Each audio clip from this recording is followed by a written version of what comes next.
My name is Ken Hildebrandt, and I've been trapping wolves for over 50 years. I don't know it all. There are lots of guys on YouTube that'll tell you they know it all. But whenever you think that you know it all, them wolves will humble you pretty quick. I appreciate you guys taking the workshop. It's a great thing to take. There's a lot here on the first day, so with PowerPoint, so just be a little patient, but you'll learn a lot about wolves the first day. The second day we'll be out in the field mostly, and Duncan and I will try to be out there as much and as long as you guys want to see what we can get through. We're always limited when we do these workshops of where we're at, because a lot of guys will tell me, they'll say, well, you know, what would you do on my trap line? Well, I honestly cannot tell you that unless I've been there, right? I could BS you and give you a big line, but I don't like doing that. I like to be as honest as I can be, and sometimes being honest bites me, but that's okay. I'd rather be honest than not honest. For you guys that don't know, in 2008, I was caught underneath the quad for 96 hours.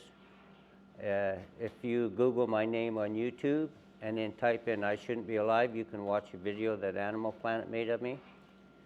That and do, I've been trapping in the Waldron area, the Waldron Ranch, and Maycroft area, just north of that, in Bob Creek, for 50 years.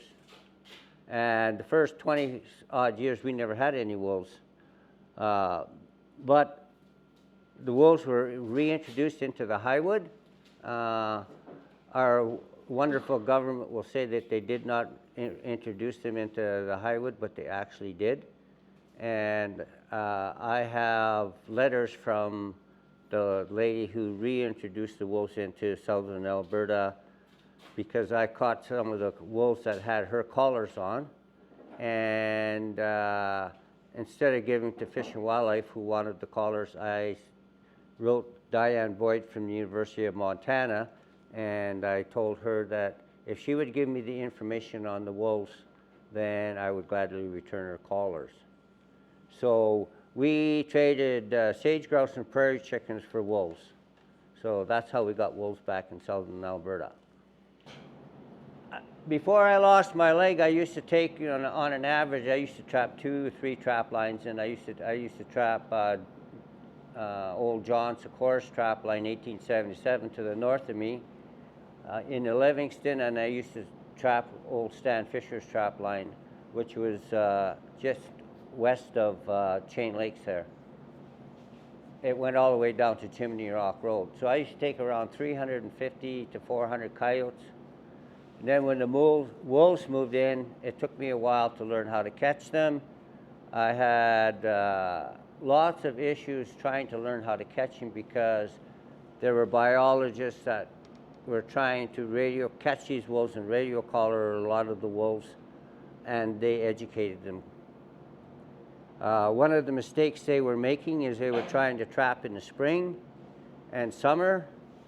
If you are going to do wildlife biology on wolves and that, the best time to catch them is in the fall, because the pups are strong enough and it's not so hot.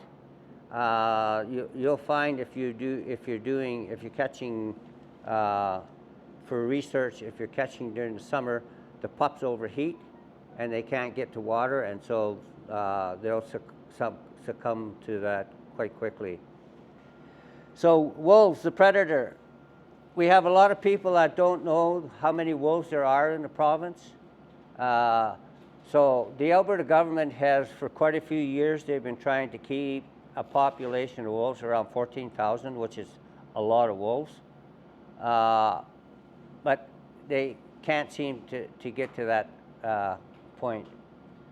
Up north, we're having troubles right now with the caribou. We're losing our caribou. It's not just the wolves that are doing it. We need to manage the black bears and stuff up there as well, because what they'll do is they'll do a grid search. They'll find a cow. The calves have no scent to them. They'll find a cow, and they'll go after the cow They'll do a grid search, they'll kill the calf, eat the calf, and then they'll head to the next cow. So, we'll talk a little bit more about that a little later on. So harvest pressures. Here you can see the government, they want to do a lot of things, conservation agendas. It's hard to get it through a lot of ranchers' head. Every wolf should be a dead wolf. Lots of times if you have a pack of wolves that are near your ranch or around your ranch and they're not killing wolves or killing cattle, you're better off to leave those wolves alone and not let the pack get too big. Take some out of the pack, but don't take the whole pack, because they'll keep other wolves away from there, right? They'll mark the territory. Usually what happens is the alpha female who runs the pack, she gets injured, and she'll, for some reason, whatever, and she gets injured, and when she gets injured, she takes down a cow, and the pups and that eat it. You got to take out the whole pack then. You have no choice. I caught a white wolf that's actually hanging in my granddaughter's room there. That wolf was a big wolf for the wolf's sake, because you see a lot of guys, they say that these wolves are like 250 pounds. I would like to see that wolf. There's, you can make them look big, but I honestly don't believe there's a wolf that's that big, right? The biggest one that I've caught was, according to the data I got on the radio collar, it was 11 years old, and it was an old wolf, and it was a big alpha male, and it actually had gorged itself. It weighed 240 or 140 pounds. So a 140-pound wolf is a huge wolf. The average is around 90 pounds. So the public, they think there's not enough wolves out there. We need more wolves. That the trappers and that are killing all the wolves. Since I lost my leg in 2008, I've taken 103. So there's different agendas out there, and so it's good to have people come and see this course, like this gentleman that's taking and then he's making a video of this. It's good for the public to get the right perspective out there, because a lot of times the truth isn't being told by a lot of these people out there.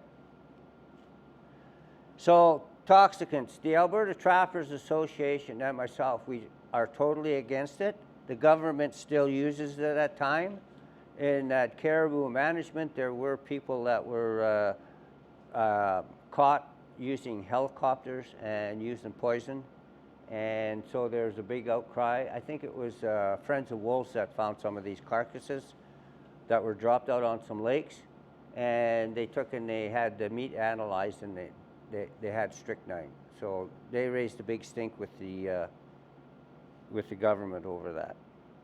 So if you ever seen anything die from poison, it's not a good thing. It's terrible. And a lot of people have the misconception that live in the cities. They would kill a mouse with poison and not think anything of it. But yet if you killed anything else with poison, it would be a terrible thing, right? Why? Because that mouse is in their house, right? So you either love them or you hate them. There's no middle ground. Even though I killed them, when I became a paramedic, I take an oath to be the most humane person I could be, compassionate, and to save lives. But long before that, I became a trapper, and I got to the place where I'm at right now with doing a lot of research, and I've had a lot of help with friends along the way. I want to be the most proficient killer I can be. I want to be the most humane killer I can be.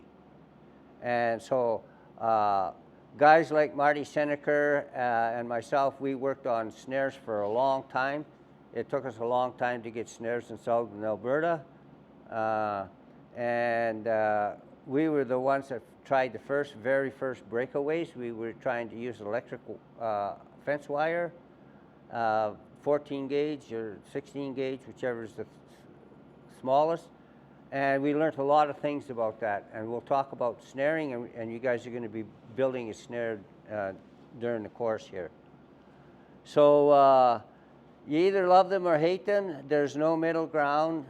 They're mysterious. A lot of people think that there's a lot of indigenous people, they're sacred, right? So we have to respect other people's thoughts in that because they're out on the landscape.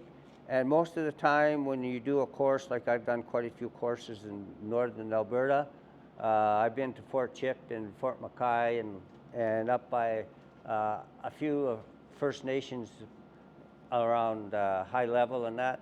And once they realize that you're not trying to kill all those wolves, and if you can keep a healthy population, it's a lot better. And so it's a tough thing for us trappers to find that middle ground and try to educate the public. And there's a competition between trappers. Every trapper out there wants to be a wolfer. Not everyone will be. And I've had a few junior partners on my trap line. They didn't last very long because they realized how much work it was. And you don't just go out there and run around and have fun on your snowmobile or your quad.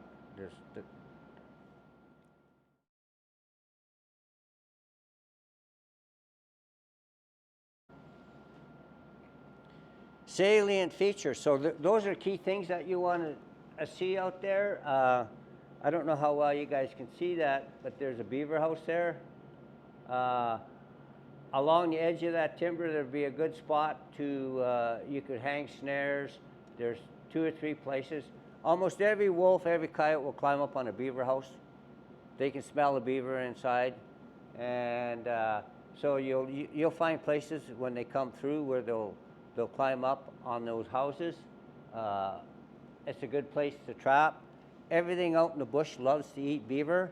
That's one of the main foods out there. So there's a lot of different things that will work well. Perhaps right along here, it looks like there's a water runway. It could be a rat runway. It could be a beaver runway. I'm not quite sure. But there's going to be a spot where wolves will come along the edge and they'll go around. And if you can find a spot like this with an old stump or whatever, it's a good place to make a scent post. So how much urine do you guys think you should use at a scent post if you're going to try and catch wolves? 1 ounce. Pardon me? 1 ounce. 1 ounce? Any other ideas? Say less. Yeah, yeah. So the way you want to think about it is if you watch your dogs or you watch somebody's dogs and they go around and they pee, lots of times it's the little dog that's the boss.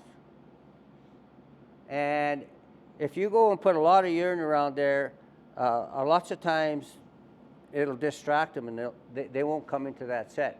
One time I had some people from BC, they're professional wolf trappers, that's all they do for a living. They were out on my trap line and they used a lot of urine and they used so much wolf scat, I thought there was a herd of wolves in there, not a pack of wolves. It was everywhere. And I would see where the wolves would come down to where these gentlemen were trying to catch the wolves, and they would be within 100 feet, 200 feet, and they would go around those sites. And so the less, all you need is just enough, and we're going to go into it and talk more about wolves in here, on how well their noses are and stuff like that. There's a slide in here. You just need enough to catch their attention. And don't put it up high. My junior partner, he's caught quite a few coyotes in that, but he's making his pee posts about this high, and lots of times on a tree he's squirting the wolf urine at the level. Have you ever seen a dog or that pee that high up in a tree? Never, right? So little is more when it comes to using gland lure or urine. My partner's a really good guy and he's trying really hard, but he's used enough wolf urine this winter that would last me for 3 years or 4 years. And so, like Tom was saying, you don't need very much. And what I like to do is I like to use a skull or something like that, or a rotten log. And all I do is, if I'm using a gland lure, like at this time of the year when they're breeding, just a Q-tip with a little bit on a Q-tip, and I'll shove it right inside the eye. So if you shove that inside the eye, of the skull, the sun doesn't bleach out your urine or your lure as quick, and it also protects it from the weather, so it'll last a lot longer. So you don't have to use as much. Yes? To that point, do you find that your urine freezes, like every time you come by every few days, you give it another squirt, or No. shot for the season's good? Yep. If it's frozen and you can see it there, it's good. You want me to block that? Yeah. So no, you don't need a lot of urine. If you take a look and watch where your wolves are going through, lots of times there'll be a fox track, and that fox will urine there, and the wolves will just tear that right up. They don't care that much about the fox, but they're telling that fox that this is their territory. But coyotes they don't like, right? You'll see quite a few times you'll see a lot of foxes if you got wolves in the area. But if you don't see many fox in the area, you know that there's hardly any wolves, because the coyotes will take care of the fox. And it's vice versa. The wolves like to take care of the coyotes. So old kill sites, they can be a key thing. You'll find lots of little bones, and top of ridges, they like to walk on ridges. They love to follow the top of a creek, and they like to chase animals like deer, moose down onto the ice. It makes it easy for them to catch. And so those are key places to set traps.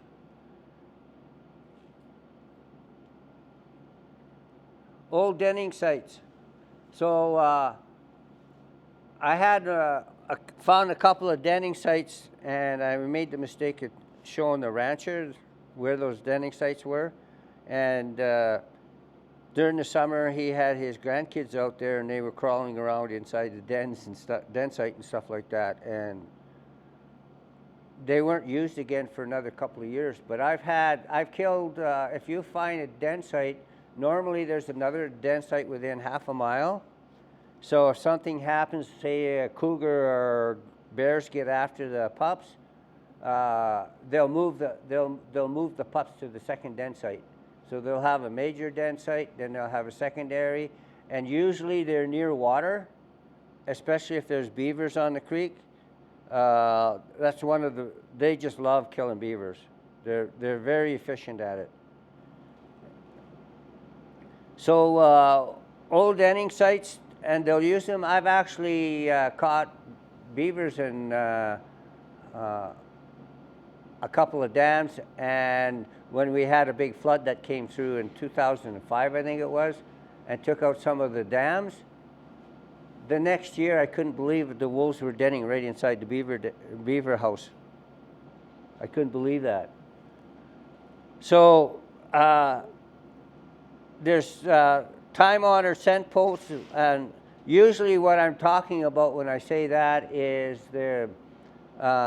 if you find the way wolves travel on a trap line, once you take that pack out, 70% of the time the next pack that comes in there will follow the same route and use the same spots to mark the territory. It might not be the exact same tree, but it'll be within 100 feet. Bait stations work quite well, but you can educate your wolves to bait stations. So if you Educate your wolves to bait stations. Lots of times your leg holds are the way you go. Anybody that wants to be a good wolfer, you need to use all the tools in the box. And in this kind of weather, I'll tell you, Alberta, I've trapped in a lot of different places, but southern Alberta is the toughest place to trap using leg holds because of the Chinooks, because of the wind. We get wind a lot more, except up in high level and some places like that. They can get some pretty good wind up there too, where it's quite open. But most areas up north there where there's quite a bit of bush and that, you don't have much wind issues. Water courses, once again, they'll follow the water courses lots of times, so especially lakes and rivers that freeze over, they'll use them as highways sometimes. So those are always areas, and you'll always find areas that they'll avoid. And my partner's learning that right now. There's a couple of places, they look like they'd be the perfect place to catch a wolf. I've tried for 5 years, and I've never seen a wolf track in those. Why, I have no idea, in those areas. And so I just tell him, well, you're wasting your time putting a trap out there, but he's putting them there anyway because they look so good. You know, you would think wolves would go there, but they don't. So if you can find those areas, avoid them.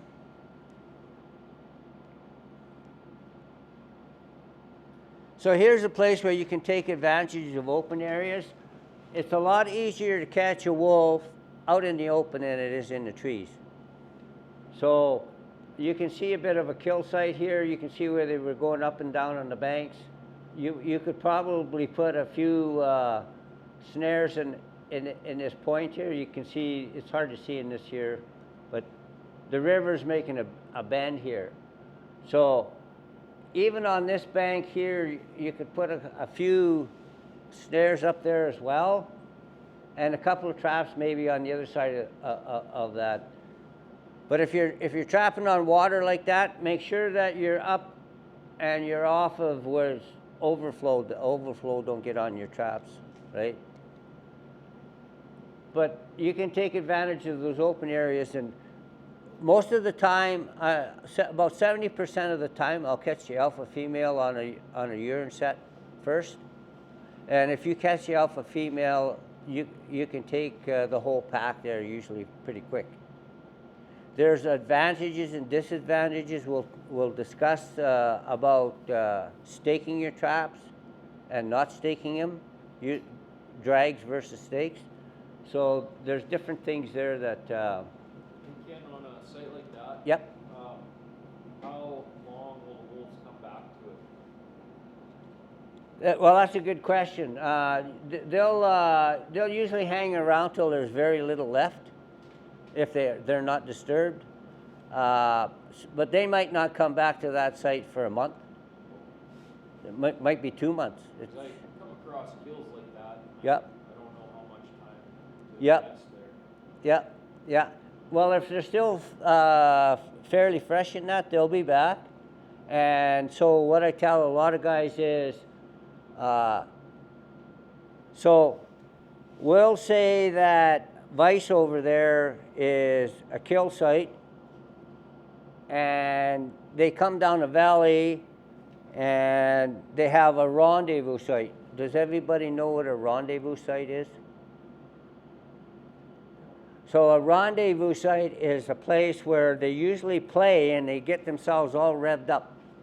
They all meet, lots of times they'll split up, but they'll all get together, they'll meet, and they'll play, they'll get themselves all worked up, and then they'll go hunting. And so if this is the rendezvous site and that's a kill site, how many steps does that wolf have to take to get from that rendezvous site to that kill site? It might take 100 steps, it might take 200, but each step is a chance for you to use a leg hold.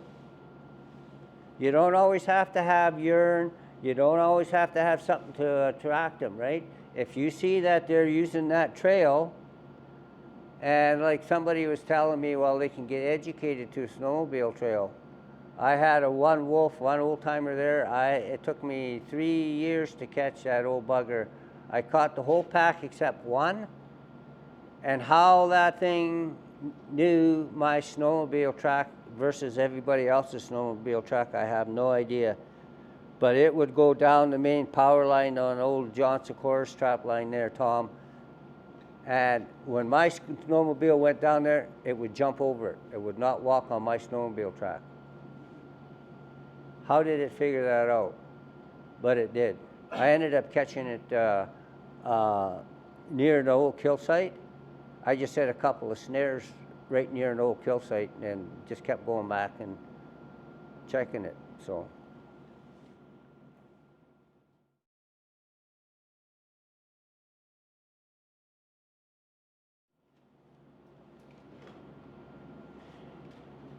So easy travel, they can take advantage of easy travel quite a bit. They're just like a cow. You see a cow when it travels, you wonder why the trail wanders so much. It takes advantage of that landscape, right? And it'll try to travel on a level plane instead of going up and down most of the time. So lots of times I'll make a gang set, and I'll have maybe one skull or a stick that's drove in. It might even be the foot from a coyote, because there are lots of glands in the foot of a coyote. And when you cut the leg off, I'll take, in the frozen ground, I'll take and pound a piece of bar in it, and then I'll just stick the leg upside down like that, so the foot is still out. And then I'll just squirt a little bit of urine, just 2 little squirts of urine on the fur and let it drip down there. And so the trails that come to that one spot, that's where I'll have my sets. I'll let them come free and they can go around that. That's an attractant, and lots of times that's how you can catch the educated ones. Let them come to an attraction, they'll get suspicious around that, but have your trap set on the trails instead of right at the attractant, whichever you're using for an attractant. So Ken, sorry, Yep. are you setting that just off of the skidoo track? And then have the wolves travel that skidoo track to that? Sometimes, yeah.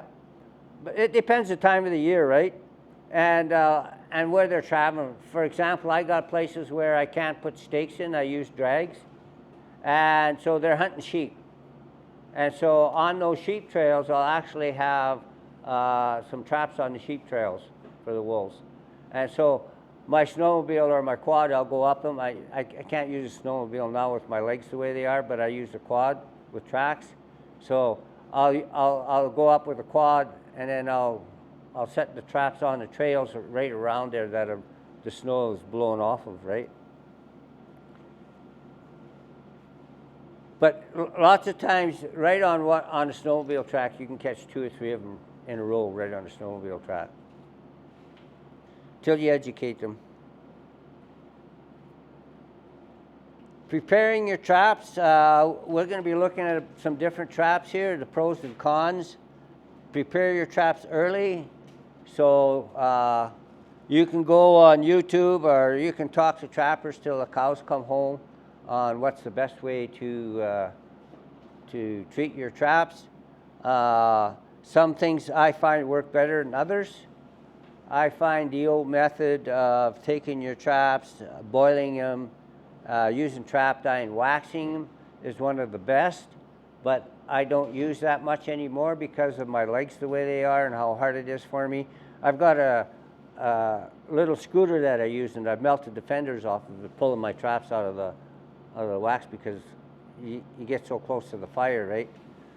So what I use now most of the time is trap dye, a dip, and I use the type that you use gas. I tried the water-based. The water-based stuff works really well for guys up north where it stays cold all the time. But if you have thawing and freezing and stuff, the water-based stuff, it'll start to come off and you'll see rust a lot quicker. I have some wolf traps that I use the gas-based stuff, and I dip it 3 times, and I haven't dipped those traps for 3 years. Don't need to. So early preparation, so you want to make sure that you check the whole trap out. You're going to see traps here with drags, chains, swivels. You should have shock absorbers on them. We're going to go over that stuff. So you want to look that stuff over early and make sure that that stuff is all in good repair before the season starts. Keep your equipment scent free. Any scent on the trapping device will cost you sooner or later. That's usually where you get diggers that dig your traps up.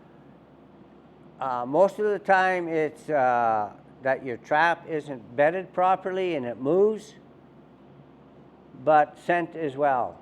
Those 2 things can be a killer. I don't know if you guys noticed, but this is what I wear, and I carry an extra pair of moccasin rubbers on my, so when I get out of my truck, these moccasin rubbers that I use in my truck and that, around diesel fuel and gas and that, those rubbers I don't use on the trap line. So I have, and that's the same thing when I come out of the cabin on the trap line in the morning, I leave my moccasin rubbers outside. I just come outside with my little scooter, put my moccasin rubbers on, and away I go for the day. So I'm lucky I've got a junior partner. He's a heck of a guy. I don't know how I was so lucky to find Rob Taylor. He does all my hard work for me now, like fueling up and stuff. I have a hell of a time. I fell over a couple of times with a jerry can trying to put gas into a quad. So you can imagine what you smell like then. So that your trapping is done for the day for sure, right? So it's critical that your equipment is odorless as possible. If you could envision that there was a snowmobile trail going along just on this side of the trees where that wolf is, and everybody thinks you got to be in really tight timber to catch those things, but if a wolf can see through the trees like that little bit of a ridge there, that would be a key area where you could put some snares on. And lots of times, instead of having just a bait, have a lure site. So you would call that a lure site. And one of the things that really works well for a lure site is if you can get a quart of blood, 3 rotten eggs, and a couple of drops of skunk essence put together. So while the blood is fresh and the eggs are still rotten and stinky, mix it all up, fill that jar with tampons and close the lid. The tampons absorb all that moisture. And so if you get an area like this here, and you hung at different intervals there, you're not going to get the birds, but the smell is going to travel in a lot more of an area, right? So your pack is going to break up quicker. So your pack will get used to going into a bait site one way. With a lure site like that, if you have your snares where the wolves can see right straight through and the lure is behind it from a distance, that's another key way to break that up. And so you could have your lures site like that in between bait stations, or you could have no bait stations at all. I use very, very, very, very few bait stations. The only time I'll use a bait station is when I get a big group of wolves move in from the west, and usually they come from BC into Alberta, and then there'll be like 9 or 10 in a pack. You never get a pack of 9 or 10 in the pack in southern Alberta usually. And there's different reasons for it. We'll discuss it as we go here. So that can be a key area. So right in an area like right through there, and right there would be a good spot. A leg hold down here or a snare. You could even have a snare right in here. We'll talk a little bit more about snaring. But those kind of places, you don't have to have really, really tight timber to catch wolves. The more they can see through it, the faster they'll move through it. The tighter it is, the slower they move through that. And so lots of times you'll see in a real tight area, the wolf's head is in the damn snare, and he backs up. Their peripheral vision this way is far better than humans. So all it takes is a little bit of wind to move that snare, or a little bit of shine. So you'd say I'd be caught when wolves are free. Yeah. Yeah. Yeah. So lots of times, that'll make a difference, right? So when another pack, if you have a trap line and you take your pack of wolves off of that line, the next pack of wolves will probably travel the same area, but they'll have different habits. Okay? They'll mark in the same spots and that, so that'll make it easy for you to find out what their habits are. And that can make a really, really big difference in key on how you catch your wolves. They tend to follow the same trails in the winter as the summer? Or they Oh yeah. Yep, you betcha. They'll mark the same territory. Yeah. Yeah, you betcha. Ken, if you catch a pack in your area, do you need to give it a year or two before another one's going to move in, or will a year or another pack? It just depends how thick the wolves are somewhere else. Yeah, yeah. I noticed before Tom got his line, I noticed even he doesn't have much wolf activity on there, but he does have some. And then the Cabela's, they got the Dutch Creek line. I noticed a lot less wolf activity coming from the west. Mostly it's from the south and from the east. Porcupine Hills are from the north and the east. From Porcupine Hills and from the Chain Lakes area.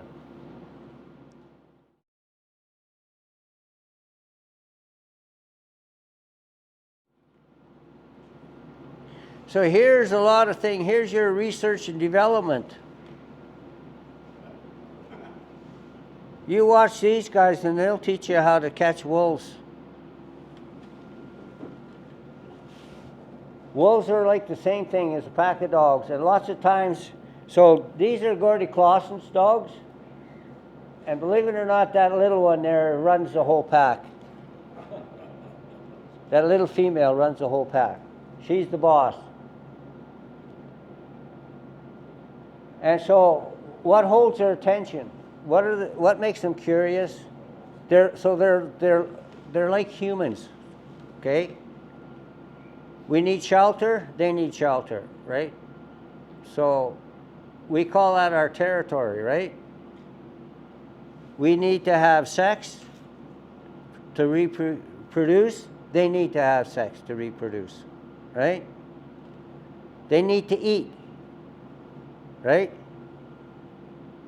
And just like us, they're curious. So this thing with the urine, lots of urine or a little bit of urine, if you gentlemen and you ladies, the same thing, if there's a man that goes by that's got tons of aftershave on, do you want to walk up to him and get a second whiff of it? Absolutely not. The same with you gentlemen with a lady walking through, and you can smell her 30 feet down the mall. You want to walk up to her and get another whiff? You already had more than you want, right? But if a lady goes by you and you just catch a little scent and it's not one that you're used to, right away that gets your attention, right? And so that's the same way with using urine and lure on your wolves, bobcats, whatever. And one thing that I tell a lot of people, they make the mistake of they'll only use wolf urine to try to catch wolves. I catch more wolves on bobcat and fox urine than I do on wolf urine. Okay? Every predator in that wolf's territory knows every other predator. So the wolves know if there's bobcats in that area, they know that. If a new one comes in the area, they want to chase that damn thing out of there. Why? Because they're all predators, they're all looking for the same food, right?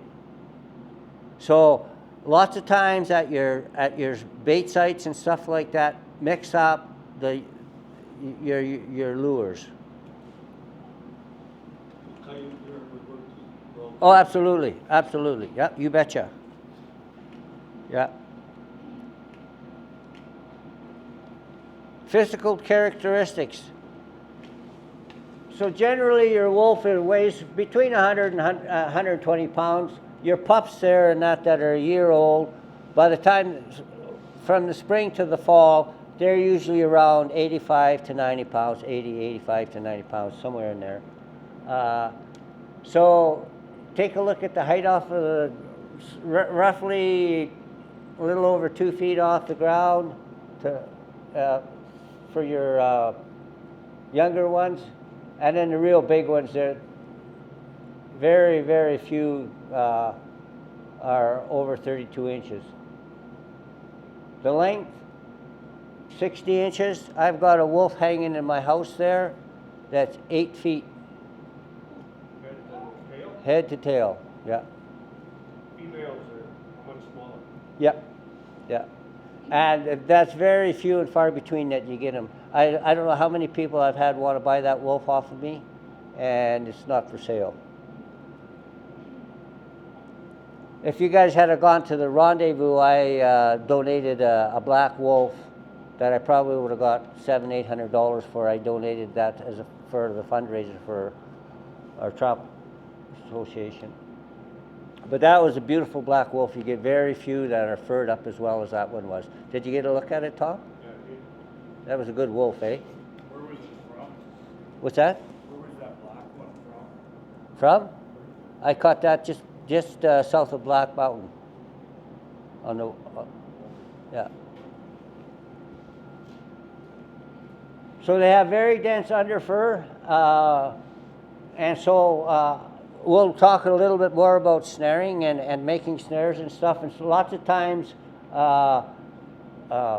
your lock and that can get hung up in that thick fur sometimes. But with these new snares that we're making, with the springs, kill springs and stuff in them, and the way we were making them, it took a while for us to get to where we're at. And one thing I can say, and I'm very proud to say, is the Alberta Trappers Association and our membership. Any association is only as good as its members. We have produced more humane equipment than any other province or state in North America. So I'm really glad to be part of that. And right now, the wolf snares, so our snare system that we have now are passed right across Canada. It's the only free hanging snare that's allowed right across Canada. And for coyotes and that, and they're getting tested for wolves. They've passed for coyotes, they've passed for the eastern wolf, and it took us a long time to tell those people from Quebec and that the eastern wolf is smaller than the western or timber wolves. We have coyotes that are just as big as in southern Alberta that are just as big as the eastern wolf. So right now we're having snares that are being tested, and they're going to be approved for the snares that we're making now for the timber wolf. So Who tests that? it's Fur Institute of Canada, and they're getting tested here at Leslieville. No? Do they use live wolves and see how it kills them, or? Well, yeah. Or they just go on a trap line? No, they're caught out on the trap line, but there's a criteria of how they're caught, and what is done before they're taken and they're tested. I'll talk a little bit more about that in a break or something. So that dense fur can really make it difficult for a snare. So when a wolf gets caught, if you see any swelling in the head, that tells you in the snare, that tells you that that wolf didn't die instantly. It took time for it to die. How long does it take when you catch it lower down to die? It takes usually a little bit longer, but if you have the power springs on it, they die with less than 5 minutes. Sometimes they don't go off. Yeah, yeah, and that we'll talk about that too when you're setting your snares. Sometimes if you're setting them one way or another, or it depends if you've got some of the old triggers versus the newer triggers. Some of the first triggers that came out were Marty Senecker's, and they weren't as good as the newer ones. The newer ones, they fire a lot better, and it makes a difference. We'll talk about that whether you put it at the front of the snare or on the side of the snare. That can make a difference on how quick it fires. Lifespan. So wolves have short, hard lives. You don't see any fat wolves. Disease is one of the biggest killers of them. Starvation can happen. Drowning, you see a lot of the pups and that will drown when they're trying to cross rivers and that, trying to follow the pack. And other wolves, and of course there's the hunting pressure, but in southern Alberta, there are more wolves killed by hunters than there are in northern Alberta.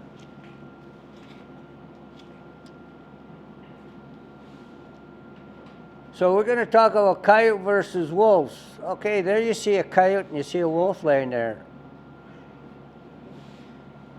Look at the difference in the size of the heads. Which one has the bigger head?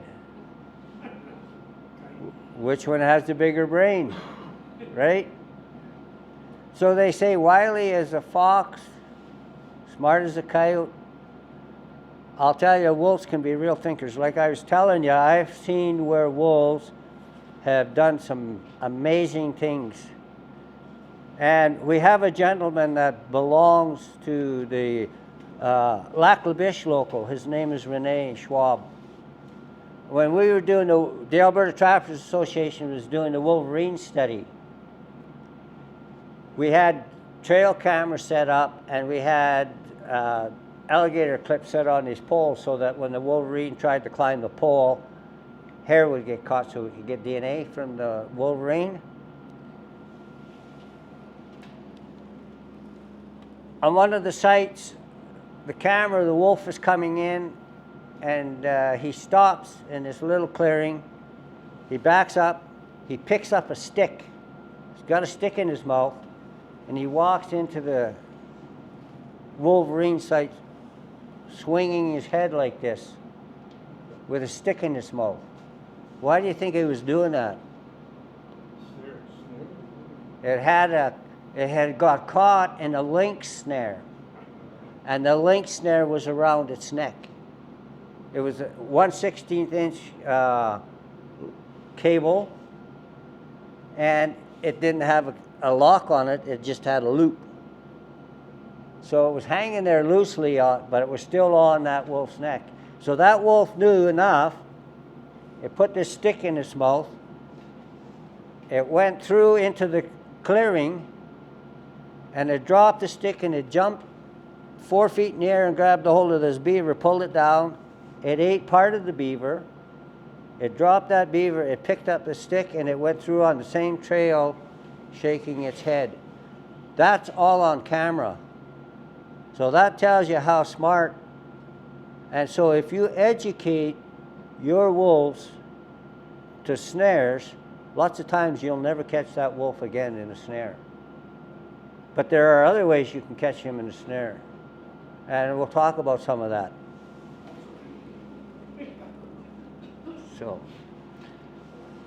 So that just gives you an idea. And when you're setting, if you have coyotes and wolves in the same area, set all your snares for wolves. Even if you've taken a trapping course for coyotes and that, and our standard course, we recommend a loop size and that for a coyote. But set all your wolf traps for wolves, or your snares for wolves, and you'll be successful in both. We'll talk about that as when we get into the snaring part of it.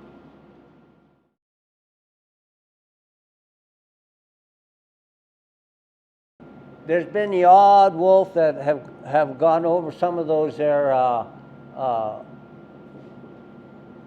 Arctic wolves have gone 14-inch skulls, but our timber wolves and that, some of the real big ones, they're 12 inches wide. 15 inches deep, so they can be 15 inches from the top to the bottom. They have excellent senses. Their eyesight is one of the big things, but their smelling is far more. You want to if you want to locate wolves on your trap line and know if they're within 7 or 8 miles, you can. That's about how far you can hear them. Get a siren, a small siren, and let that siren rip, and you'll if those wolves are within 6, 7 miles, you'll know they'll answer you. Talking about some of them going into a snaring, backing up, a lot of people don't realize that they've got long whiskers like a cat. And so sometimes if their head doesn't go right dead center into that snare, the whisker will touch, and they're like a cat. They'll back up lots of times if their whiskers touch something, and they'll go around it. Intelligent, they're very intelligent. You'll see lots of times places where wolves will sit down and you'll see them walk around in a circle and they're looking somewhere. They're trying to figure something out. They might be on a hill, and there's been times when I know on this one hill on my trap line up Bob's Creek, wolves like to lay on there. They can see you coming down the valley for like 5, 6 kilometers. They like to lay on the top of that hill and sun themselves. So I learned that in different packs. So lots of times I'll go up there, and without anything, I'll set a couple of traps up there. And they'll go up there and they'll sit up there, and you'll see where they'll walk around and they'll play on that hill, and they'll sit and they'll look. And I've seen them. I've done the same thing. I've gone up there and I've sat on the top of that hill with my quad, and I've watched them coming down the valley, and I'll start calling them. And they'll answer me, and they'll get to within usually 200 or 300 yards, but they won't come in the clear. They're off to the side, right down in the creek bottom where I can't see them. There's a turn in the creek, and the buggers will come up there every time. And maybe I'm not making a perfect call, I don't know. But I honestly believe they're like elk or anything else you call. People, our voices aren't all the same. Elk don't all bugle the same, and wolves don't. But they do have they are very vocal in different sounds that they make. I stayed in my wall tent for years. I now have a cabin on my trap line. After 50 years, I got a cabin on my trap line, which is way better than the wall tents. But I've had them come to within 15 feet of my wall tent, and I've heard them in the middle of the night. And I got up in the morning and seen their tracks, and they all come together and they split off, and all I've heard is a few gurgling sounds from, I'm assuming it's alpha female.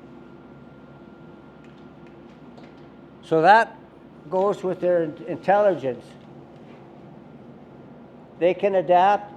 They're not all the same, and you see that wolves are adapting more and more. It wouldn't surprise me within the next 5 or 6 years if you actually seen wolves in towns and cities like every other predator. Because there's getting to be more people out there, more hobby farms and stuff out there, and so they're getting a little bit more educated to people.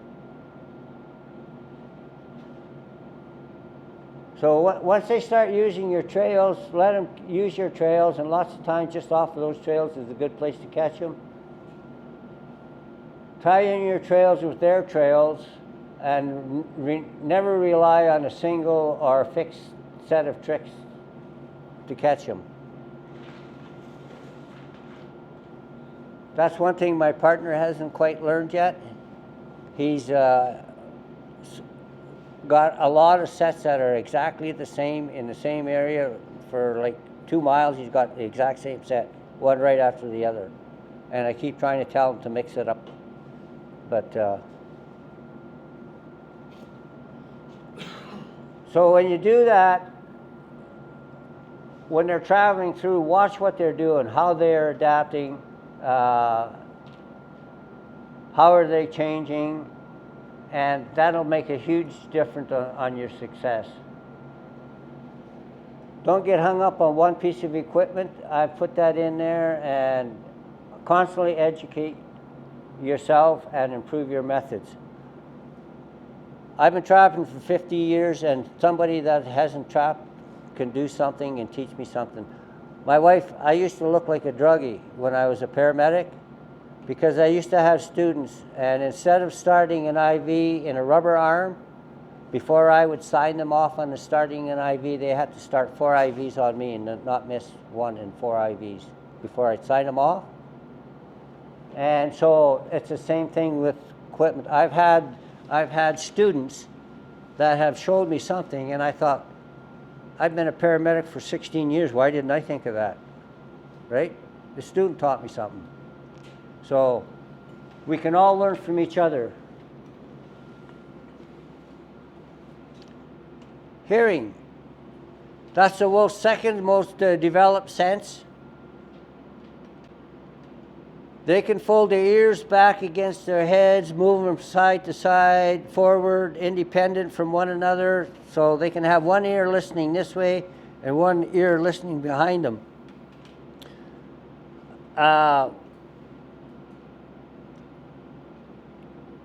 Their limits of sound is quite a bit different. Human upper limit sound is around 20 kilohertz, whereas the wolf's is 80 kilohertz.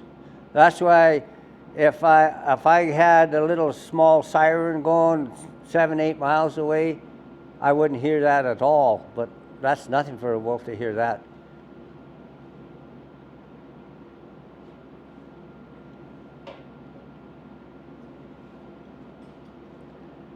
Peripheral vision, eyesight.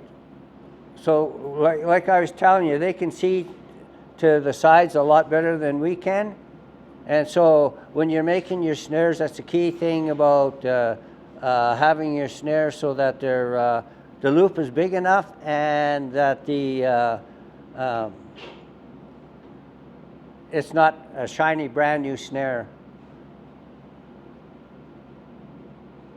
I went into a bait station one time that I had made for wolves behind Black Mountain because they had been traveling there. And it was 11 o'clock at night, and I got a headlamp, and I see these real shiny, what the heck, there's a shiny, what the heck? And at that time, we were only allowed to use 1/8 inch cable.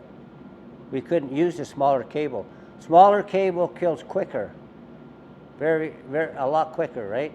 In the war, they used to use piano wire, and it would cut somebody's head almost completely right off with a piece of piano wire. So it took us a long time to get the government to look at that. And so I seen this shiny snare, and I'm like 25 feet from it already, and I seen it. And I'm, what's going on? What's going around? I started looking around. Here I found 13 snares and 2 dead cougars in snares. So I went and I got a hold of Fish and Wildlife and brought them out there. Guess who had put the snares out there?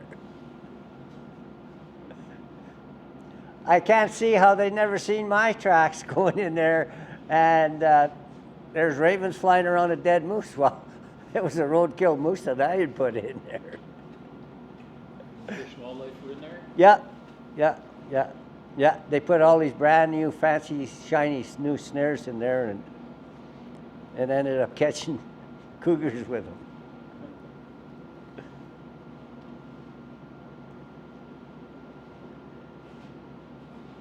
Over 1 million receptors.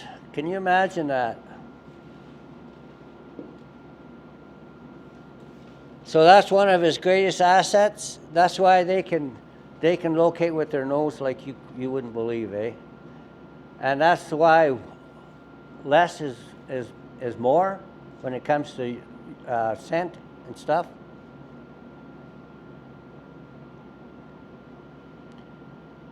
They can tell where another pack of wolf is and has been, his mood, his health, etc., and by their smell. So, just to iterate on that, my wife passed away 8 years ago from cancer. That year there was a pack of wolves on my trap line. There was 8 in that pack, and you think I could catch a wolf that year? Doing the same things, try different things, I could not catch a wolf that year. That my wife passed away. The next year, I took the whole pack of wolves out in a matter of 3 weeks. They came through once, I got most of them. The second time around, I got the rest of them. Now, what smell or what was I putting down that those wolves knew to stay away, that something was bothering me, right? And I don't understand that because I was married for 47 years and she wasn't telling me where to go and what to do. Right? So she's a rare woman. Yeah. Could have had something to do with the radiation from the cancer treatments maybe. I don't know what it was, yeah.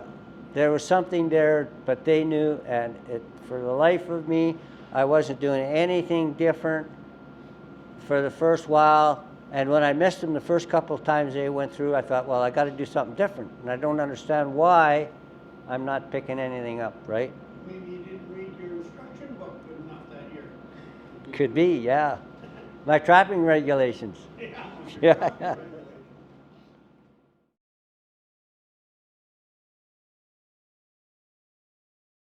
I was radio calling some wolves for biologists, and I caught this wolf, and I caught it over in White Creek.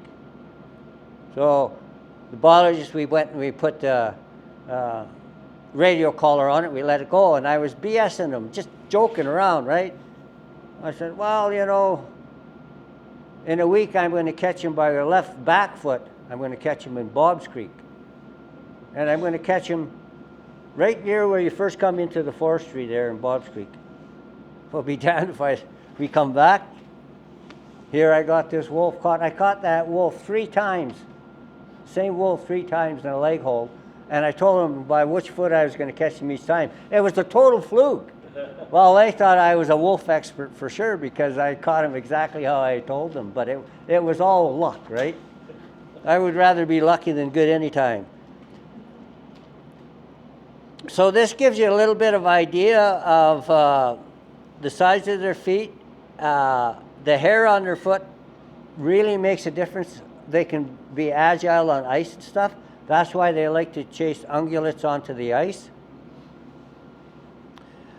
They step about 12 inches between their tracks. These wolf traps that we have now, most wolf traps nowadays, is just the perfect size that they don't like to step over them. So they'll step on them. So a lot of people have the misconception that when you're bedding your wolf trap, it has to be underground. And so in this country, if you dig a hole and put your wolf trap in the ground and it's below ground level, what happens? Step over. Water gets in it. Water gets in it. It freezes. You betcha. So you'll have a lot better success if you take and you set your leg hold on, it can be level ground or just on a little bit of a knoll, right? So the water runs away from it. Set your trap right on top of that knoll. And you'll have a lot better success with your catches. with a leg hold. They walk on their toes. That's why you'll see I have some different traps here, and you'll see that my trap pans are very small. So they walk on their toes, so if their toes, that's why you always see their toe marks in the snow and stuff. They walk on their toe and they drag their foot through. So when they step down, if you are using a bag to put your trap in, or wax paper and stuff, which is, I use a lot of wax paper, if they feel that with their toes, they'll know right away, and they might start digging. So their toes will go down first, and then the rest of their foot. That's what you want. You want their whole foot down, so they're putting their whole foot on that pan, and the weight of that foot on their pan, and you'll have good success. You'll have good catches, good high catches. I learned that the hard way. I caught a wolf one time by 2 toes, and it got away on me. And that wolf actually went, it had a radio collar on it. It actually went from the Old Man River in the Gap. It went up to Jumping Pound here. It stayed all winter long. It stayed up at Jumping Pound, and for some reason, in the middle of October, it headed back onto my trap line. And I seen its tracks, the 2 toes missing. I figured, oh, perfect. I'm going to catch that sapsucker. He's done for now. I never got him. The indigenous people got him. He went into at that time there was an ecological reserve there. He went into the ecological reserve. Fish and Wildlife had drug a roadkill elk in there, and they had a blind set up. They were going to try and shoot these wolves. And these indigenous people, they went in with their quad, and they seen this wolf, and they shot it with a rifle. So Fish and Wildlife charged them for shooting a wolf with a radio collar on. They went to court, and they got their wolf back. The only thing they could have charged them for was driving the quad in the ecological reserve where there's non-motorized vehicle, but they didn't charge them. So they took their guns away from them, and the wolf away from them, and they got him back. So I didn't get him, and the wolf, Fish and Wildlife didn't get him. Yeah, yeah. Are there many wolves that are lone wolves, or No, they're a very social animal. Humans could learn a lot from wolves. They have a pecking order, and when their children need to be disciplined, they're disciplined. So there's never, you'll never find a wolf that's without a pack?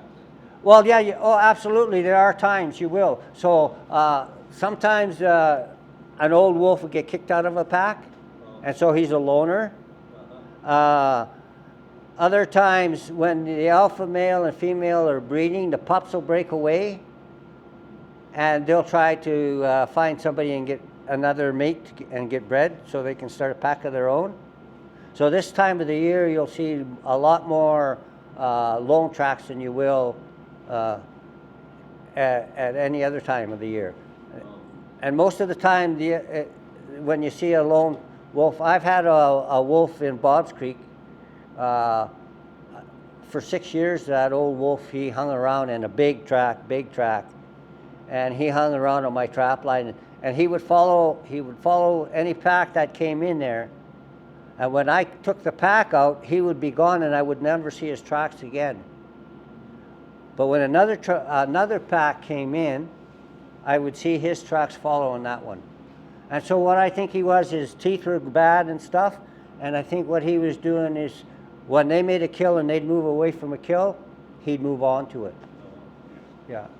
Ken, you see wolves during the mating season, do they typically go to a certain area on their route that they'll mate, or do they use the whole? Usually, yeah, that's a good question. So usually what they will do is they'll follow their territory boundaries when they mate.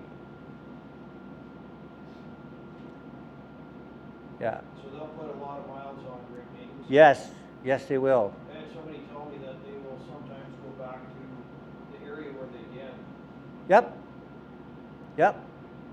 So what you'll have lots of times when they're breeding, right?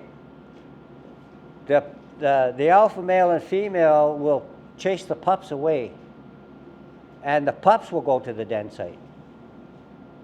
And then once the alpha female has been bred, lots of times the pups will go back and forth from the den site around, and then once she's been bred, then they'll form a pack again. They'll come back and form the whole pack again. But the pups, lots of times, and that's the same thing, lots of times if you take out the alpha male or female and the pups scatter, that's where they'll head. They'll head back to the den site. Yeah. You know how they say that only the alpha male and female breed? Yeah. But they proved in Yellowstone that that's not necessarily true. They said they've had a number of packs that have had 2 or 3 females that have got bred, out of the same pack. They have got bred, yeah, but it's not from The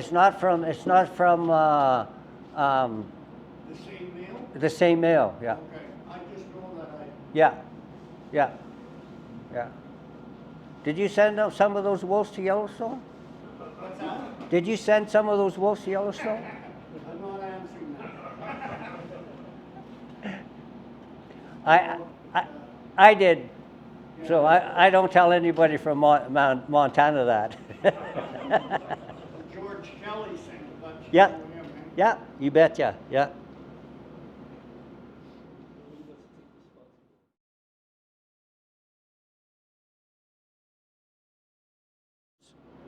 Glands, they mark their territory quite a bit by glands.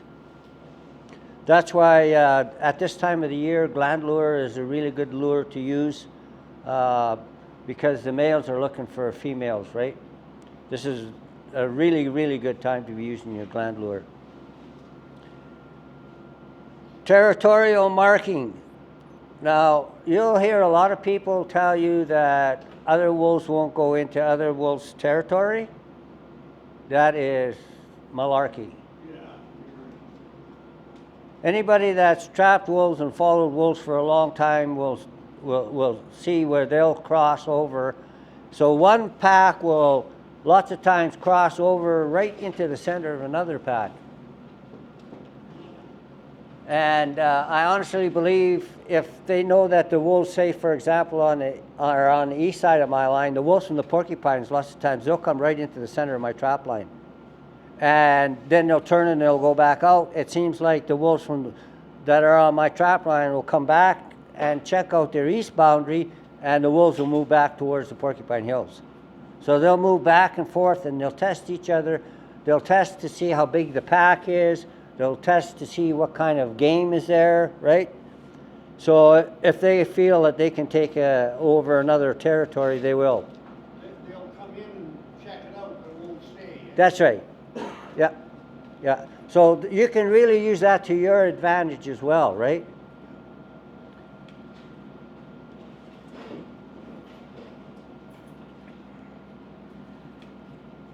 Traveling. So traveling mostly by night. Walk roughly around 6 kilometers an hour, but they can lope at even more than 16 kilometers an hour for a long, long ways. I don't know if any of you guys knew Francis Gardner. He had the property on the north side of Chain Lakes, and I was up there on Mount Sentinel, and I caught some wolves that were killing his horses. And we put radio collars. They were the very first GPS radio collars, okay? Before the other ones they used telemetry. And I was telling them that those wolves were traveling all the way from the Kananaskis Lake to his place overnight. And they told me basically that could never happen. When we had the GPS collars on them, it was 3 o'clock in the morning when they'd come and they tried to make a kill on his horses. And they'd be gone by 5 o'clock, and by 9 o'clock in the morning they'd be back at Chain Lakes. or Kananaskis Lakes. That's how far they were traveling. You know, that's a long ways. So why do you think they would go so far? I have no idea. Yeah, that's, Yeah, I have no idea because there's so much perfect country for them. and there probably was other wolf territories in between there, Yes, and they went back there. yes, Maybe they were raised there, or they were just. it's a good possibility. It's a good possibility. They could have been chased out during hunting season, who knows? And you know, chase the first. So there's a little bit of a slough on Francis Place, and he had a beautiful cabin there. I stayed in that cabin for 4 days, never made a fire, never left that cabin, and I left the window open that much, and it was 400 yards to that lake, and I knew with my 264 Winchester mag, if that wolf come out on the lake there, he was mine, at least one or maybe two, right? And Francis took me there on horseback, right up to the door of the cabin. I got off and went inside with my sleeping bag, my rifle, never left that thing for 4 days. He picked me up 4 days later because I had to go to work on the ambulance with horseback. And that night, them buggers were back and they made another kill. They knew, they were reading your mind. Yeah, they knew exactly. They knew exactly, right?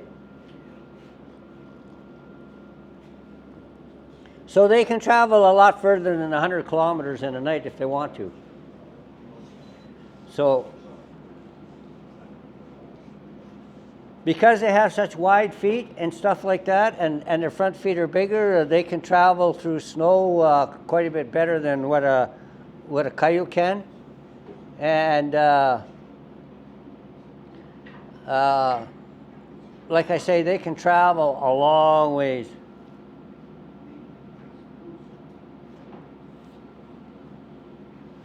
So that just gives you an idea of the size of the track there. There's a glove sitting there beside it.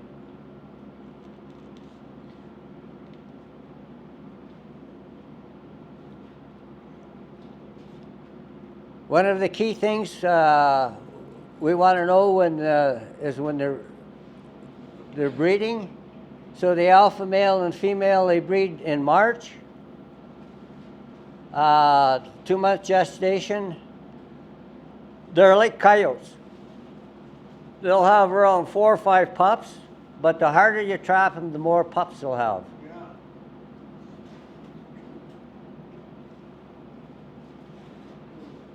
So pups are nearly full grown in the fall, and it's usually when you see predation on cattle, it's the alpha female is teaching the pups how to kill.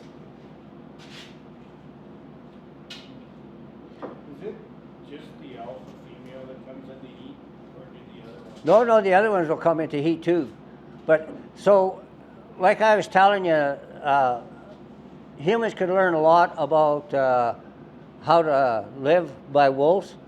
They're very social, family orientated, and when they're breeding, the alpha female usually keeps the female pups in line, and the alpha male keeps the male pups in line. And they'll chase them. The alpha male and female will chase the pups away lots of times when they're breeding, and that's how you'll get a split in the pack. Lots of times the pups will head towards the denning site, so they'll stay around the den site during breeding season, or they'll hook up with another wolf, and they'll form their own pack.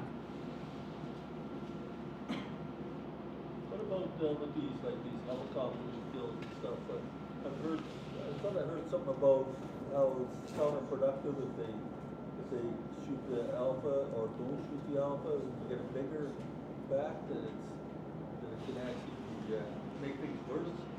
Yeah, lots of times if you take out the alpha male and female, it makes things worse because you have more. You'll have the pups dispersing instead of staying in the family order of pecking.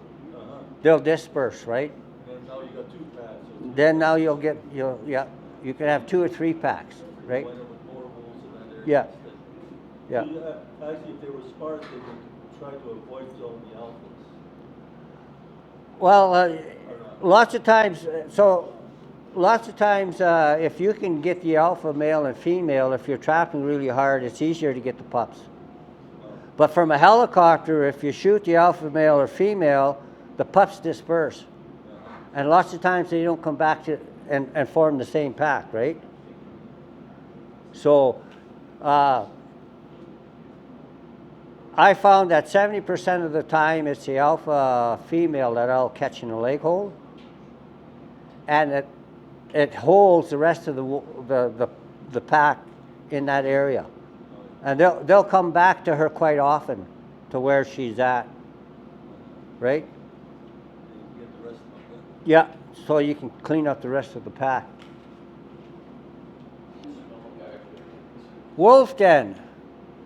So like I was saying, wolf dens, you'll find them near water. And usually they'll have, if you find one den, if you keep looking, you'll find another one. It's usually not more than half a mile away. And so they'll use one den site and try not to go around that den site too much while the pups are young, because they'll pick up the pups and they'll move them to the other den site. In the Flathead area, my uncle used to trap in the Kishinina in the Flathead area, and there were some outfitters. They poisoned this female wolf, and the pups were only small. And the female wolf and the male wolf, they both had collars on. The alpha wolf moved 6 pups, and only one died while he was trying to raise them till they were a year old.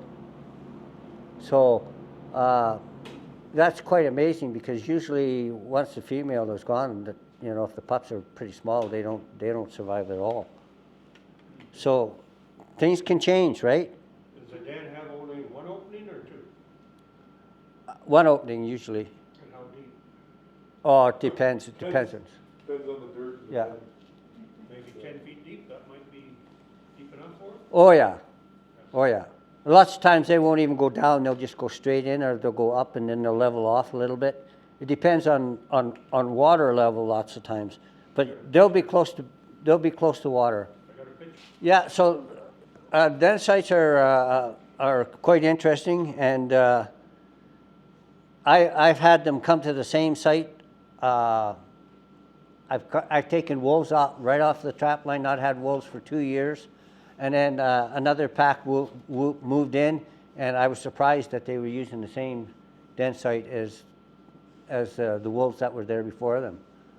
It's not all the time, but sometimes that happens.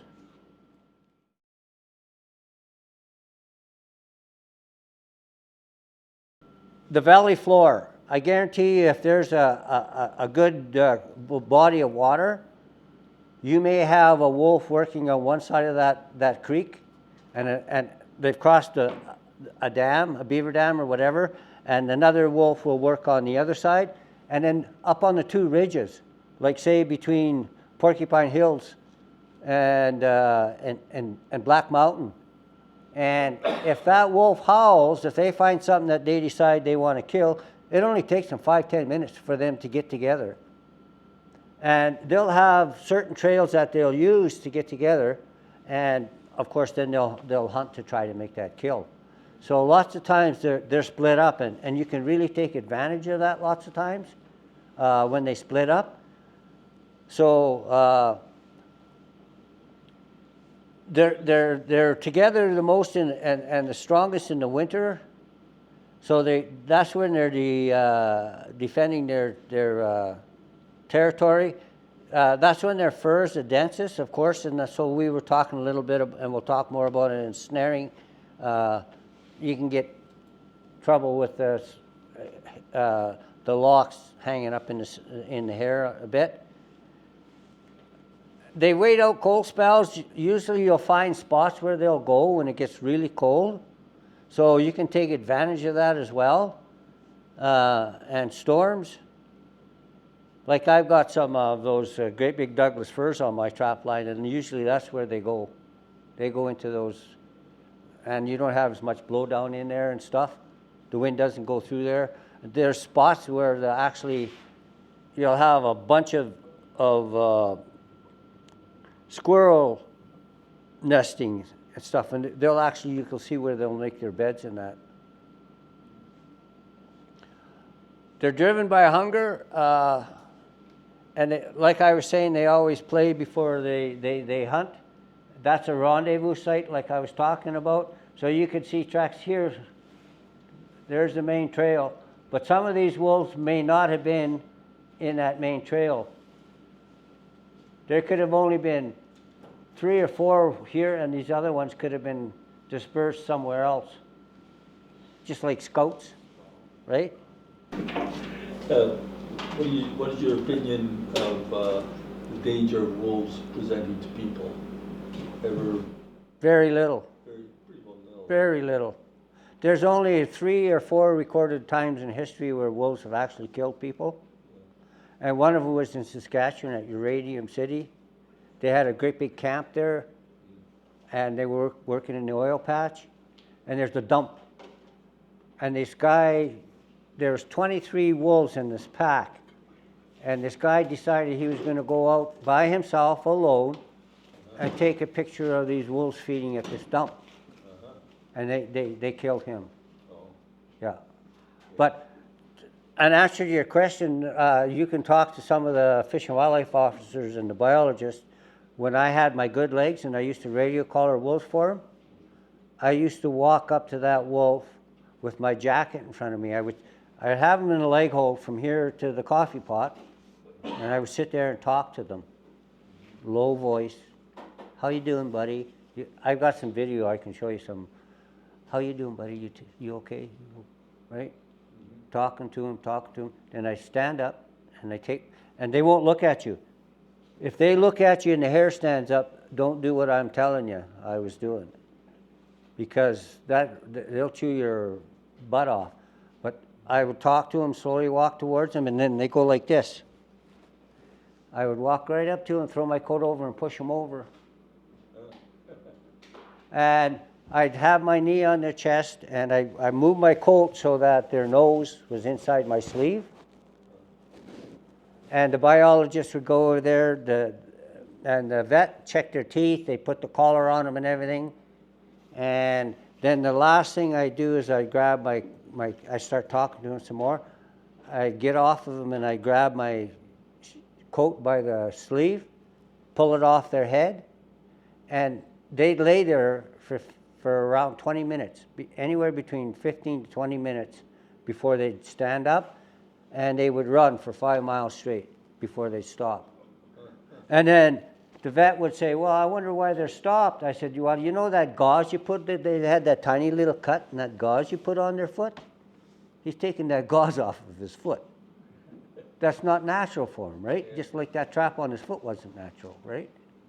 More than that. Oh, I've been bit by coyotes and foxes and damn wolf traps more than... Yeah. Yeah.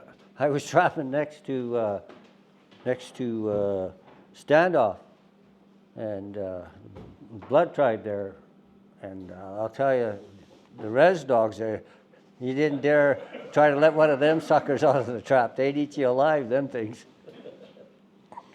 Yeah, there was a lot of dogs there.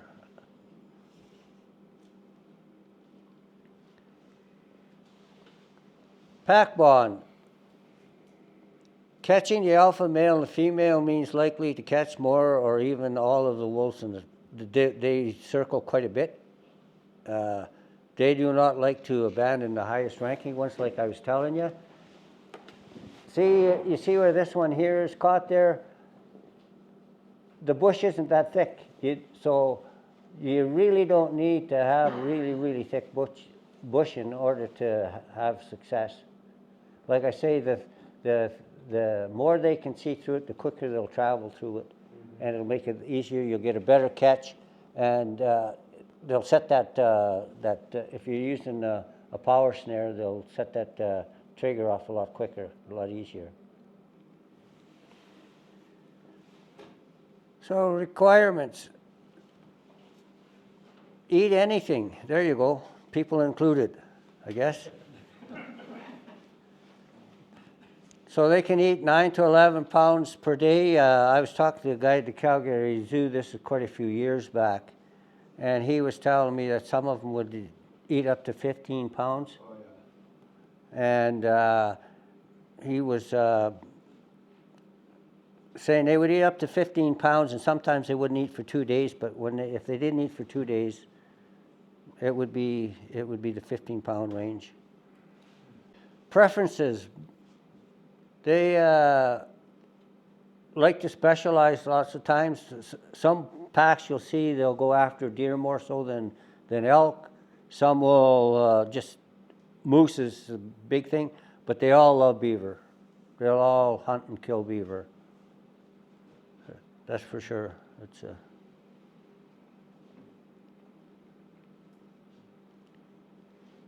So hunting. So they have 3 methods that they like to use. They'll still hunt, direction of the wind, of course. They'll go into the wind and smell out their prey. They'll track it. They'll test, see how weak the animal is. But you know that there's a misconception out there that they only eat the weakest one in the herd. If they get a hold of one, I couldn't believe it. I was watching these wolves that were killing cattle one time. That was just after I lost my leg, actually. And I thought we're talking about intelligence of a wolf, right? I'm sitting on a hill in the middle of the daytime just above where I had lost my leg. I was underneath my quad. And I was eating a sandwich, and I was watching these yearlings. And I couldn't believe it. A wolf walked up, then there's 2 wolves. And then I see 3 more come behind them, and they laid down. And the 2 wolves just walked in real slow amongst these yearlings, and then one was behind the yearling, and it kind of nipped at the foot of this rear foot of this yearling. And as the yearling was turning, the other one grabbed it by the nose. And when he grabbed, the one in the front grabbed it by the nose, the other one grabbed a hold of that foot, and they give it a pull, and that calf just fell over, just fell right over. The other cows are still eating all around it. And I'm thinking, how did that wolf know to just walk in there nice and easy and slow? Have you ever seen herd dogs the way they work cattle? When that rancher tells that dog to stay, that dog sits, right? I'm often wondering if them wolves didn't watch a cattle dog round up cattle. Taking notes, yeah. You know, I couldn't believe it. And I'm sitting there revving my quad, screaming and hollering. They were only about maybe 700 yards, 600 yards from me, if that. I had to go through a fence by the time I got down, and I got the fence open. It was too late, yeah. Yeah. So then I went to the ranch, and I got talked to the rancher called Fish and Wildlife. So the Fish and Wildlife couldn't come out, and it's a good thing that I had taken pictures of it and everything, because by that evening, grizzly bears got on it. The sow with 2 cubs, and there was nothing left in the morning. It was cleaned up. So catching the animal by the nose there and pulling them down from behind. So that's one of the key ways that they do that. And like the experience, I couldn't believe the way they just walked in there so calmly. And the other one just laid right down outside of the herd and just watched till the calf was down. And when the calf was down, then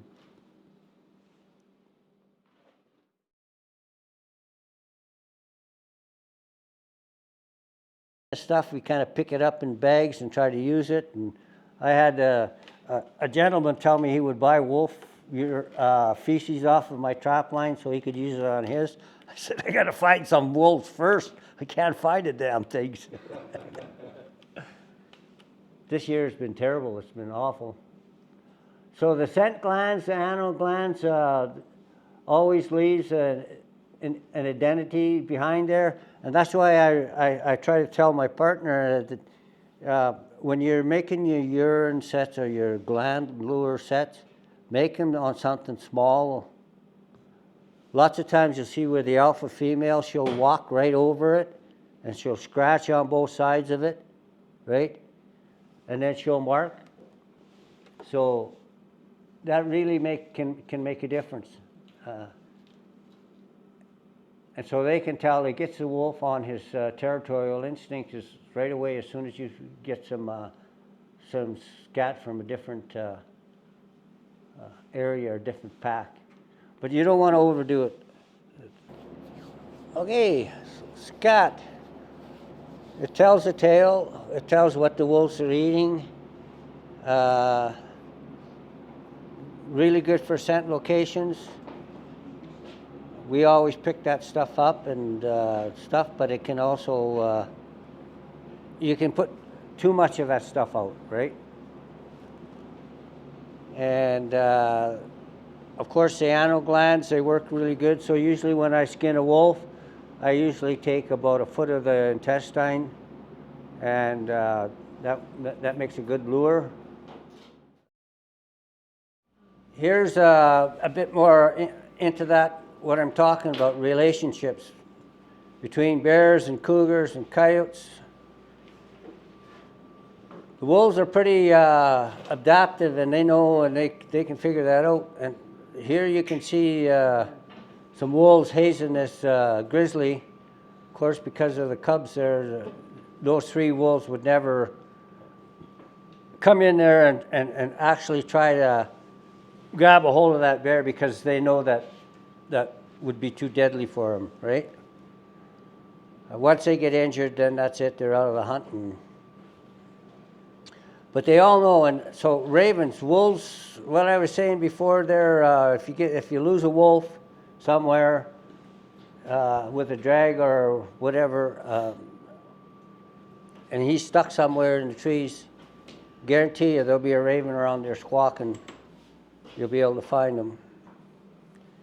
So wolves will know each and all individuals in their territory, whether it's a wolf, a cougar, black bear, grizzly bear, whichever it is. All these here animals will work together or fight. If a cougar can catch, if a cougar with two big kittens can catch a wolf out in the middle of nowhere, he's pretty much done for if he tries to attack them. Vice versa, so like if there's 3 or 4 wolves, they catch a cougar out in the open, they'll kill it. But if it can get to the trees and stuff, it's amazing the power that those cougars have. It's just amazing. If they can get to the trees and that, well, they're pretty safe. That's one challenge we have with in southern Alberta is trying to keep the bobcat and the lynx, as the damn cougar populations are too high, and a bobcat or a lynx goes up a tree, that cougar can go right behind it. And, yeah, well, there's 2 or 3 of them killed every year in the Crow's Nest Pass that are caught in some form of traps somebody's put out that they shouldn't have, and they make it into town with a conifer bear on their head or whatever, and crawl under somebody's porch. And You just end up with them in the snare for wolves too, occasionally, or they wouldn't stay in that snare? oh yeah, oh no, it depends. Depends on if they get caught in a snare. Usually they're done for, but there's times when they don't, and it's the way you anchor things. If you're going to catch a mouse, you anchor to catch a lion and you'll be okay, but lots of people are dumb. They think, oh well, we'll take just a mechanical wire and we'll take 2 wraps with it, say they're trying to catch marten, right? And so, well, a bear comes along and sticks his foot in there, tries to grab something out of that box or rip the box apart. He's got the trap there. Well, he pulls that thing and it breaks the wire, and away he goes with the... Yeah, we'll be talking a little bit more about that when we get into that. But they know they know the scent and identity of each and every critter that's on their line, the smell of the scat, and they know you as well, and they will recognize you. Like I was saying, I don't know what it was, what kind of a scent that I was leaving when my wife passed away, but for that winter, I was thinking about her lots, and, you know, whatever it was, there was something there that I was putting down that those wolves picked it up and they wouldn't come anywhere close to where I was at. And it was frustrating, but the next year, had no issue. If the wolves were there, I just had no problem catching them. We talked a little bit before about the salient features. They can act as an attraction. Of course, beaver houses, beaver dams. I've fallen, so if some of you guys have a creek that's close to where you've had an issue with wolves going into your bait station and being able to snare them, follow a log across the creek, put a couple of snares on that log. Use a fence staple them. Once they start on that log, they're committed, and you'll catch them. They'll fall in the water, and the belly's cool. They don't turn green, and it's a win-win, right? Another big one too, Ken mentioned earlier, with wolves in particular, like trapping in general, squirrel middens are really big. But if you find the really big, like old superstructure, like been there decades squirrel midden, does everyone know what a squirrel midden is, what I'm talking about? Does anybody not know what I'm talking about? Squirrel what? Midden. So that's where, squirrels, they're going to collect cones all fall. Late summer, fall, they're collecting cones and they're burying them underground, under the base roots of a bunch of spruce trees or pine trees, whatever, right? Some sort of coniferous. Then throughout the winter, they're going to run down to that food cache, go under the hole, grab one, then quickly run right back up the tree where it's safe and eat the seeds. All the shells fall off the cone while they're eating the seeds. The result is a big mound of shells on the ground. Shells and pine cones. And shells from pine or spruce cones or whatever the coniferous is. But you can get, like in established areas, no joke, middens the size of this garage, just spread out everywhere. Those, especially during cold snaps and that, like Ken mentioned earlier this morning, those are bedding areas for all kinds of big animals, but they're mega structures for just critters throughout the year, all the time. They're just good places to know about. They're amazing places to foothold them any time of year. It's a great place to just bed in, a foothold easily. But it's an attractor for all kinds of different animals. So it's a place where you can be really efficient with your time, because there's a lot of opportunity to catch a lot of different creatures around those sites. And they're often overlooked. Yeah, and so that's like when we mentioned quite often combination. So a beaver dam and some trails that go up there where there might be an old kill, or there might have been something fall on the ice and go through the ice, like I was saying about my partners. Cows got excited, the wolves were in that area and they ran out onto the ice and they fell through the ice, and that was it, in the beaver dam. So I've actually seen near a den site where there's old, like really old oil cans that say BA on the old oil cans. And the pups, you can see because of the teeth marks, the pups were chewing on the cans. And so that area, there's all kinds of fine bones, and it's not far from the den site. And so there's a good place to go between and a few trails in there. So you can have a trail from here to that fridge and not a tree on it, and you can put an anchor in the ground and use a number 9 wire and hang a snare on there and catch something. Mm-hmm. You know, like you just don't, it doesn't have to be always in the trees. Probably one of my favorite go-to finds for setting for wolves specifically is bear rubs on trees. Wherever they're doing their scratching and rubbing and all that, like just, it's like a guarantee that if the wolves are even remotely coming through the area, they're going to check out that tree. Just like this here, right? Yeah. Bears and wolves. There's a whole array of things that will get all kinds of like animals coming by and checking things out, and you can just play with it. But it's important to remember that those things have different responses with different animals, pending the geographical area you're in, you know, the quality of food, you know. Is this an area that allows for them to be pretty curious, or is it a pretty ruthless area where curiosity tends to kill you more often than not? Like there's factors that come into playing with different smells and things like that. So that's a world unto itself, but it's just important that what worked for one person in one area doesn't necessarily work for you and yours. You want to really try to dive deep into those little sort of anecdotal tricks, because they don't always necessarily apply to you.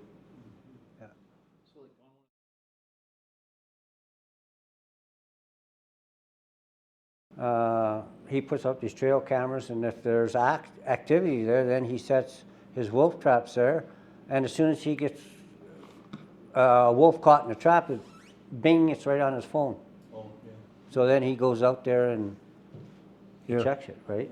He's using trail cameras to check his wolf traps. Oh, okay. Yeah. Instead of going out there every day. But that unless I've had guys say, you check don't go near your traps. You got to check them from, you know, with binoculars and stuff.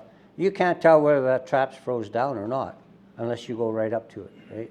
Yeah. So there's a happy medium there. If you know you've got good setting and stuff, and the weather's doing the right thing for you, well, you can wait a week or 2 weeks without setting that trap. Going right up to it, right? But the only way you'll tell whether it's froze or not froze is going right to it. Yeah. It's the only way. You also, it's just, you don't want to be shy in the area you're working. You want to be present. Yeah. You just don't want to be indifferent to the fact that you're there. So, like, for example, Ken, and you'll see when he demos setting footholds, he's got to get right on the ground and do things that I've learned from master footholders would say is an absolute grave error of the highest order. And yet Ken, you know, smokes as many wolves as any of the best of them, and he's doing it with having to hobble on the ground to do it, right? But Ken also is active on his line, as is present and meticulous about being present in areas that he likes working, so that him showing up isn't news to anything there, right? Yeah. That makes a big difference. Yeah, that's just like if I get a new pack of wolves on my trap line. So if I got to go to take a leak in the middle of the night, I got to put my leg on and everything. So that takes some time, and sometimes it's, you know, hard to get outside, right? Mm-hmm. So I just have a bottle that I clean all the time, and I urinate in it. Yeah. If I get a new pack of wolves on the line, if I want them to go one place, I just pour a bunch of my urine and move them over to where I have traps already set, yeah. Right? So you can use it for you to an advantage or a disadvantage, right?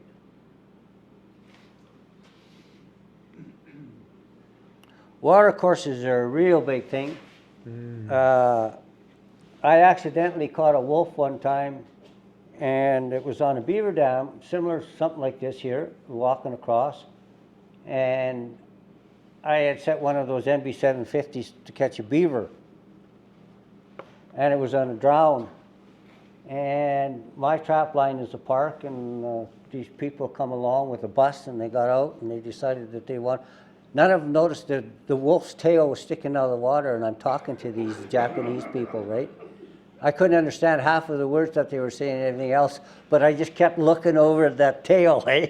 That's the only thing that was sticking out of the water.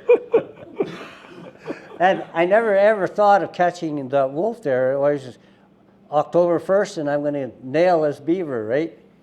He was causing a problem. I had to lower the water. And so you'd be surprised. And so that's what got me thinking about the idea of dropping a log across the creek. Like on the old trap line that I used to trap on Don Scott's line there at Means Creek, where the old Means Creek cabin was, that thing hardly ever freezes over Means Creek. It boils out of the mountain there, and it just hardly ever freezes. And you wouldn't believe how many critters I caught with a log that I dropped across that creek there on snares, right? Once they're committed, they can't back up on that log, so they'll go right through it. But that's what got me started with that concept there. Denning areas are good. we've talked about travel corridors. Winter ranges sometimes differ than summertime.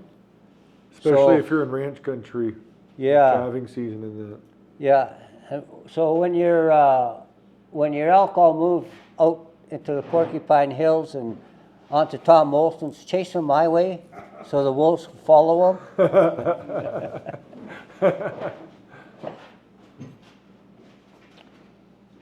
Ridges are good, lakes are good. We talked about lakes already. Ridges are really good. So wolves just love to travel this sort of thing.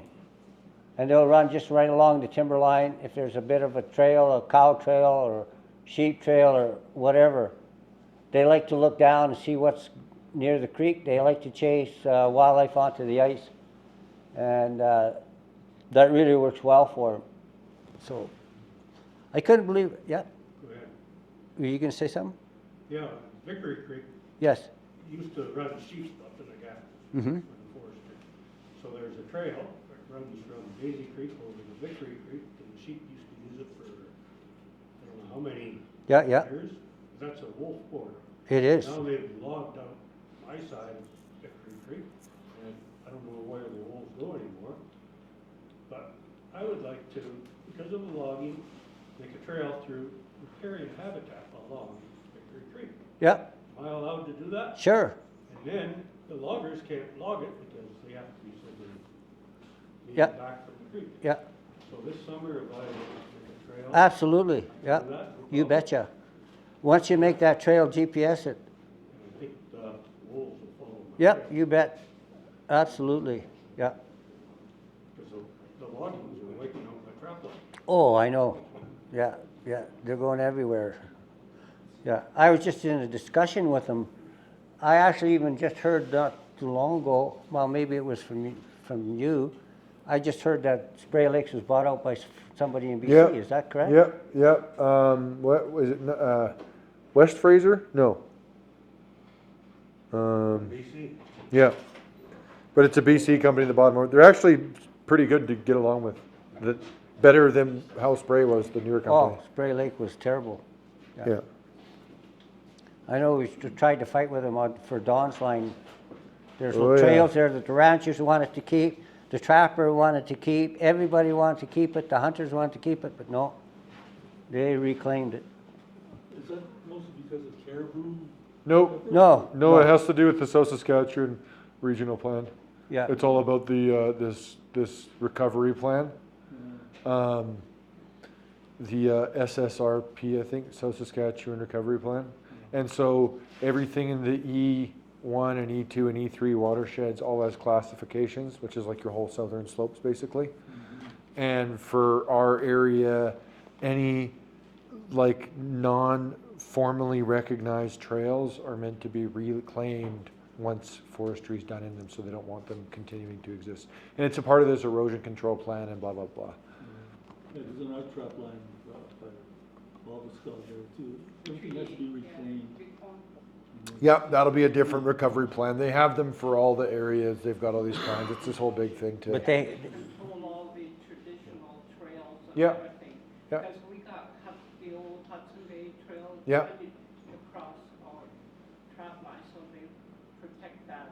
And they logging, they only they kind of did the buffing Uh-huh. further from the lake too, so. I think your dad traps up around here, doesn't he? Yeah. Where are you guys? Where? About 100 kilometers north of Wabasca. Towards Oh. Avalon. See out there? Oh, yeah, well, he used to trap up there. Oh, he used to. Yeah, yeah, we partnered with Neil Kimmy. Oh, Yeah. He's like right around the Panny and that. yeah. Yeah, we're close to Chippewa. Okay, yeah. So, but not quite as far, I think, north as you guys. But it's a challenge that one of the best, most effective way to deal with it is to, you want to approach any matters like that from a group-oriented perspective. So if there's a committee, you want to try and resolve it through the committee. You want to try and resolve it through the local, and you want to like make sure it's more than just some individual with their qualms, right? You want to represent more than just your own personal concerns when you're dealing with them, and it tends to get a lot more effect. So that's why, for example, well, we use those trails. It's like, no, you have to establish more of a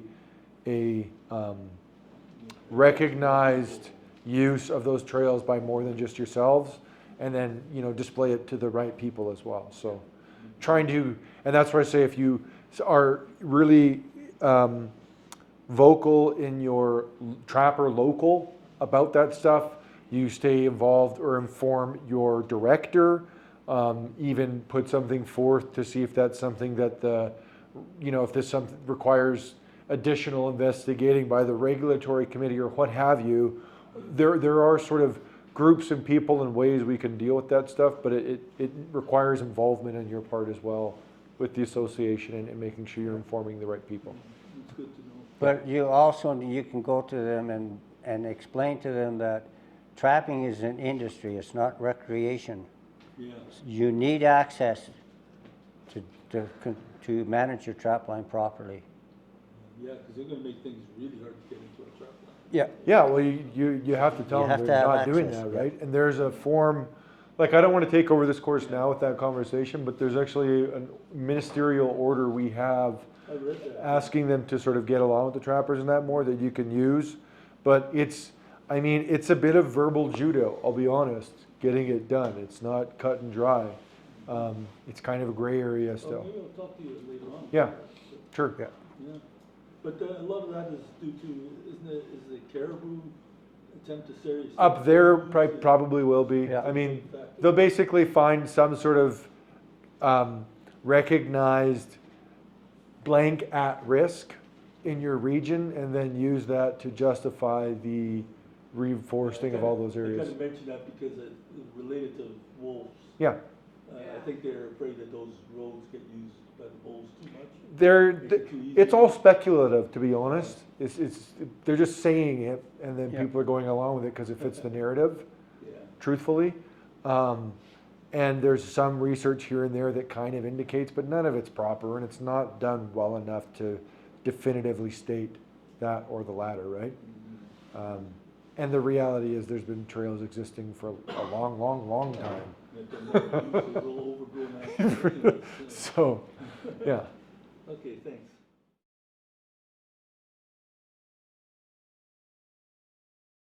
Wolfer, you don't want to be in it for the money because you won't be making enough to pay for your hobby.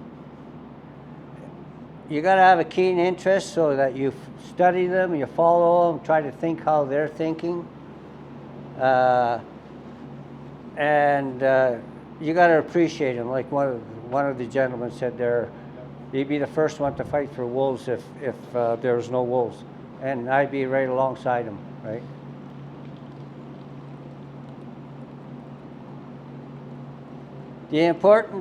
Understanding the importance of wise wolf management is critical, and willingness to go the extra mile.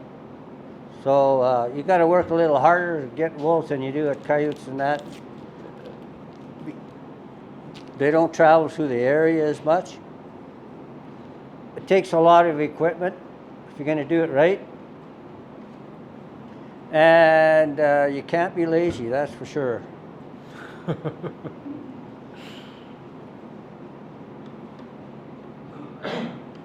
So, a long life learning experience if you want to be a wolfer. Preparation is a key thing. We've talked about that. You need to go where the wolves are. Detail. We've talked about that quite a bit so far in the course. Another thing is patience. And there's a few wolfers there that are mentioned in the slide there. George Kelly, Gene Walters, Gordy Clausen.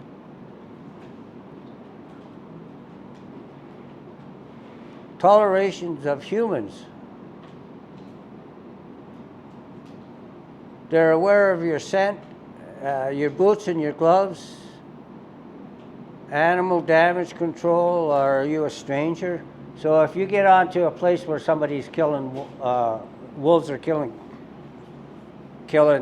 cattle And that, usually it takes a little while before you can figure it out, where they're going, what they're doing, and stuff. And they'll know right away that you're a stranger in the area, right? So they'll have their guard up a little bit. That's not saying you still can't catch them. If you're regularly visiting your trap line, and that makes a huge difference in getting closer to the wolves and being able to be successful catching them. They don't want to associate you with the danger. That's why I'm saying if there's 3 or 4 wolves going across a clearing and stuff, and you're driving along with your quad or your snowmobile, you jump out and you shot at them, you just educated them, you're going to have 3 times trouble catching them.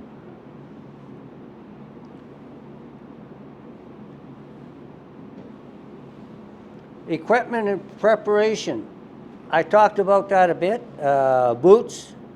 I use my moccasin rubbers when I'm out there on a trap line most of the time, and I change my rubbers for my moccasins. And traps and drags, there's pros and cons to everything, whether you're going to use stakes or whether you're going to use drags. Snares, supports, markers. What about markers? We got to know where this stuff is, right? So if you're in an area like me and you got lots of traps out, and lots of times the wind blows 110 kilometers an hour, Yeah. and you drive along, and the day before a fence that was that high you can't see it in the snowbank, how are you going to find that trap? Any ideas? I'm working with GPS. What's that? I use a GPS marker. Yeah, GPS will bring you within a few feet of it. Proven it out. Yeah, Metal detector works great. Yeah. metal detector. Yeah, Huh? yeah. Think the wolves notice the flagging? No, they're used to that stuff all the time. They're like, this is Alberta. It's flagging all over the Flagging damn place. everywhere. I've heard some people talk about the color of it matters, like blue versus orange. Do you have anything on that? Yeah, you're better off to use a yellow or a bright color than you are a blue color. They can pick up the blue color a lot better than they can the lighter colors. It's got to do with all the cones that are in their eyes. Will be there. There's a thing here on that, I think, somewhere.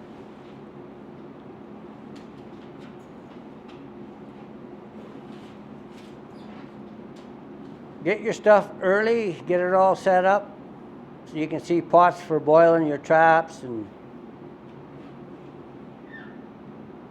That really can't be overstated, by the way. Having your stuff prepped and organized. Yeah. With like wolves specifically, my experience, like I've been all over the province and I've been with all kinds of different people with every caliber out there as far as skill set goes, and like it is clear, consistency note with every single one of the what I would consider genuine expert trappers was how well organized all of their equipment and everything was. There's so much out there that you have to battle with and deal with that are problems you can't control. You just don't want your gear to be one of those things to add on top of it. And it makes a difference if you are with footholding specifically, but wolves specifically because of their nose. In general, it's a problem, but time on site is an issue. The more you're farting around with your gear, fixing things that should have been done a month ago, or looking for tools you can't find because you're disorganized, that all is impacting your overall efficacy. So you need to be in and out and operate with precision. And how you do that is having everything organized. Look at any military unit or any specialized unit where precision is required and stakes are high. Look at the prep time before they go out. It's no different than when you're dealing with wolves or anything like that. You have to have everything aligned before you start. And just about every trap that you buy out there, you need to tweak it a little bit one way or another, or do something with it to make it to function properly. So if you think you're going to just go buy a couple dozen traps and then just throw in the backpack and away you go, you're not going to have any success whatsoever. You got to get that home, you got to look at it, make sure everything's working properly, and tweak it. In my opinion, almost every trap out there has far too big of a pan. Yeah. So that's one of the key things. We mentioned a little bit how the wolf walks on, it goes on his tiptoes, or he puts his weight and it goes down, right? If you have a huge pan, if you're using a dog type trap, does everybody here know what a dog is on a trap? Yeah, the part that goes over the jaw. So you don't want to have the stepping on the dog and the pan at the same time and letting it fire, because it's just going to throw his foot out of the trap. I use the dogless traps. Those MB750s, we'll be talking about them a little bit more, but those things are terrible. They'll catch wolves, no question, but you're always fixing them, and your hand is always in the strike zone when that thing is being set. They're also a low strike zone. Yeah. The profile of the trap is quite low. Yeah. So you get a little snow or whatever, and it elevates it even a half inch, and you're getting toes instead of a full foot on those traps. Yeah. Did you tell them what you like, the Bob beers? No. Do that later? Yeah. Logwood crystal is good. So you want to treat your traps, definitely you boil them. Logwood trap dye and waxing is a really good way to go. I mentioned it right at the start.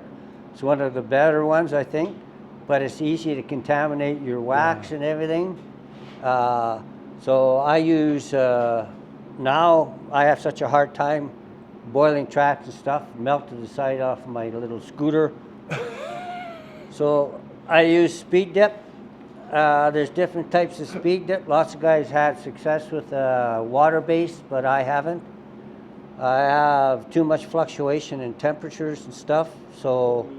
Was it petroleum-based speed? Yeah, I use the petroleum-based. Oh, boy, I'm thinking Formula One, that's only water-based. Yeah. There's water-based, petroleum-based, and Yeah. there's like this clear coat one that's kind of like, almost like a what'd you call it? Not an epoxy, but like a Like a resin or Varathane something. or A Varathane kind of thing. Yeah. Oh, Yeah, there's stuff to play with. Yeah. And a lot of guys say, oh, you'd never use the gas-based dye. I've dipped those traps in the gas-based dye, and 2 days later I've set them and caught stuff with them. Yeah. So it doesn't take long for that gas to evaporate out of there. There we go. You can see your trapping ribbon and stuff. The pink, orange, yellow, that works a lot better than say like a blue ribbon or a white ribbon with blue on it, striped. Am I blocking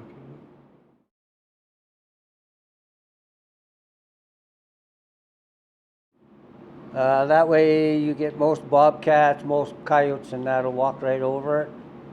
The only thing that really pisses me off with that is lots of times foxes get this big man syndrome, and they'll go and pee where your wolf urine is or your cougar urine is, and they'll scratch all the dirt off the top of your trap. So when the wolf comes along, there's no dirt left on the top of the trap. It's just sitting out in the open. Ken, hand tension, like if you were gonna set a blind set, or Yep. gonna set whatever you want Yep. to call it, still setting to 7 pounds? Yep, you bet. I want that foot right down on it. I want that whole foot down on that trap. He's got all his weight, so he can't pull that foot out. Okay. Yeah, you How are betcha. you measuring the fan tension? Is there a scale or something? Yeah, you can get a scale. Yeah. You can literally just melt some lead to the weights you want and just have your own set of weights. A lot of people do that. You can also buy trap testers. I'll find one here in a second. I've if you got wanna one see. somewhere, but I'm not sure You where can it's push at. on them and they have set lines for the different stages. Yeah, so you just lift your free jaw up, push down on it till it goes off, fires, it'll tell you how much poundage it is. Sorry, one more question about boiling. How long do you guys typically boil? And do you boil with pine boughs or anything like that in the water? You can, the key thing is to get the pine boughs and that there's a little bit of acid and that in it. It helps to get that oil off, right? Oil and grease off. Some guys go to the car wash and they use power washer. Yeah, Right. power washer and lye even works great. Lye, lots of guys use lye, right? They'll boil it, slow boil. The key thing about it is you don't want to boil your traps to get the oil off of them and then pull them out through the water, because you're just going to recoat them again with that oil, right? Yeah. And how long are you boiling it for? 4 or 5 hours? Oh, no. It 20 depends on the mix. Yeah. But typically, just to get the metal hot is all you need. Yeah. Yeah, you want to get the metal hot and then you'll see the oil float to the top. And then if you stick a garden hose, a cold garden hose, and let it boil over, all the hot will come up and all the oil will go out with the hot water. Yeah. I saw Duncan showed me my first trap oil, and something that I would have missed is how you guarded the bottom against the Yeah. flame. That might be really Well, I mean, so the way I do them, and there is no that's the way you do it. Yeah. You just got to figure out the way that works for you, and everybody's a little bit different, right? So, take everything with a grain of salt. But my way is, I have 25-gallon steel drums. I put on cinder blocks. I have a 90-degree just knuckle for stovepipe, like an 8-inch or 10-inch. Try and get a bigger one. Stainless is better. And then just run my tiger torch on that so I can lay it on the ground and it'll turn the flame upwards into the bottom of the thing. And then I have a metal grate inside the drum at the bottom that just elevates all the material, even a centimeter, just so there's water between it and the heat. If you have any of your metal in direct contact with the metal at the bottom of the barrel, it can pull more heat through than you want. And if it's a spring that's on it, you can even detemper them. It's hard to pull off, and they're going to be on there a while, but grate solves all that. And you can have everything hanging on wire hooks or whatever if you want. But if you're doing the classic spruce bow, which I did for years, I recently was switching to this clear dip stuff because it was no fuss, no mess, no heat. You just dip and go. So far, no issues with it, but with the dye, I would boil the spruce boughs for about a half day and have as many in there as I could possibly fit to get a good resin mix in there. And then the traps themselves, I think I boiled maybe 45 minutes, an hour typically, and then pull them out. And when you pull them out, like Ken said, have a method for either getting out or getting rid of or getting out of the way that oil slick that's on top. That's the big key. You don't want to pull your traps through that. Boil your snares the same way? Yeah, the only thing I don't do, so I like boiling all my snare parts in big like cheesecloth bags or whatever, rather than the built snare, just because I don't like to boil the collar support, which is the whammy, that's the rubber bit you slide onto your number 9 wire. My favorite is brake line, big thick, just any kind of rubber line, because it's gonna, it's more malleable even when it's cold out, obviously. But I don't like to boil those because they're a bit more brittle in the cold. Can you buy those little spring things that you stick? Absolutely, you can, and the springs aren't a bad idea, and for those ones, boil away for sure. But they're, if you're in an area that gets really significant temperature fluctuations, I find those spring ones can be a pain in the butt because they do a little bit of contracting for sure. Get the fire out. Yeah, exactly. Yeah, so I've always done the brake line, but it's to each their own, right? It's just think about the process. Whatever gear you're using, just make sure you're not accidentally ruining it while you're doing it. But don't ignore any piece of gear. All of it needs your attention. Are you boiling your traps and dyeing them every year before the season? Just when you get them, you get the oil off. Depends, I kind of eyeball them, but typically if they all got used pretty regularly, yes. But as long as I'm not seeing any like metal showing and I've got a good cover on it still, to me it's good to go. I do keep track of though, and I don't know, sorry Ken, I don't want to keep going on. I do keep track though of whether or not that trap has caught something, and that I'm very aware of and meticulous about. So I call it hot set, like hot gear and cold gear. Hot gear is something that's having caught something already. And in the world of footholding, those typically always produce better, but you got to be careful because you can't be trying to do a blind set with a hot trap, or their nose is going to be right over your trap, right? But if you've got a bunch of, like let's say it's fall and you got a bunch of dirt from the ground right in the donut of the previous one you had held up, collect a bunch of that dirt, some rocks that was rolling over, and you use that trap again, the whole thing's like a big homing beacon and it all just checks boxes for the next animal, right? And then versely for wolves, but more specifically, is this smell of a member of their pack or an adjacent pack, and that's going to get a different response. And I don't want to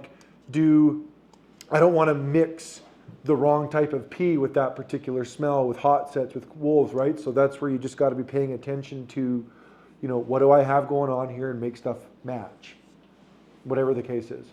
So you have, sorry to keep. No, this is what the course is all about. If you've got a trap that a wolf has gone around on the trail, Yeah. knows it's there, I don't know if it's smelt it or if it saw it, but it's going around it, is there a good chance it's got scent on it, and you better be boiling that when you pull it out? Or you just hang it in the bush for 6 months and all the scent's gone? Technically, all those answers are correct. You can do any one of those. Well, how come I'm not catching that damn wolf? Well, gosh darn it, I'll tell you. Once you have a wolf, so any animal, once they have figured out that it is you trying to get them, the rate at which they learn from you increases exponentially. So it's the game you're playing, the stakes are higher, and the player you're playing against just got better. You know what I mean? So that's where you really need to just stop, take a second back, and really try to get tricky. And no one does it intentionally, but you're often just not giving the wolf enough, like you're not treating them with enough, having enough smarts. Like treat it like this is a person. Respect. Yeah, like you really got to think it through. Yeah. And often one of the really effective ones, and it's hard to do, but when you do it right and you see it work, it's badass. Like it's awesome. Is you actually purposely have them locate a track so that they think they've got you, and then you have another trap set anticipating that go around, so their mind is still on the one they think they found, and then you pick them off on a different one. Or a trick Ken does with scratching. I don't know if you want to explain that with your pans in there. So I got some traps that I've got a little piece of pipe welded onto them, onto the spring, and a piece of number 9 wire that goes up. And so if I get a digger that digs up a trap, the free floating jaw, I set the trap so it's right underneath that. And so when they, and I bury it a ½ an inch deeper than I normally would bury that trap. And so the trap that they've been digging at is up higher, and they know it's there, they can smell it. And when they go to scratch to dig the dirt from beside it, their claws get caught in that number 9 wire, and it pulls the whole trap, the bottom trap, right up with their whole foot. Comes right out of the ground, and it catches them a good high foot catch every time. Yeah. We've even done, just even get an old pan or just get some flat iron or whatever and just put a spike on it to mimic a pan of a trap. You can even just have like a metal ring to mimic like the rings, and purposely stake one to be found, and then set accordingly to catch them on a different one. Yeah. It's a very effective way to get those trap smart ones. My uncle was trapping in the Kishinina, and he had a bad habit. He had a John Deere snowmobile. I called it the submarine because it was a under the snow more than it was on top of the snow. But he'd catch beavers and he'd throw them on the seat and then he'd sit on the seat with the beaver between him and the seat. Well, everything's smelling like beaver, right? Well, this Wolverine comes along, figures this out, gets his nose pinched. Well, he's wrecking everything on my uncle's trap line, just tearing it apart. So I went to pick my uncle up at Christmas time, and he's got a conibear, a snare, and he's got 2 traps set at the bottom of this tree for this Wolverine. And he's got a piece of beaver hanging up underneath it, right? So he takes me and he shows me, I see this, well, okay. The 2 traps at the bottom of the tree are set off. The conibear set off. The snare's pushed over to the side, and the beaver's gone.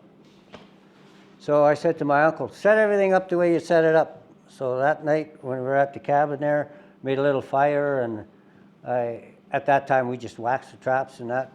So we did a little boil in spruce boughs and waxed the trap, 2 traps, and I made him make his set, and then I just went in there and I slid beside his traps the 2 freshly waxed traps.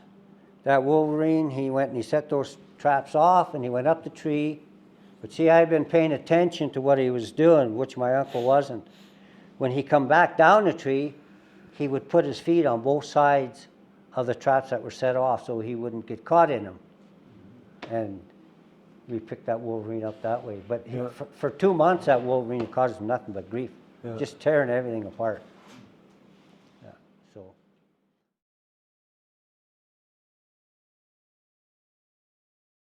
So we're creatures of habit. We fall into habit and routine all the time. I can tell you right now, when it comes to whatever your trapping style or method is, there's going to be a routine or habits you always do. Sometimes those are good, but those often can be getting you in trouble as well. And trying to figure out, this animal, often it's not about, you don't want to start with this animal, you actually want to start with yourself. What am I doing? Right? And look at yourself, have a good critical analysis, figure out the things you're repeating, and, check your ego at the door. Trapping in general, like most things that are hard in life, the ego doesn't serve you, that well. But when it comes to, there's a handful of animals out there that are really kind of on the pedestal as far as being able to catch consistently. Wolves are certainly one of them. You got to check your ego at the door, and even if you've caught hundreds of them, when you have a challenge or this or that, stop going, well, this is what I always do. That statement is never good. If you always do it, do something else. Like, you have to really be looking in the mirror and changing the game, the way you play the game all the time. That's how you stay ahead of them. It's a game of chess, right? Yeah, I only used moldy pizza once, but perhaps it's time for me to use it again. Right? Well, like the statement in that story, oh, you can't use that, that's never good. That being definitive with wildlife in general is never good, right? But that's a perfect example of just don't get stuck in a rut with a way of doing things. So in here we've got heating and our waxing. Some trappers are cheap. Most of us are. All of them? Some of them just want to buy just straight wax and just straight paraffin wax. It doesn't stay on your traps well. You're far better off if you're going to wax your traps, use good trap wax. It'll stick on your traps and it'll stay there and work better for you in cold weather. Whereas paraffin wax, when it gets really cold, it just wants to, especially if you dry fire that trap, it just shatters, and it's just like icing on a donut, right? Is anybody here a waxer? Like, they know they're going to be waxing? It's a little personal, isn't it? Tell you what, Harry, you and I will chat afterwards, okay? If you do wax, just one of the big key points, it's a good simple note to have.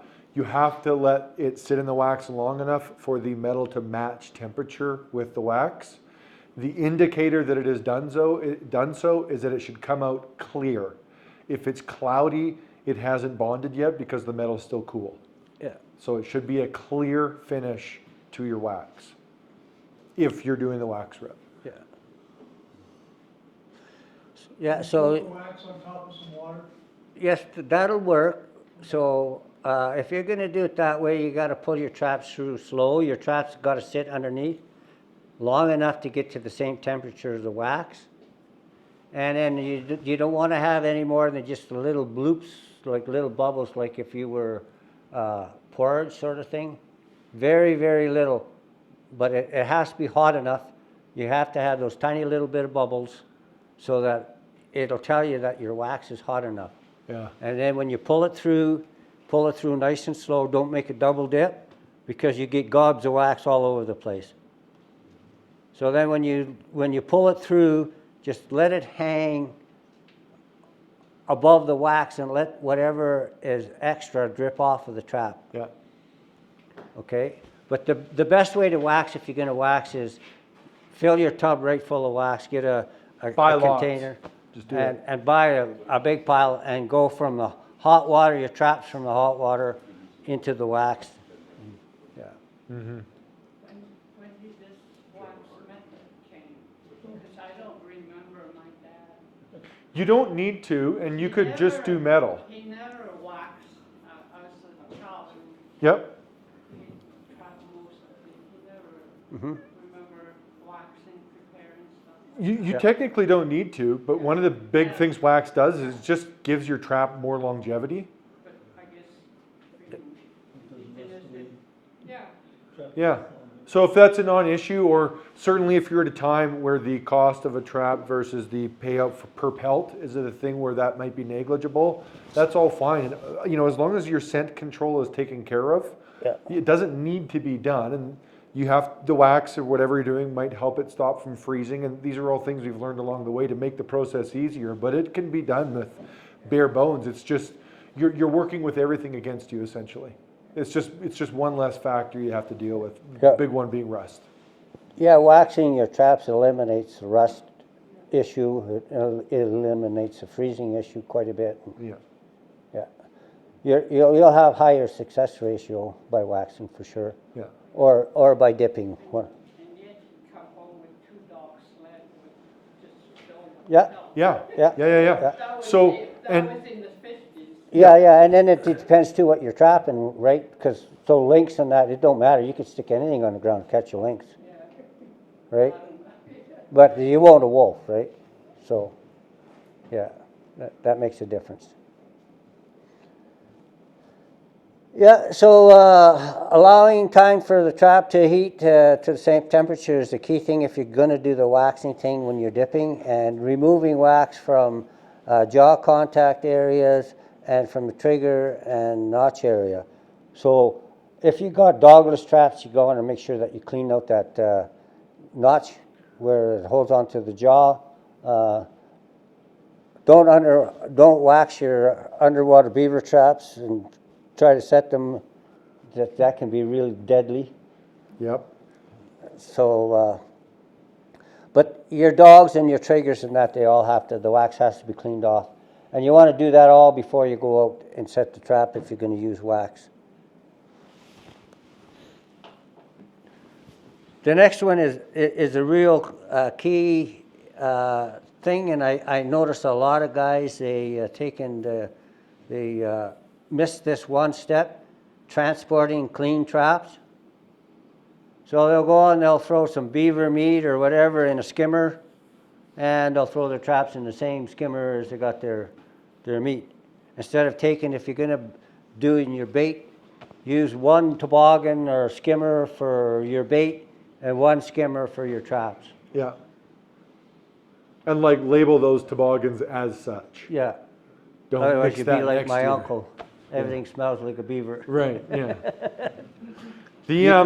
Those big the big Rubbermaid bins you actually get work great, especially if you're going out of a pickup truck. But even in a Skidoo, you can strap them in, and all the weight's at the bottom. They're not a big deal, but they're nice because you're not busting your back every time. They're tall enough, like just a big garbage bin, like those there.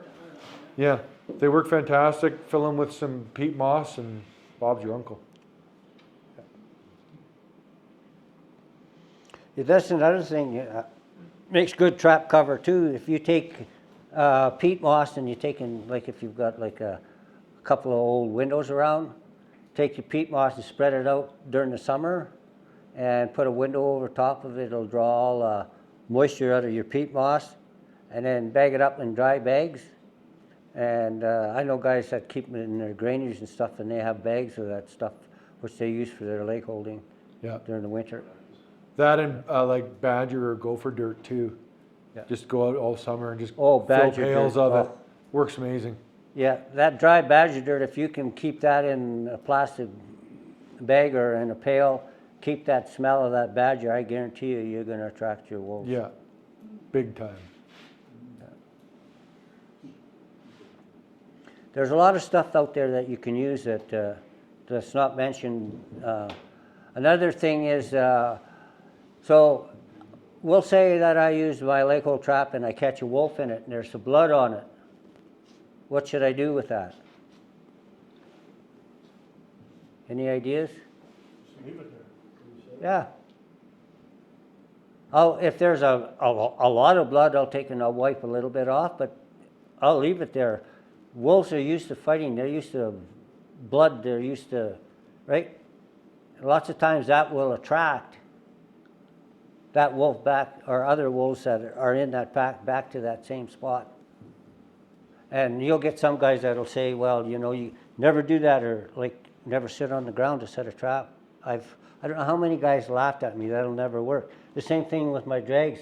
I'll be doing a wolf course like I'm doing now, and guys will look at my drag and say, that'll never work.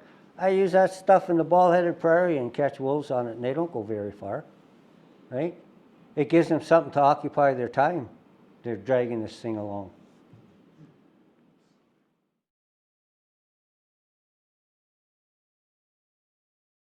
Different types of cable. 1/8, 5/64, 3/32 are different diameters of cable. So we had another slide in there that had 1/16, and there's been quite a few wolves killed on 1/16. And we used to teach that in this course. But we realized that you cannot get consistency in the cable you buy. And some of that stuff, you can just give it a twist and break it at 1/16. So Yeah.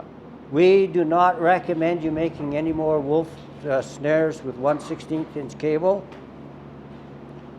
Also, I don't want to beat around bragging up the ATA, but you can buy cable from different places around the province, and you'll get Korean or Chinese cable. Yep. It's a lot cheaper than the cable that we sell at the ATA or Marty Seneca sells, but it's not the same cable. It'll break at 200, 300, 400 pounds difference in strength. And you'll see that can really make a difference, okay? So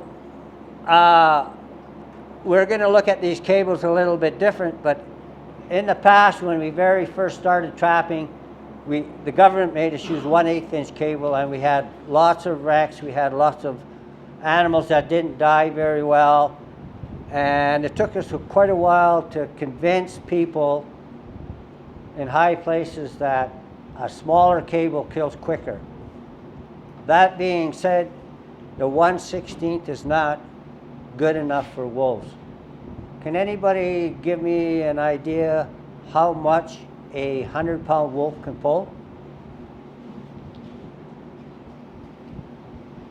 Any ideas? It was 750-pound breakaway, and I've had a wolf pull a pound of that. So they say a wolf can pull 800 pounds. A 100-pound wolf can pull 800 pounds. So that's a lot, right? And so that can work to your advantage or your disadvantage. That being said, if you tie your snares too high, when they go to pull, you're going to lift their front feet off of the ground and they can't pull properly, right? And so there's a balance there. And so We recommend using 5/64 cable, Yeah. and that's what we're gonna use in this course, is 5/64 cable. For the One snare by end. 19, 5/64. Yeah.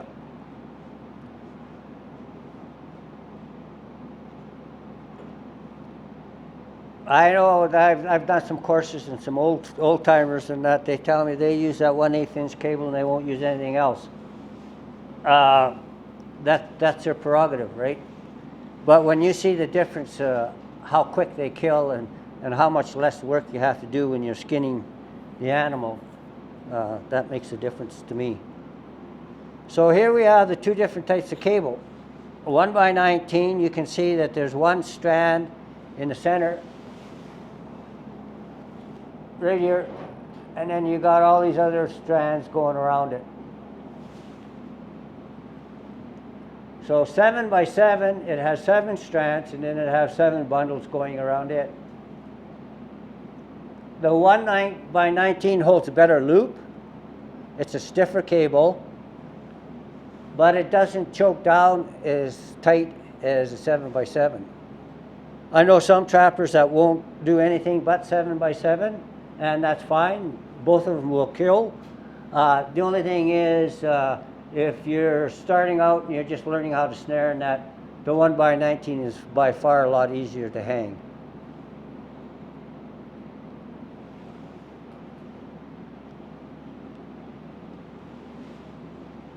So you want to set your snares well back from your bait station. I won't set a snare any further than 75 yards from my bait station.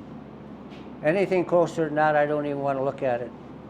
I want to catch the wolves when they smell it and they're kind of breaking around. Lots of times they'll break up. The pups will try to get there before the adults or whatever. And if they split apart, I don't want one wolf watching another wolf being strangled in a piece of cable. Or one wolf get tangled up in 2 snares and he isn't be able to choke himself down properly and die properly. So that's one of the misconceptions some guys have. They'll make it like a fence, and their snares will be, there's a hole here, and then they got 2 feet, 3 feet, then another snare. So if you catch a wolf, he can wrap around in both of them. Here you can see this wolf here, he's still alive. Why is he still alive?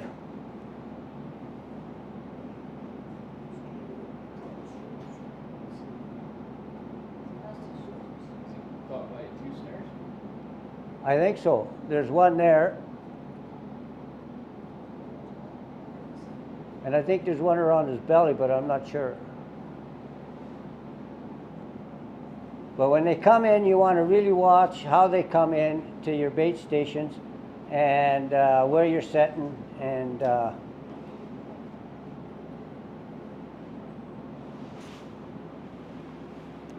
height off of the ground is good. So we have the different strike zones for the kill zone.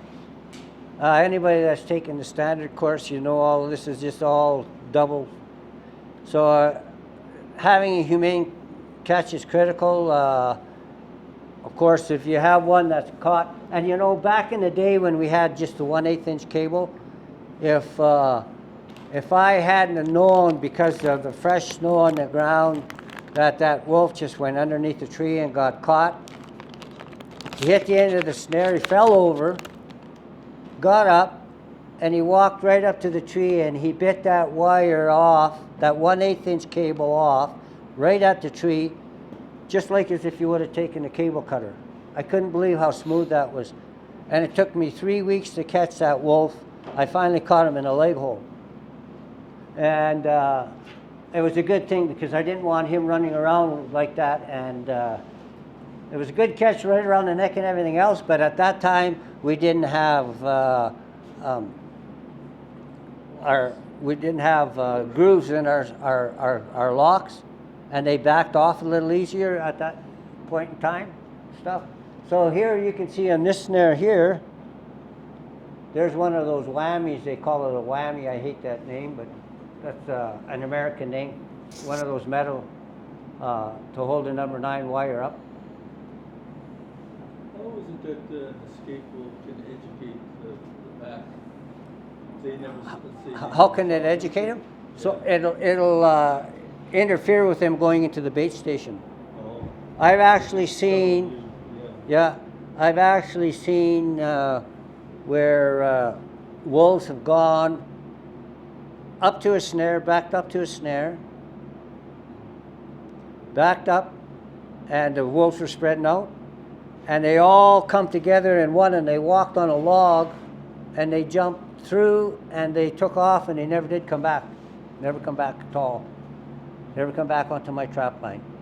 And I don't know what educated him to that snare, but his head was right in that snare. His feet were right below the snare. He backed up, and he went up on this big Douglas fir that fell over.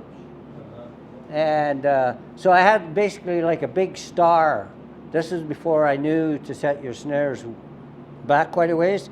I had a pail with a rotted beaver with holes in the bottom of the pail. And so this stuff was dripping out onto the ground. And about 30 yards away, I great big trees like this, I had cut holes in them for them to go through. And I put the snares in them, and I just stapled the snares to these trees. He backed up and he jumped on that log, and they all come together and they took off, and that was it. Never seen him again. They never did come back on my trap line. So stuff like that makes bad publicity. Everybody walks around with the camera, and some trappers are the worst. I know I've got a few guys in the past that don't like me anymore because I've seen some of the stuff they put on Facebook, and I told them they better smarten up if they want to become trappers and be professionals, not to put that junk on Facebook. Why would you catch an accidental catch by a coyote by the hips in a snare and then brag about it and put it on for the media to see? It makes no sense, right? Anybody that's trapped for a while and said they never had an accident, I will call them a liar. Those things do happen. But being a professional, you want to eliminate that stuff as much as possible. Yeah. Well, and you want to just hold the whole industry to a high account. I mean, it's like there's two types of gun people out there. Those who appreciate the safety associated with guns and those who don't. And it's obvious which is which, and you know, which one's comfortable to be around at the gun range. The idiot who's going to barrel sweep you at a moment's notice, or someone who treats that with respect as a professional, right? And it's no different than anything else. When you tolerate idiots, idiots is what you get. And they're just a problem for everyone. I went and did this course up at Medicine Hat, and this gentleman come and seen me, and he was showing me one of the snares that he had made. He drilled holes through these golf balls, put these golf balls on the snare. And I asked him, you know, because trappers got ideas, right? Why do you put golf balls on your snares?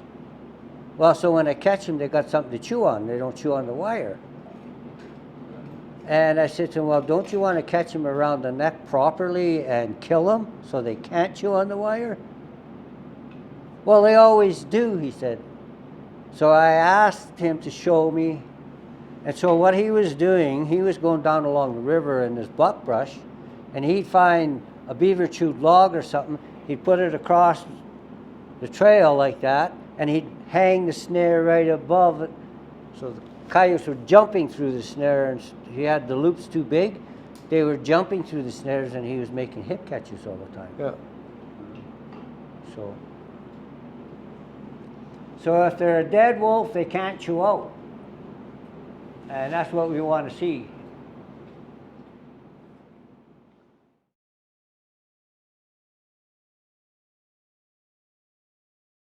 He's got good stuff there to tangle in. You can tell that that wolf died quickly because of the gums and the head's not all swollen up. That tells you that that wolf died pretty quick. Did you say because of the gums? Yeah, there's no water in the gums. The gums in that's one of the first things that happens, right? If the snare what happens is if the snare doesn't tighten enough to kill and occlude the arteries, the veins still are working and the fluid comes, so it goes interstitial. The fluid from the veins and that goes into the surrounding tissue. It's an osmosis thing, right? So that's just like if you had this thing filled full of water, the floor here, and you had something that would wick up, the water's going to come up into that wick, right? And that's what happens, so their heads just swell.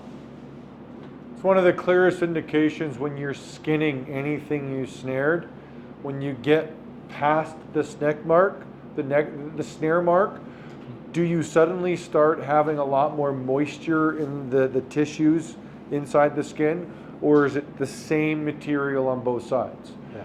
The closer to the same it is sort of empirical evidence that you had good occlusion over the arteries, and the more gushy and juicy it is more evidence that you didn't have an arterial occlusion and you were just vascular, which is what Ken was explaining. Yeah, so what, in this snare testing, what they do is the animal is caught in a snare and the whole animal is taken in to the Fur Institute of Canada. So they take the artery and they take this dye and they try on this side of the cable, if the cable's here, they try and they see if they can force that dye through to the other side. If the dye goes through towards the brain, that snare never did its job properly. It didn't occlude the arteries. So that's the big deal there, right? And so that's how they test that. And so that's whether your snare is going to pass or it's not going to pass. And so if the dye does not go past the snare towards the brain, that animal dies in under 5 minutes. And keep in mind, that's clinically dead, not necessarily when they're unconscious. Yeah. Right? So when you go under and when you're actually dead are two different times. Yeah.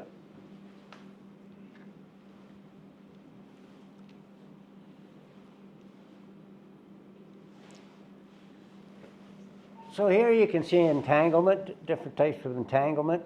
Another thing you can tell whether it's been working good or not is, can you take and set another snare in that trail, or is this all ratted out so that you can't set anything in the trail? It's all just beat around circle, right? Look at the head on this coyote. You can tell definitely that was a quick kill there.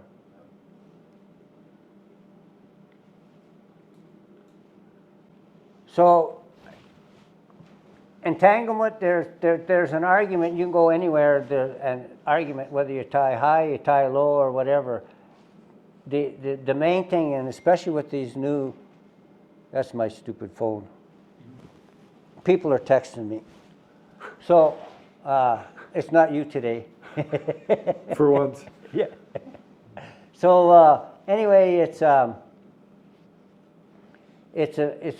big thing. You can anchor in that ground with a disposable stake and kill that coyote just as quick and easy if you're using the new types of snares that we're making as you can, whether it's tied up in a tree like that. It doesn't matter where you anchor it to, as long as it's not too high to cause a fishing pole effect.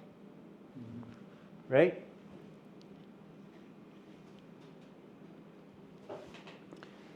So here you can see some of the gear that we have now on our snares that we're going to be building. This is a pretty thick cable here, but we have a cam lock with teeth in it. That's important. We have the spring. These washers are to eliminate, when the spring fires off, getting jammed up in your breakaway. This here, underneath here, is the breakaway. And this is the collar support. So your number 9 wire, that's the key thing. When you're hanging your snare, that number 9 wire, you want to have that close to the top so that when that snare fires, it rolls and it goes straight down the cable. And so we're going to be using 5/64 cable for the snare and 3/32 locks. Is there anyone here that hasn't really dabbled in the new snare technology? No? Cool. That makes it easy. The big thing is there's a lot of room in trapping for your own personal take on things, on what is the best and most effective way to do it. One of the places where I just really don't tolerate more of a discussion around it is snaring. The evidence is quite clear about what works and what kills quickly. And you can certainly argue that even with just a lock and cable, you can still have the same quality of snare. The problem is that it requires everything to go perfectly. The animal has to do everything right. And the reality is, majority of the time, that won't be the case. And that's basically the game, set, match in regards to whether or not you should have this gear. It's just simply taking more of a rational approach to the situation and having gear out there you can rely on to continue putting that animal down regardless of what it's doing. And you have to remember with snare specifically, this is the one form of lethal trapping where the onus is on the animal to apply the lethal force. If they don't tug, this doesn't kill, right? Yeah. Now the stinger spring that we put in here, and this actually is open, I can close it, I'm not going to bother with right now, but they come, you can close them with a lock so they're loaded. So the animal doesn't even need to apply the initial pressure. But prior to this, it literally, unless the animal applied X number of forces, it was not a lethal trap, period, no matter what happened. It had to hit this point. Since we've added this new gear, now there's some leeway where maybe they don't tug hard. All they have to do is tug hard enough to fire these springs, and this is now a lethal set, right? So we can start the killing process even if things go a little bit hairy, which happens. You know, snaring, there's a lot of factors that can change how an animal's going to go through. Like wind came through and blew a branch down in front of your snare. So they kind of go through it fugly, or maybe they give a little hop where they otherwise wouldn't have, right? Random things happen. So that's where the argument falls short. It's in just statistical analysis. Can you get this basic snare to kill a wolf really quickly once? Is it possible? Yes. Can it do it 800 out of 1,000 times? No. And it's been proven not to. It's just statistically not going to happen. Simply because the onus is on the animal. And you just won't get those numbers that way. That's just like if you're leg holding wolves and that. Some are chewers and some are not chewers, right? And so it'll look like a lawnmower went around some places, and other places nothing is chewed up. Sometimes you'll find that they have broken teeth, right? Because they'll chew on a trap. But very, very rarely will an animal chew on its foot if it's not frozen. So if you're checking your traps in the time that it's allotted and everything, you won't get very many wolves that have a frozen foot, where it's froze, where they'll chew on them. But you'll get some that are chewers and some that are not chewers, and that's just the fact. Yeah. Animals do weird things sometimes when they're caught. Like, some of them get caught and instantly go for a sprint, and it's just hard snap, game over, they're done. Yeah. And other ones like get caught and lay down. Like they don't even run, they just lay down. You're like, what the hell? Yeah, you think they were like your dog. Yeah. So it's just, so that's why you, again, check your ego at the door, right? Yeah. Use the gear that works. And you know, heed the advice of people who've been before you and been working on these things. Don't make every problem your problem to fix, right? Take the stuff we fixed and run with it.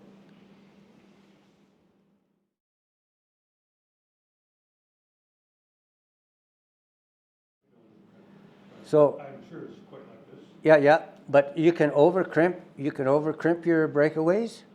And lots of times when you buy your breakaways, before you put them on, look at them, because they're made with a machine.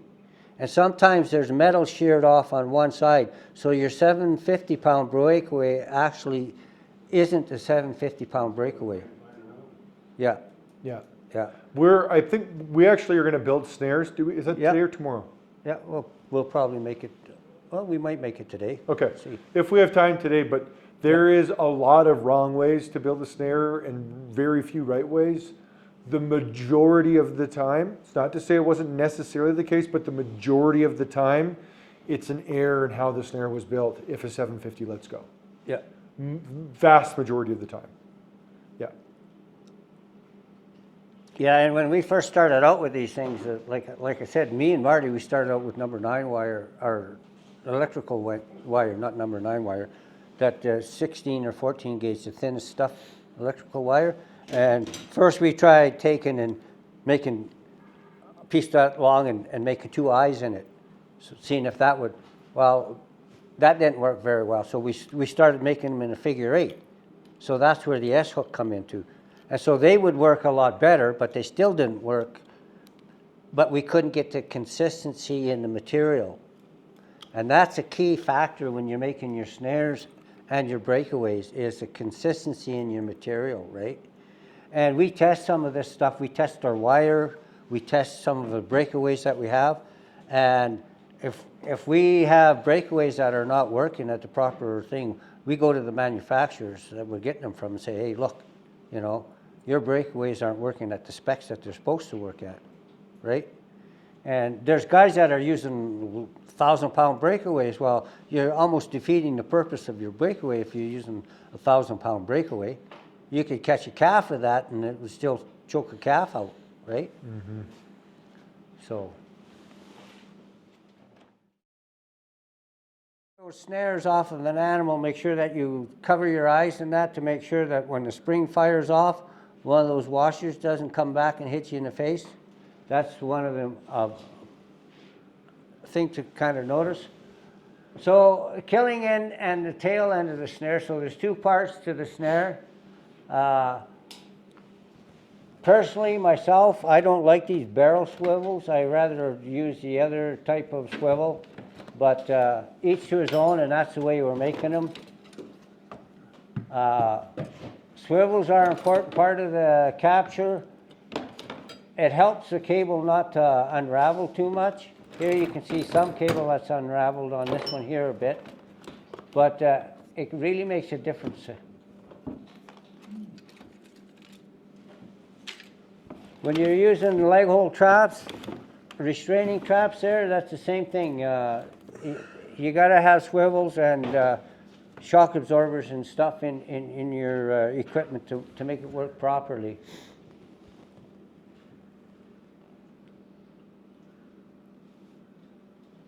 So there's the killing end. Here you can see the killing end.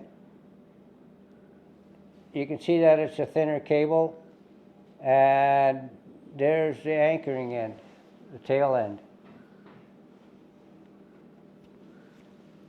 Just to add a point to that with snares, to just will clear the air, the anchor end, one size fits all. You don't need anchors for one anchor is one anchor, and anchor is an anchor is an anchor, okay? Yeah. You can use the same anchor for a fox as for a coyote as for a wolf. Just build them all for wolves. Whatever the biggest is, build them for that. You can use them for the rest. The critical part is in the components on the killing end, the snare end, particularly in the size and diameter of the snare you're using, and in the size or breakaway strength of your breakaway device, right? Those are 2 big things. Your breakaway, you want to use the smallest you can with whatever your targets are. Your cable, you want to try and use, you know, essentially the biggest you can without being too big. So they're almost contrary because you don't want to use bigger than needed, but like Ken said, going to the smallest is not really the smartest anymore because of cable quality. But 1/8 is too big. You want to get away with smaller if you can help it, right? So 5/64 is good middle ground. Optimum length for the cable and like the anchor end is. Doesn't matter, depends on your timber. I mean, if every tree you're going around is this big around, obviously you don't want to just short yourself every time because you're rigid about 3-foot anchors, right? But there's nothing wrong with double anchoring to get the extra length you need, you know, shorten it up a little bit with an extra wrap, like a 3rd wrap, whatever the case.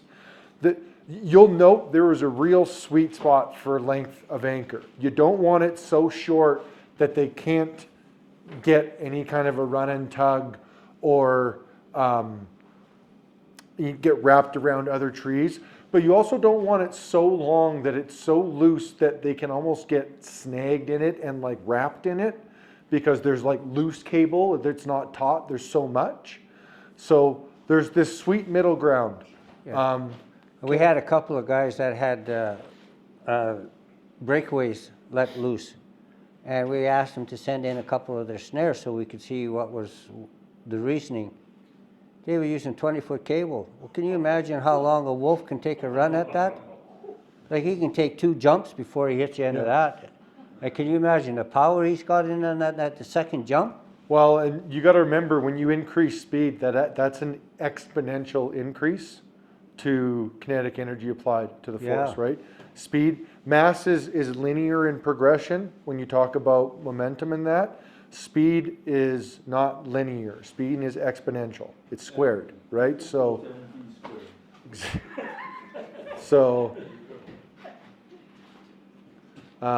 yeah, that's you. The forces really change when you let them get that big of a run.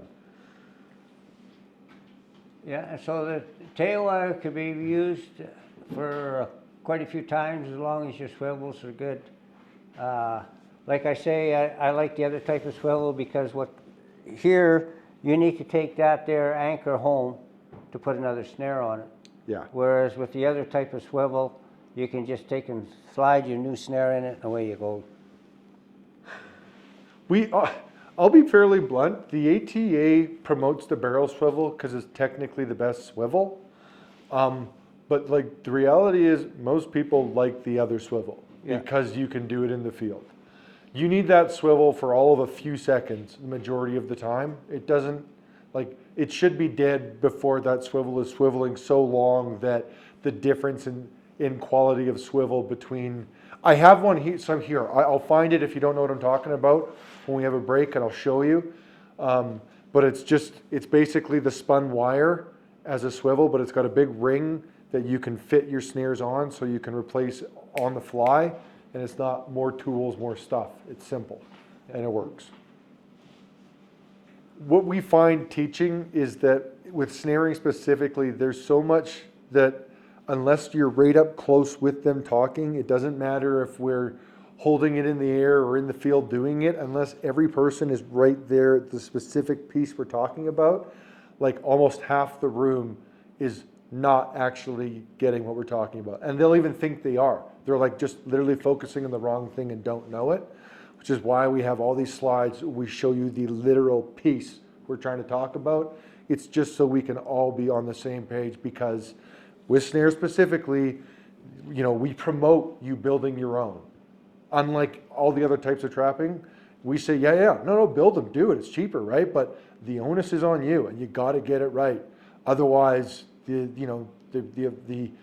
what happens if you do it wrong is brutal. You know, it's a brutal death every time, and it's awful. And it's why a lot of provinces and all of the states and majority of the planet aren't allowed to do it anymore. There's a lot of ways to F this up, right? So we have the strictest trapping regulations here in Alberta and all of North America. You can go to Quebec and set a snare or a trap and not go and check it till the last day of the season, which makes no sense, but that's what they have, right? So. But here you can set snares where a lot of places you can't. Free hanging snares. Free hanging, so that means, the essentially it's a snare where there's no like genuine mechanical piece. These are kind of entering this weird new classification that likely are gonna get their own name once we get enough research and data to like quantifiably isolate them as their own thing because of this little spring here. But prior to this, it was just the loop and lock, right? Yeah. That's what we refer to as free singing, where the animal has to apply the force, whereas a power ram, which I don't think I brought, I can bring it for tomorrow. That's where you got the great big spring and it applies the killing force. The animal just has to trigger it, right? So that puts it into a different category. So Saskatchewan, Manitoba both can use power rams. They cannot use these. It might change with research. It might change that they'll actually be able to, possibly, pending how these get classified with the new springs on them, as being mechanical or not, but as it stands right now. They could very well be in the same class as the power ram. Well, there's people in high places in our province trying to put us in the same position where they want to get rid of these as well. And they've got good reason to do so. And it's because of people not doing it well. And you have to do these well.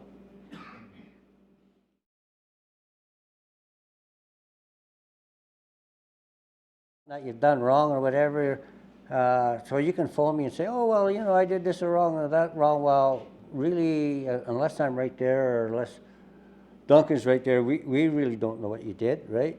But if you have a picture of it and we see it, you know, that can make a huge difference. That's why we recommend if you have a snare that fails, send it to us. And send us a couple that you've made so we can see how they're made, what they're doing.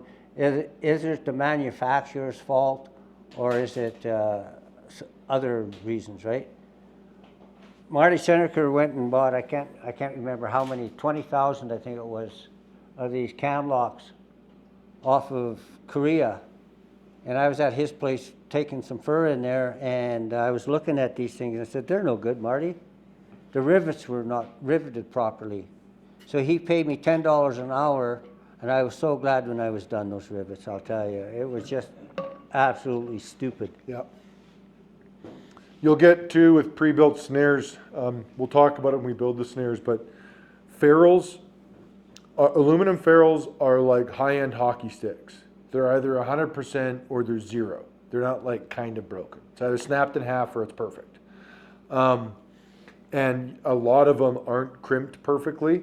And you get all kinds of little problems with them and this, you know, this stupid, this, that, and it's just from, you know, not being done meticulously well. Yeah. So. Journals are really good. I've been going to doing my logbook for ever since they came out. And for the last 3 years, I've been saying, hey, my moose population has gone way down. My cougar population is going way up. And that makes a difference on my trapping, right? That really regulates my wolves, my coyotes, and everything. Mm-hmm. And normally just going up one valley, up Bob's Creek, I see anywhere between 30 to 40 moose at this time of the year. In the last 2 months, I've seen the same cow, moose, and a calf and one bull. That's it.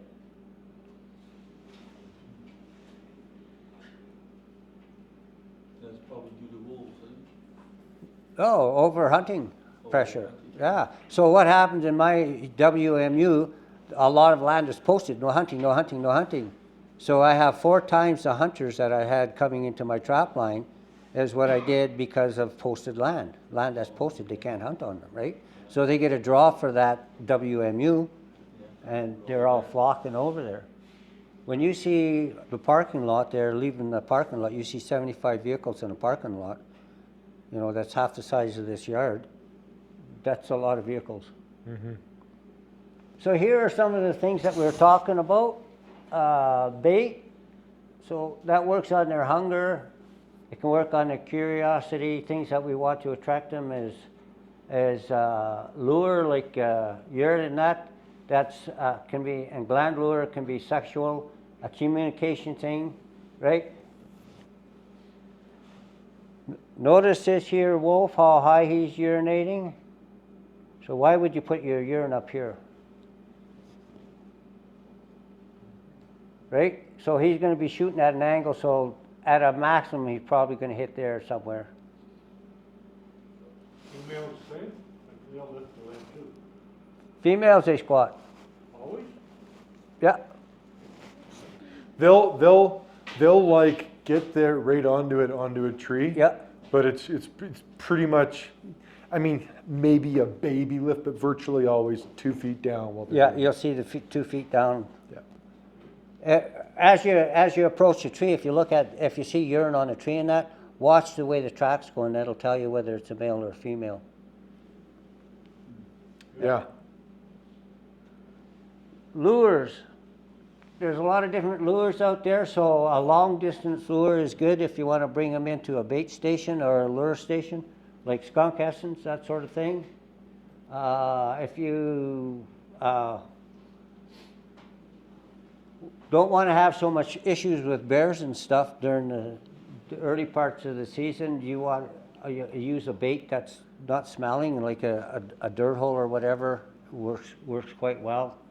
Like maybe half of a ground squirrel or a gopher or something like that, and it's in a deep hole. When I make my dirt holes for wolves and that, they're a big dirt hole. I'll show you guys a picture of some of them.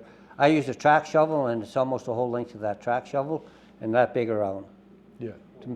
It's for there's different reasons for that. I'll cut out the sod, and I'll put the sod in a V to block the wind, so that it doesn't blow the dirt off of my traps, number one. Number two, it guides them in. And if you get a wolf that's educated to leg hole traps and they're digging them out, if you make a dirt hole like that and you put your trap back further, let them go in to get the bait. Now they have to back out. They have to back out, and you'll catch them by the back foot instead of the front foot. So placement can make a huge, huge difference. And like I was saying, ravens will bring them in from all over. Right? They hear ravens squawking, and they're going to want to know what's dead there somewhere, right? Placement of the trap is really critical, right?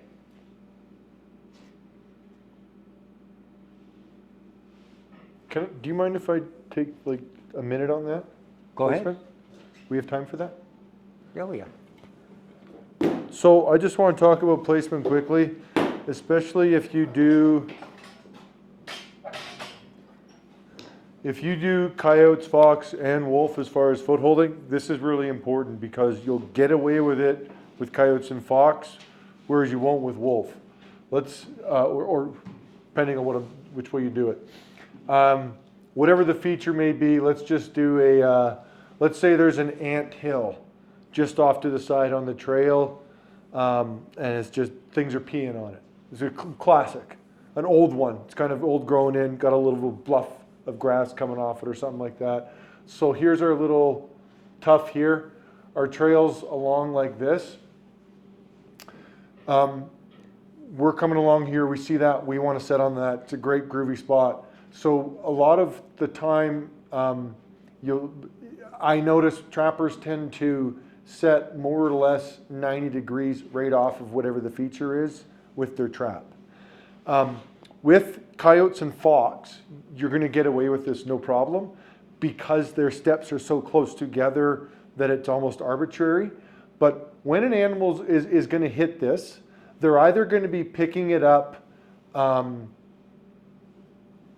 like let's say if the wind is blowing this way, hopefully you've set one on the other side. Is typically how I'll set, is play the wind to your odds. But assuming we have them in a direction where they're going to catch it with the wind, and if it's visual, it's the same approach regardless. But whether they're catching it before or after with the wind, they're going to smell it right away. And if you have pee on here, or it looks like they want to pee on it, they're not coming to that conclusion once they're here. They're already thinking that the moment they picked up on that. And the steps they take in order to pee are done in like you would, like you're going to approach anything. Like when I'm going to that door, I know that I'm going to that door when I start here. So I'm not going to like meander this way and in. And when I get closer, I'm actually know I'm taking those steps. So, and all of us will do this without even thinking.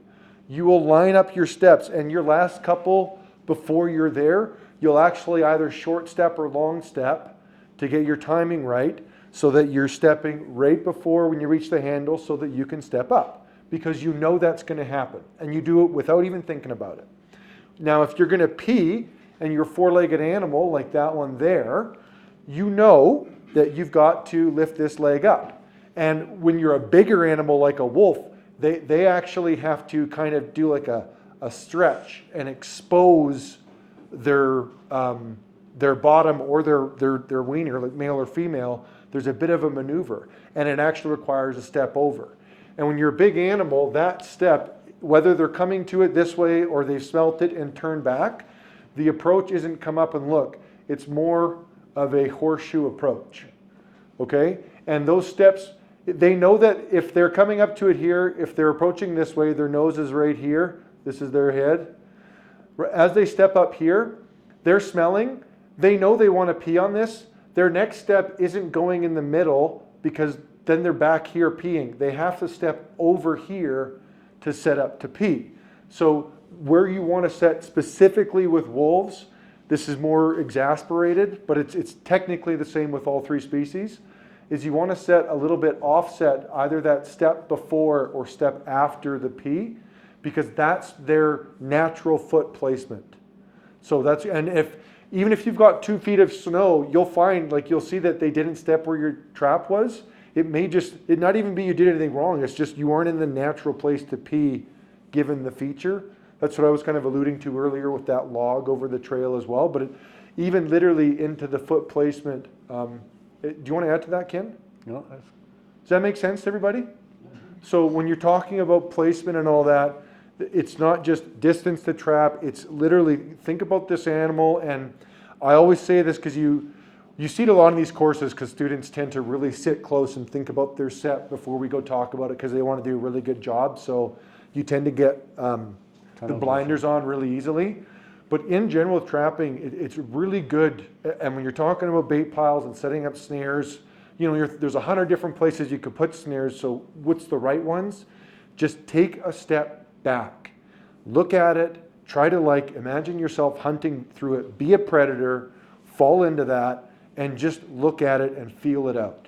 And especially with where am I putting this trap and all that, if you get too caught or too focused making decisions right in front of you, it can just sometimes lead you astray from what the bigger picture is and realistically what the experience will be like for the animal when they come through, right? They're not sitting there for 5 minutes and having a discussion with themselves. They're just hitting it, smelling it, working it, right? It's one thing then another. So you want to try and take that step back and really think about that stuff.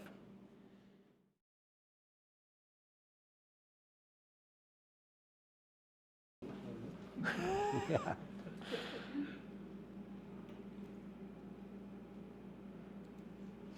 So if you use territorial sets and stuff like that instead of a bait set, you get away from that quite a bit. I don't snare now anymore. It's not that I wouldn't if I could, but I found that not using a bait station saves me a lot of work and energy hauling bait in, and I can catch just as many coyotes and wolves without that as if I was using a bait station. Breakaways are bad for short. The breakaway didn't work there. I don't even know if there was a breakaway in that. Is that the spring right there?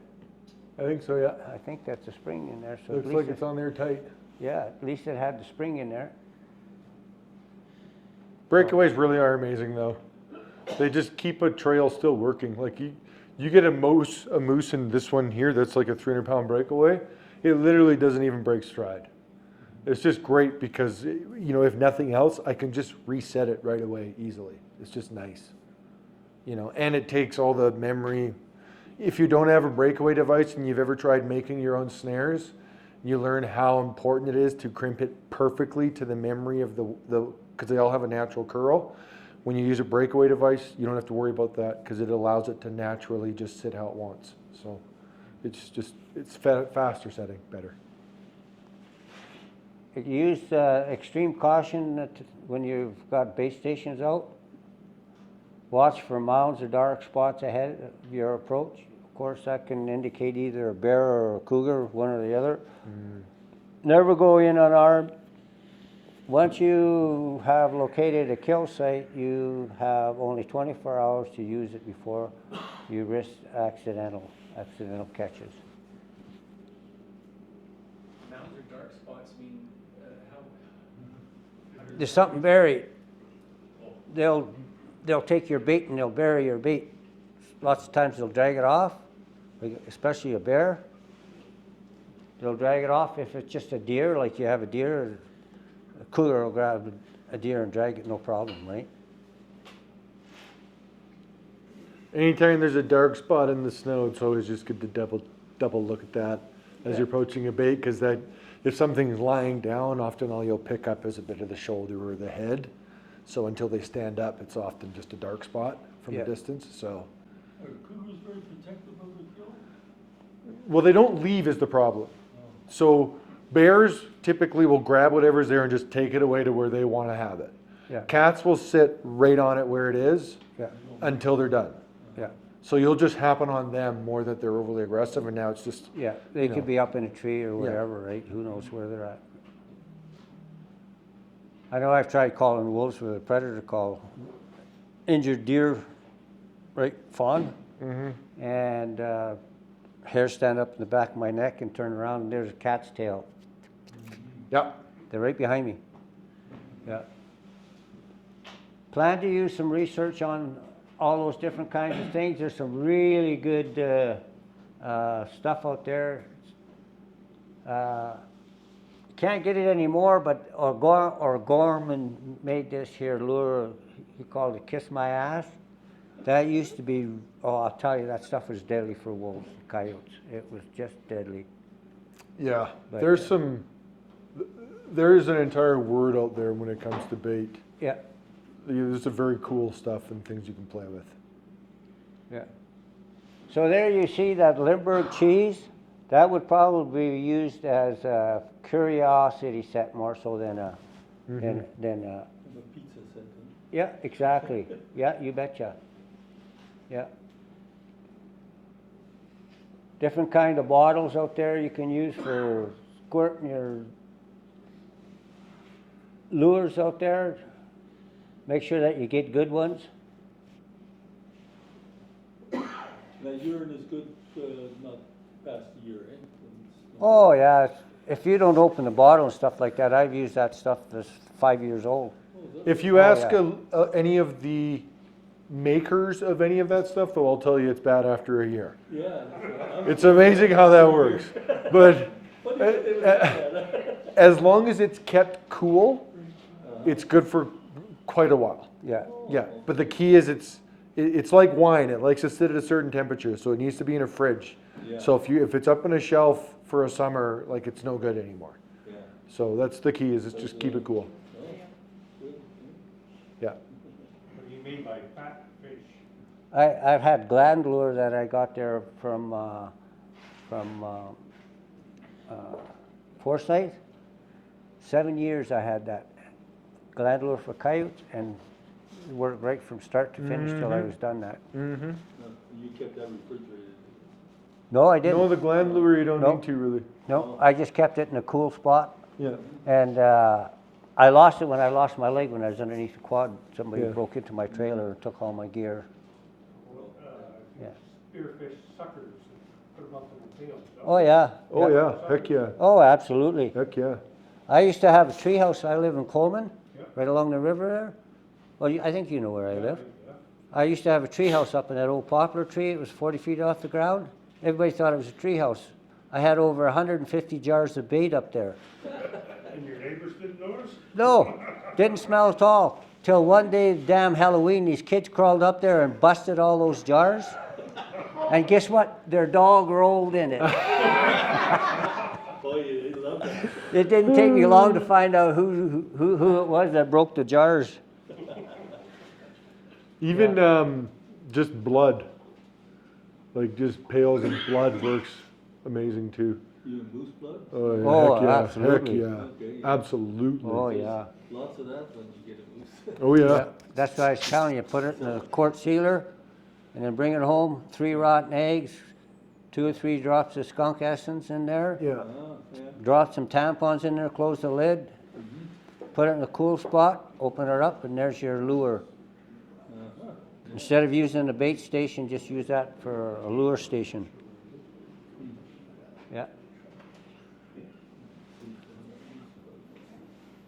So similar to a bait station though, with a, like say a lure station, you wanna put your sets and your snares 75 yards away? With a bait station. With a lure station, you can have them closer. Okay. Yeah. The big thing, like when we say bait versus lure, bait typically, well, it can be anything. It's like square rectangle, but bait typically we're referring to food-based. So like big hunk of meat. Yeah. Whenever we say lure, we're kind of now referring to anything other than meat. So something other than the belly that we're playing towards. So when you have these like little stink pails or smell buckets or whatever, this isn't raw meat. This is stuff that has gone past the point of really even eating. It's just now taken on a smell that to a canine is just, I just need to know what is this I'm smelling, right? And so it's much more selective. The reason we talk about it, and I think we'll probably talk about it more when we talk about the snaring specifically, is when you've got cougars and or bears, bears it's doesn't really do as much, but cougars for sure, if they're sitting on a bait, you can let them sit on a bait and then go, like if the wolves always tend to approach out of this valley or whatever, go a half mile that way and then find a place, a cutoff or a corner they cut through, set your bait there. So, well, it doesn't matter if you draw it, but just set a place in the trees where they're going to wind it and smell it and work it, right? And there can be no trail, no nothing, and you know everything else isn't going to care because it's not. This isn't food we're smelling. It's gone past that point as far as material goes. Yeah, and it's not so visible to the public, Yeah. right? Yeah. That's a key thing when you're using a draw lure, right? So using bait soaked into the ground could work well as well. That's just like using a skunk. And every dog that you catch will roll in that skunk before you catch it. Yep. Yeah. But it can work. It can draw things, that's for sure. Good bottles and stuff works quite well. All your tools, you want to take good care of it, stuff like that. My partner, I had this partner, his name was Lorne Plant. Everything was in glass jars, and then he just smashed the glass on the ground. Oh, I used to just hate that, you know. There you go, P blocks. You got some old popsicle containers that you want to get rid of, just make P blocks for them. But they'll work. Gordy, sorry, go ahead. I take lots of times I'll take like a piece of dry pine, about that big around, sharpen it about that long, and then drill a hole in the back side of it and put cotton batting in there. So I'll squirt the urine up into the cotton batting, and it's at an angle like that. So they'll try to go around it to get their nose down at it. They'll work around that piece of wood more, and it's easy for them to lift their leg over this way. So you'll know exactly where they're going to step when they're going to step over that thing to urinate on it. It works quite well, and that's basically what this idea is here.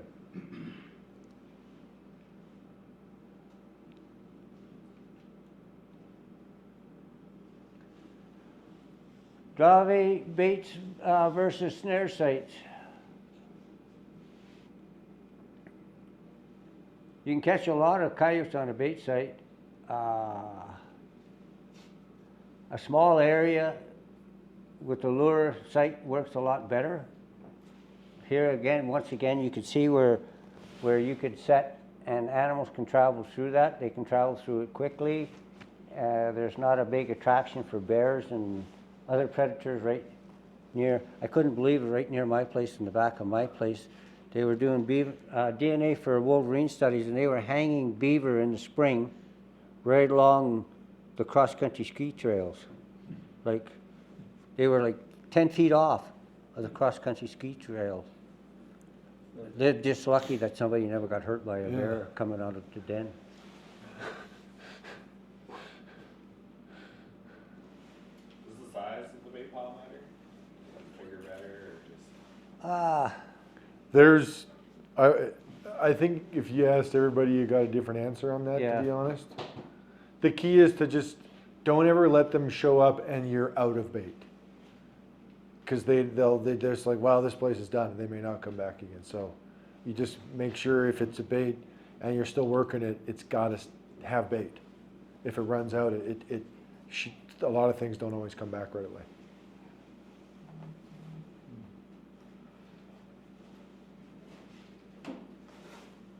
So, you need letters. I've been trying to get a letter all summer long, or all winter long, to get a letter to pick up roadkill. I still haven't got that letter, but I've been promised it 3 times, still haven't got it yet, so. To have a relationship with your fish and wildlife officers and parks, and that's a good deal. The more we can work together, the better it is.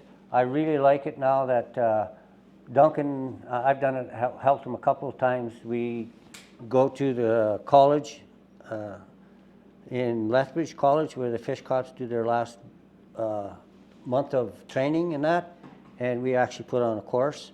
And we actually have a new fish and wildlife officer. He took over as the senior officer in the past. He's from Lac La Biche, and he took my trapping course 8 years ago. So we got Oh, yeah. a good rapport already. There you go. Yeah. So that always works out for the betterment.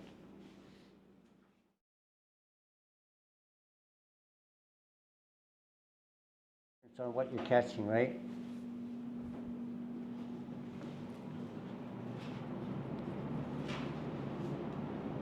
I'm surprised that I haven't seen grizzly bear tracks on my line this year. The weather's been so up and down and so warm at times. I mean, there's years when it's been really cold and I've seen grizzly bears in the middle of January and February out roaming around. I'm really surprised. Adding scent along your trails, I do not recommend that one.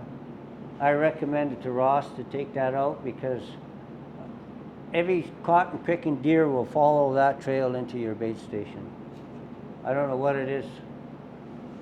I've had blood buckets where I had slow drips out the bottom I tried that seemed to work and all that too, but you definitely, and like Ken was saying, you don't necessarily know what's going to pick up that trail, and even things that don't eat meat will just follow smell sometimes for a ways. So you want to not do that, with just throw caution in the wind and just say I'm going to drag stuff all over. You can really kind of have a negative impact without realizing pretty quickly. You can also have positive, and I was just saying, you want to really kind of be careful about that and selective. Yeah. Sometimes it's good just to drag something 30, 50 yards to pull them off a main trail specifically rather than across the whole line kind of thing or whatever. But, and then another one is going to be domestic dogs. If you have hikers and dogs in your line and you're dragging stuff all over, you might be pulling things into your area that might otherwise never have gone if not for that. So there's just lots of things you want to consider these days before you do the whole, leave the trail of breadcrumbs for the entire world to see and come in on. I had a little bit of an episode a few years back when I was first trapping with my partner Lorne Plant. We did that, made the mistake of that. And cougar hunters, we got 5 dogs. Yep. 5 cougar hounds, just because you drug And how stuff happy all was over. that guy? Yeah. So ravens, they make a lot of squawking. They make the wolves feel comfortable because wolves are used to ravens coming and trying to steal bait off of them when they've made a kill and that. So that they also are aware that if they hear a raven squawking, it's a possible kill that something else made. So setting too close to a bait station is a big cause of accidental catches lots of times. It's also a quick way to educate candidates and associate the bait with danger.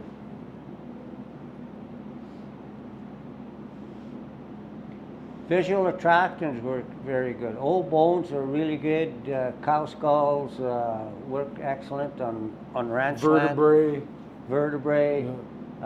Like I was saying, even when you're skinning out your coyotes and that, if you're catching coyotes, you cut off that front leg, make a hole in the ground and just stick it and leave the paw sticking out. There's so many scent glands in there, that's all you need. And that paw, that coyote will bring those wolves in like you wouldn't believe. Yeah. You can see all those tracks around there. I don't know if that's on top of a beaver house where that was taken or whatever, but I know lots of times you'll see on top of a beaver house where they climb right up on top and walk around because they can smell the beaver on the inside.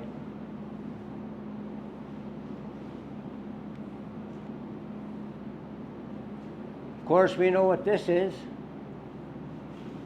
So how can you tell whether that's a male or a female?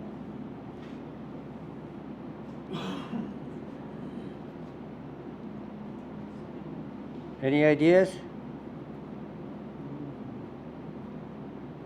Look at right here. See those tracks? The urine's all centered right there. If it's a male, he'll spray and it'll go right through those weeds lots. And of course, when they scratch like that, that's the glands. They're marking with the glands off their feet. So you can see how that wolf walked in there, walked around, made a circle, did its thing, and then came back out. I don't know if that snowmobile track was there before or after.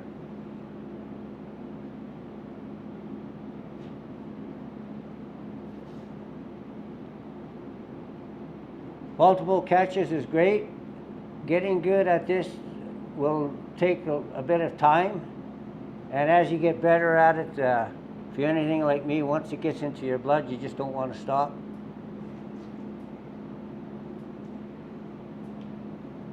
Plus, it's a hell of a workout when you got that many wolves to haul out. Oh, the biggest catch that I made is 13 in one bait station, and another time I had 9. I'll tell you, you pack 13 wolves to the trail, if you only have to carry them 30 feet, that's a workout. So homework helps. You can save yourself a lot of money, especially if you're making your snares properly, and there's so much controversy over it. So many poorly made snares are causing issues and problems. Catching animals in snares is pretty easy. It's a lot easier than using a leg hold.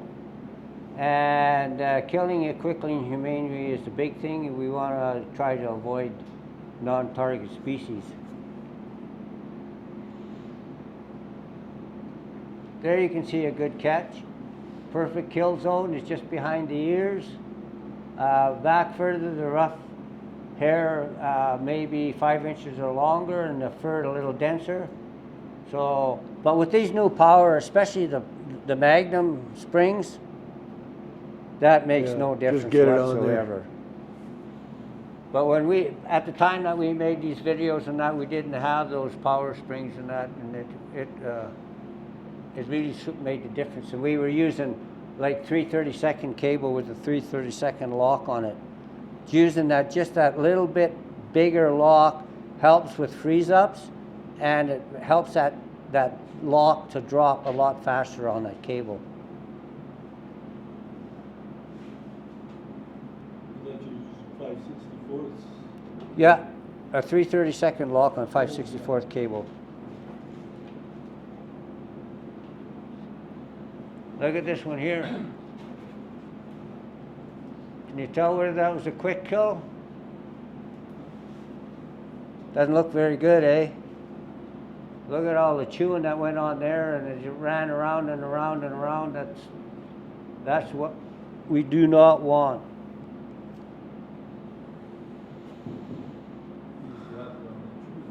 Yeah, so they all react like Duncan was saying, they all react differently. Sometimes they'll lay down, sometimes they make a straight pull. Cats usually make a straight pull and they're done. That's pretty simple. But coyotes and wolves are totally different.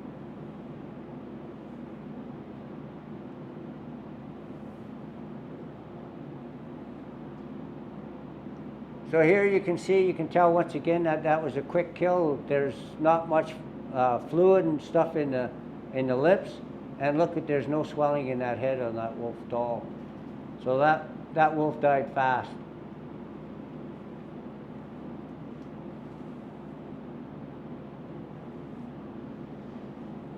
There's a under fur, you can see there.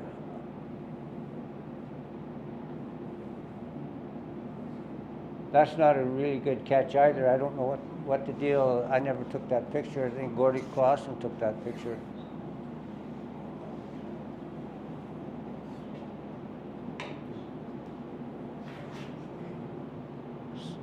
So those are the things you want to think about when you're setting a snare: height off of the ground, the loop size, what speed you think the animal is going to come through, and color. So if you're hanging a snare,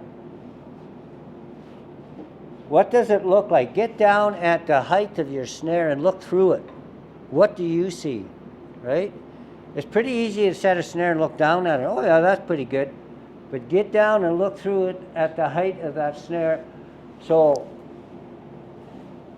for example, if there was 2 trees right here, I could have that snare set at the perfect height for that wolf, and he'd come through, and all he sees is that dark background. He can't see the shape of that snare at all. If those trees are a little bit further up and the background is that snow, can he see the sides of that snare as he's coming up and approaching that? Little things like that can you really make the difference whether you're making a catch or you're not making a catch.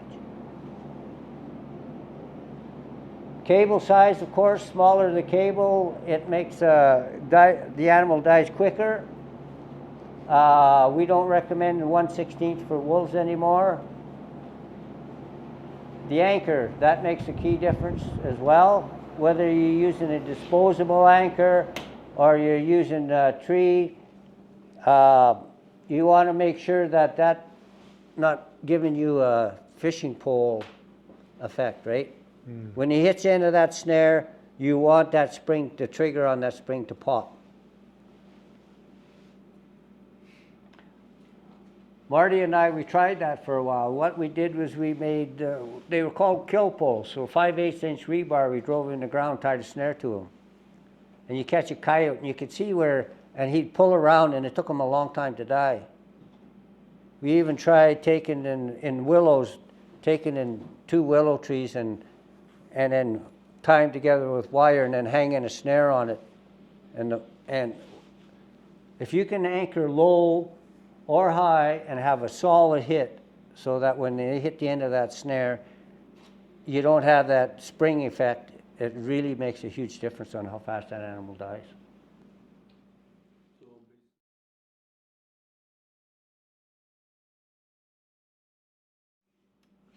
If it's an area you use often, you can also take like a steel pipe or something and pound it in the ground, like 4 feet away, just in the grass randomly, and just have it as an entanglement opportunity. So anything getting caught there can just wrap around that pole and cinch up and get pinned down. When we were testing those disposable anchors for snares, I couldn't believe it. I was out with Marty, we were out near the Cypress Hills, and there were some cactuses that these cows had gone through. A thick bunch of cactuses. I don't know why they'd walk through those cactuses, but there was a cow trail going through there. And Marty had 5 snares set in a row, and I bet you there wasn't 25, 30 yards from the first snare to the last snare, and there's a coyote caught in every one of those snares. And the only thing we figured was one got caught and killed. The other one didn't want to get his face in those cactus, so he jumped over it and went to the next one and got caught. You know, like, so try different things. If somebody tells you something's not going to work, take notes, try it, see what works, what doesn't work. What works for me on my trap line might work a little different for you on yours, right? Yeah. I've had so many people email me and send me stuff Well, what would you do on my trap line for this or that? I can't tell you unless I've been there.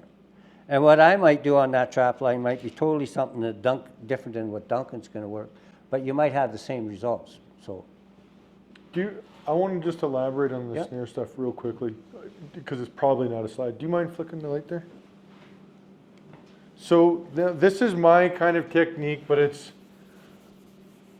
well, I mean, this is just my take on it. So I guess if yours is different, Ken, you can share yours. So I think we're probably fairly similar on this. So we talked about snare height, snare size, all that, like those were points there. I just want to give a bit more of an elaboration on that. So if, when you're walking around and trying to set your snare, when we build the snares, we'll kind of put a bit more emphasis on this. We'll talk about setting up a bait site. But as you're walking around and looking for your spot, you want to look for a trail you're going to see cutting through, see the trail. Now look for a good tree you can anchor to that's close enough for that trail to work with, and then approach that and set up.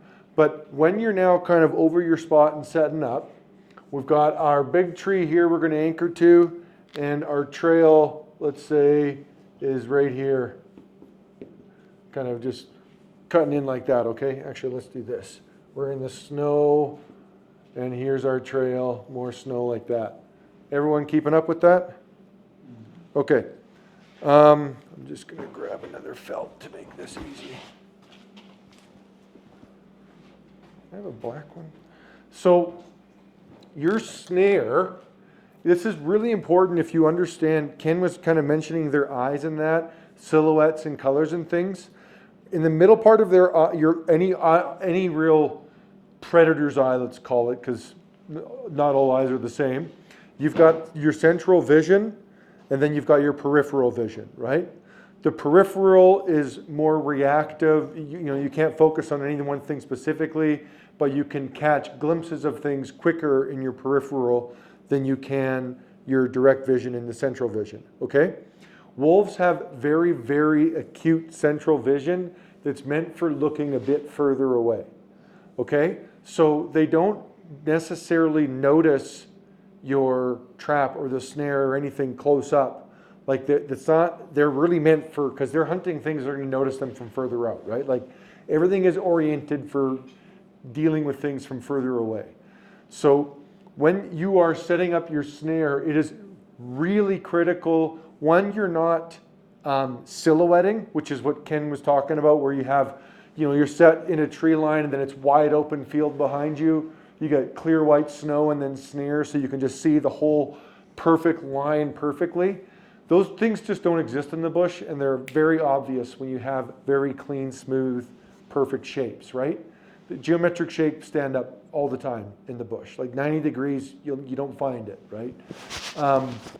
So apart from that, if you're cutting down a trail, it's really important that your snare is dead set over the middle of that trail. Not just because of their feet and their chin bumping it. Like there's branches and stuff in the bush. They don't mind doing a little maneuvering around.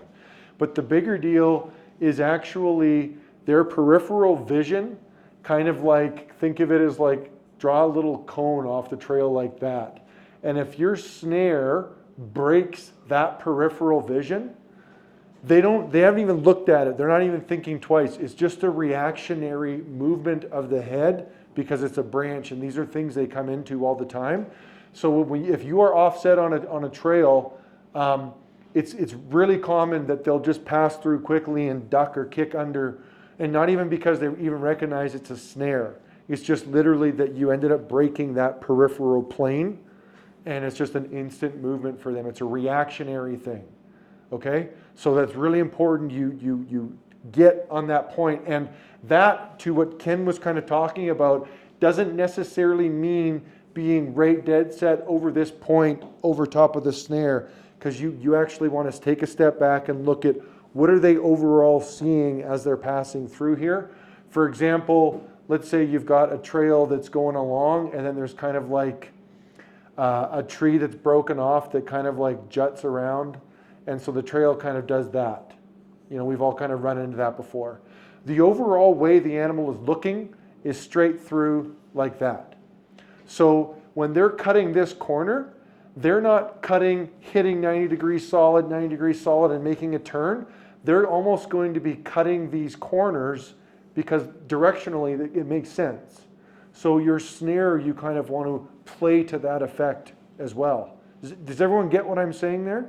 And often these are places where you can snare because it's just a pinch point. There's usually a feature or a thing right there. So it's really common. These little jut around, hop over, just some random thing is there.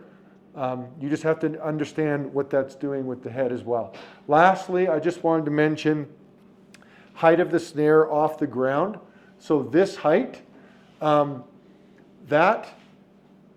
if you read in the manual or the magazine, it's about 10 to 12 inches for a coyote, I think 14 to 16 for a wolf. In my mind, that's low, okay? And I think that that's a very accurate number for what the animal is naturally running at through the bush. If you just hit pause mid-movement, took a ruler out, that's probably pretty spot on. But in my mind, most animal or wolves, when they're running through the bush, we wolf specific, their neck isn't up and oriented like that. And we already know we want to be up here on the neck. A good high catch for a good fast kill with a snare. The main reason being is all the muscles down here. There's a lot less muscle here. You can do a very easy experiment and just squeeze top and bottom. You'll note high is significantly more uncomfortable, okay? So if we want to get them to expose that, their natural position being pretty straight, if they're going through a snare straight, where do you think the bottom of the snare is making contact on the body? Yeah, it's hitting right here. That's a low catch, right? So my honest assessment is that the numbers we give you in the manual on that set you up for that type of a catch more often than not. What you want to do is get them to elevate their chin just that couple inches and have that snare just skimming the underside to get that nice and high on the neck. And the way I do that is I like little chin, we call them chin sticks, but stick is the wrong term. It should be like shrubbery, soft, bendable, not a dry poplar branch. Like the test basically is, if this is the chin stick, you should be able to do this comfortably. If it can't pass that, the animal isn't going to allow it under their chin either. It's a simple way to think of it, right? So what I typically like to do is just have a little shrub kind of come out and just hang out just over the underside of the snare. And I like to visualize, so a lot of people I find visualize an animal with the nose going through the middle of the snare. Well, that has this snare, if that's the nose, hitting again low neck. I call that bullseyeing, which you don't want to do. Okay, don't bullseye. You want to visualize that animal's chin just above the bottom of the snare, and we can instigate that with a couple little shrubs just to get that chin up and exposed. And you can have a nice big loop. It doesn't need to be a tight loop. And that initial contact really, I think, is everything nowadays because the gear is going to do the rest of the work from there. Duncan, when you have a wolf that comes into the snare, you see by the tracks that it backs up. Yeah. Is it picking up the sides of the snare from its peripheral vision, do you think? Can be. It can also be you might have a cam lock froze out that then thawed out on you. So really pay attention to your weather patterns because the cam locks are bad for freezing out. I would recommend, especially down south here, putting drops of glycerin on all of the inside the hinges to make sure that doesn't happen. Also, it's possible, so when you have a snare loop, sorry, I'll draw over here where you can all see better. In this situation, Duncan never even touched the snare. Yeah. Yeah, so when you also have a snare loop, if they didn't touch it, it's possible they did that. It's also possible they smelt it. The most common is if you did everything right, then you just took too long to do it. And literally being there too long, you'll leave smell. And if these are wise wolves, that can be enough. So if that wasn't the factor, if it wasn't frozen, height and everything was good. One of the other possibilities is that they were going through, sorry, before I get to that point. So the one previous is if you're visualizing them here, you'll note that you actually need a little bit bigger loop than you would otherwise because they're a bit pinched here and you want to make sure there's room for the whiskers and both ears to pass through without contact whatsoever. So assuming all of that was the case, which it sounds like, then most common in my experience is that it was a juvenile or a 2-year-old, a subadult, and there was an alpha whatever behind it that recognized the scene, probably smelt something, and called it off. And maybe even at the very last instance just happened to catch a glimpse of the snare or something. But there was something that cued him, probably smell-based.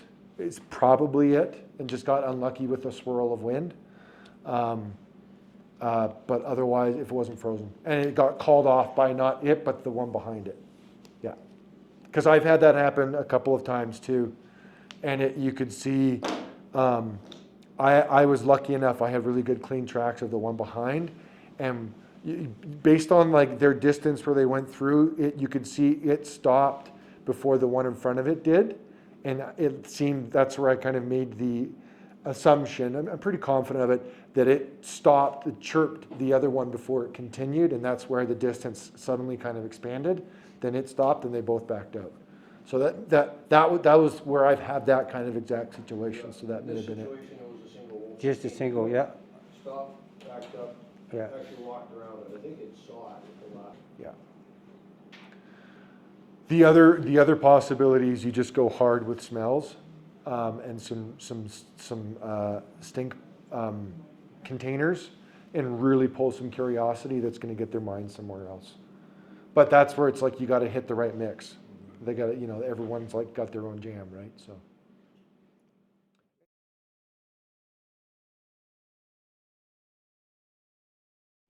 Here you can see 1, 2, I think there's 3 wolves there, and another one in the background there somewhere. There's 1, 2, 3. I thought there was 4 in there. Oh, I'm getting old. What the hell? Hey? Yeah, I think that's Gordy there. Yeah. Yeah, that's Gordy Clausen there. Yeah. Trail sets. Cross lines, trails along ridges, creek banks, snares, straight lines, power ramps, all those things can work. Here you can see snare. It's on.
Twice I had,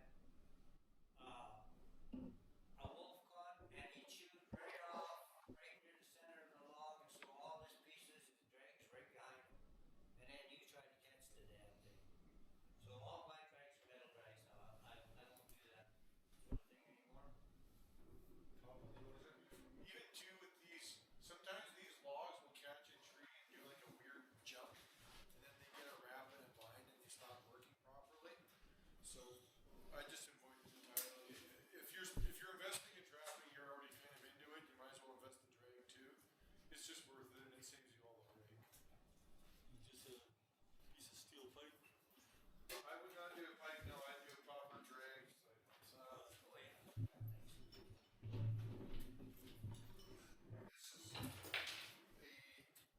This would be like I would use this on a coyote.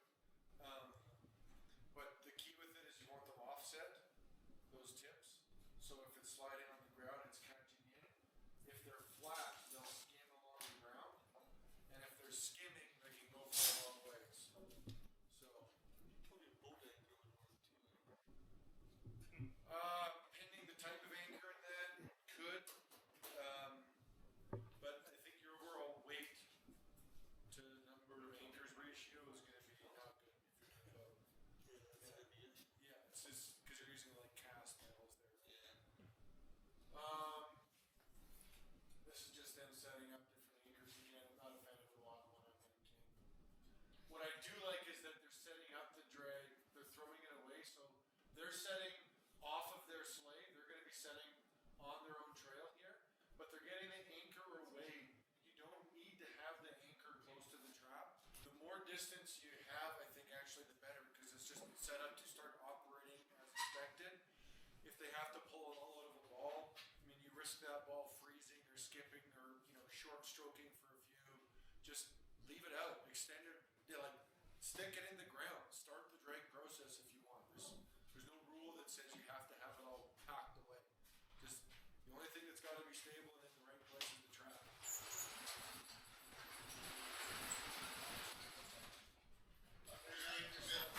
Again, they're just getting it all prepped. Now, what I do like is they're setting up the trap here to get going. The only thing, now, this is kind of my style. Not everyone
it'll fire a lot easier.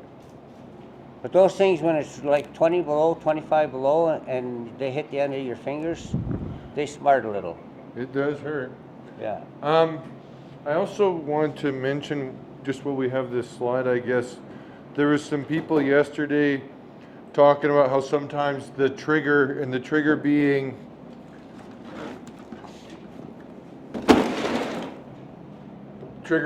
this device right here holding the spring closed, so it's loaded. The trigger's sometimes not releasing or firing. So I'm of the opinion it's really important to have the trigger, so it's going through the trigger on the outside. The tooth is going towards the breakaway. When this is around the neck and tight, this point is stiff, it doesn't move. It's butted up against the base of the neck. So it's like a hard surface that this tooth will push against, and it almost pushes it off of the spring. It's not just about compressing the spring, it like kicks it off because it doesn't want it there.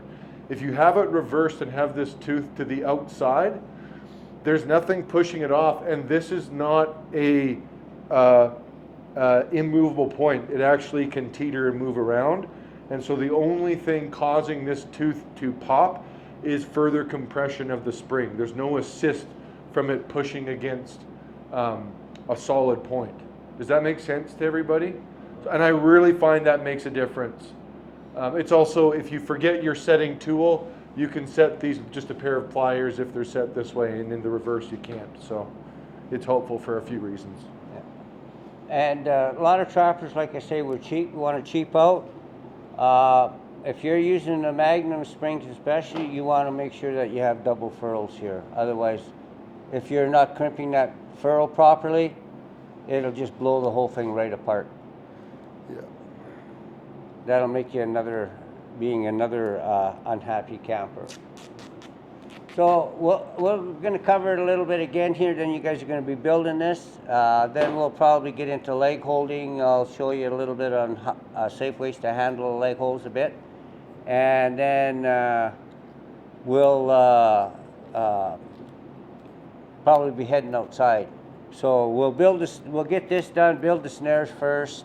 And the reason why I'm going over this again, some of you haven't actually used snares before, and it's really critical that we get this properly. And also, when you go out in the field, each and every one of you are going to have to set a snare so that we can see that you guys are doing it right. There are way too many people out there, and we're not saying you guys are going to be doing it, that are just throwing snares out. They're not setting them properly. Animals are getting caught the wrong way and stuff. You see a moose or a lynx with a great big ball of snow on it because it's been caught by the foot in the snare and it's actually broke the snare. And so as it's dragging through the snare, especially in southern Alberta here, the warm and the cold, it freezes up, and it can be like when you see a piece of wire on a moose's foot and there's a ball that he's dragging that big, that's not good. And we all know that everybody carries a phone with a camera nowadays, and there are people that just going around, and I've actually even had people come into the course. I don't know, maybe Tom's one of those guys, friends of the wolf, right? And they critiquing every word you say, and if they can twist what you say or what you do to their benefit, they'll do that. They will forget all the stuff that you're talking about, but trappers want to be the most humane, efficient, conservative people on the landscape. They'll miss that whole point when they put their stuff together, right? So, I'm one of those guys with my video camera. yeah. You got Duncan, eh? Yeah. To ensure trappers are using the most proficient snaring equipment, lots of people say, well, why do I need that? Or that's too much garbage, it scares the wolf away. If you're setting up your snares properly and everything, and you're making a decent loop, and you're always going to get one or two that have been educated. Those ones are a little bit harder to catch, and just like my friend from up in Slave Lake. He took my course and he had trouble with wolves going into his bait stations, and he bought 4 wolf traps, and he never used them till the last week of the season. And he sent me a picture. He couldn't believe it, that he set all 4 wolf traps and he had 4 wolves 2 days later, which is very rare that you're going to make a catch like that. But at least it convinced him that when he has trouble with snaring, once he caught those 4 wolves, there was no more problem with those wolves coming into, the rest of those wolves coming into, and that's how much wolves can interchange, and they can teach each other, just like that wolf I was telling you about that had that stick in his mouth walking through the trees, right? Like, who would have thought an animal would have ever thought to do that? But they had the picture of him, and it had that link snare around its neck that it had broke. So we want to try and release non-target species, especially. It's not good if you're doing problem wolf control for a rancher and you kill his prize bull or even a yearling, and that. The price of beef nowadays and that. If a rancher's got to put down a yearling because there's a snare wrapped around his foot and it's cut off the circulation, that's not a good deal for any of us. Cohesive information and resources for trappers and all stakeholders, that makes a huge difference. And if at all possible, if you guys have some problems or whatever, I'm willing, if I've got some time and we can make an arrangement, I'm willing to come out. I don't have all the answers, but to try to come out with you and help you a bit with some of the stuff that you might be having problems with. Because we just can't cover it all in 2 days. It's just impossible. But it'll give you a really good understanding. So clear understanding of the necessary components used in the snare. And I don't think it's going to be very long, and the free hanging snare without your kill spring and all that stuff is going to be illegal. Yeah, I would expect that within the next 2 years. Yeah. Snares need to be anchored solid.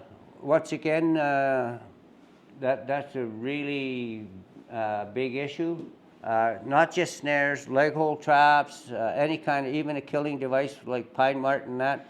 When you have a cougar come in town, somebody set a wolverine set with a 330 cotter bear in one of those milk container bottles, you know, those plastic containers I'm talking about, and the cougar drags it into town and it's around his neck and he crawls underneath somebody's porch. That doesn't make it look good for anybody. So length of snare allows for a greater force to potentially trigger off your kill spring. Once again, sometimes more is not good. Like this gentleman here, he went to 1,000-pound breakaways and he had lost 3 wolves and he was really mad. Well, when he sent in a snare for us to check and see, it was a 20-foot snare. Like, I mean, if you can run from here to that fridge, can you imagine the potential and the power that animal has in that? Chances of entanglement, so that can make a difference too on what you're setting and where you're setting your snares. And it can be good and bad. So any kind of entanglement that you think you want to tangle up an animal in, if it's got that fishing effect, like a fishing rod, you don't want that, right? You're better off to use an anchor that's in the ground, like a disposable anchor. I've got a couple here that I'll pass around and show you guys. You can build your own and whatever, but that can really make a difference. So snares killed by cutting off the blood flow to the brain. That's what we want. And asphyxiation. So both of them, the animal dies a lot quicker. It makes it a lot easier for you guys. and we want to respect the animals that are out there. We want to respect whatever we're catching, and we want to be able to use that. Smaller loop size sometimes results in a higher net catch, but like Duncan was telling you, lots of times your snare height can make a huge difference whether you're catching them tight to the neck or you're catching them further back, where there's more muscle for the snare to try to get to occlude the arteries. So loop height can be more important than that, and cable size also makes a difference. Large cable has higher braking strength, but lots of times it doesn't kill as quick. And so we're trying to find the best middle ground. And that's one good thing is that we have our trap testing station and all the snares and everything. They've been tested. From last I heard from Ross, our snares are probably going to be accepted right across Canada as being legal. The only thing they have left to test is the timber wolf. But as far as the eastern wolf and coyotes, that's going to go through, and they're talking about changing the legislation and other provinces so that it can go through.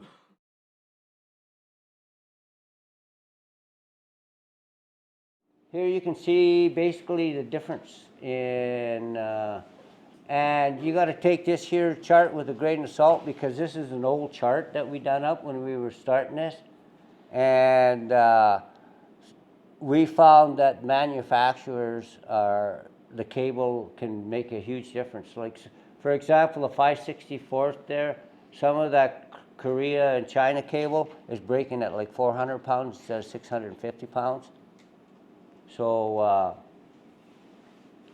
the stuff that we're getting now is made in Canada, that we have at the Alberta Trappers Association. It's made in Canada, and it's got a lot better consistency. And we take and we test so many rolls, and when they come in, we'll take and cut a few feet off of them, and we'll test the breaking strength on them. If you're sourcing out quality, you almost need to go to a commercial industrial supply that supplies like wholesale to large companies that need like certain thresholds met as far as quality, and that's where you can typically source out your North American made stuff, which is going to be, Which is what ATA does, basically. tries to, yeah. And it's a lot more expensive, but it's you don't have random issues with it. Yeah. That's what you're paying for. Yeah. So here you can see the components again, once again, and so this is what you're going to see. This is how, with Duncan, you're going to build a snare. You're going to have double furls, a washer, your trigger, your kill spring, another washer, and what that washer does there is it stops your kill spring from going into the breakaway and separating that breakaway so that it pulls apart. That's what that washer is designed there for.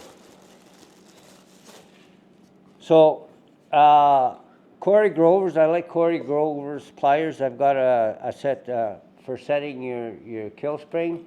So here is the pliers for Marty Senecker's that set the kill spring. So what you do is you open these as wide as you can, and the center of the spring you slide over the middle screw there, and then the outside of these springs go in here, and then you squeeze it together. There's the kill spring once again. I don't know what the new Magnums put out, but these first ones that Marty had tested and that, they were like 80 pounds, 85 pounds, somewhere in there, of extra pressure that was being put on the neck to tighten that snare. And usually when you catch a coyote or a wolf in that snare, that 5/64 cable will go so tight. In between the spring is about the only place that you'll be able to get at the cable to cut it. So you want to have good cable cutters, and you got to watch that stuff doesn't fly in your face. Okay?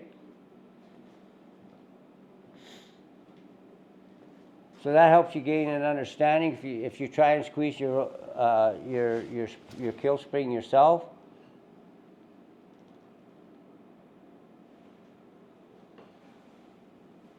and these can be reused, right? The magnums work great for everything. I just Yeah. buy the big one and use it for them all. Yeah. Oh yeah, it's. And so the Bridger, they make their Sherlock, what's called a Sherlock, and that's the one. Sorry. That's the one that has the rivet there. That's supposed to be the breakaway, so that rivet's supposed to pop. I bought some of those and tried them. Marty tried them, and we never had very good results with those. Yeah. Sometimes what you pay for is what you get, right? So avoid the Bridger? The Sherlock ones, Oh, the Sherlock. where the rivet is the breakaway, right? I would exclusively source your snare parts from either Seneca or Lights Out Snaring. Yeah. Exclusively. ATA doesn't sell? They do Yep. sell both, but those brands, because you can, especially if you go to Cabela's or whatever, there's all kinds of other snares out there. Strictly Lights Out or Seneca, and they all use the right material. Yeah. Yeah. I'm gonna go through ATA. Perfect. Perfect. That's what we like to hear. Should be an Edmonton store. Right? Yeah. So I was talking a little bit about checking your equipment before you take and make your snares and stuff. Here you can see, look at the scratches on this here lock. Marty Seneca bought 20,000 Korean locks for this new 5/64 cable when it come out on the market. And every one of those rivets never went all the way through. So I had to drill those rivets out and then put new rivets in. And I charged him $10 an hour.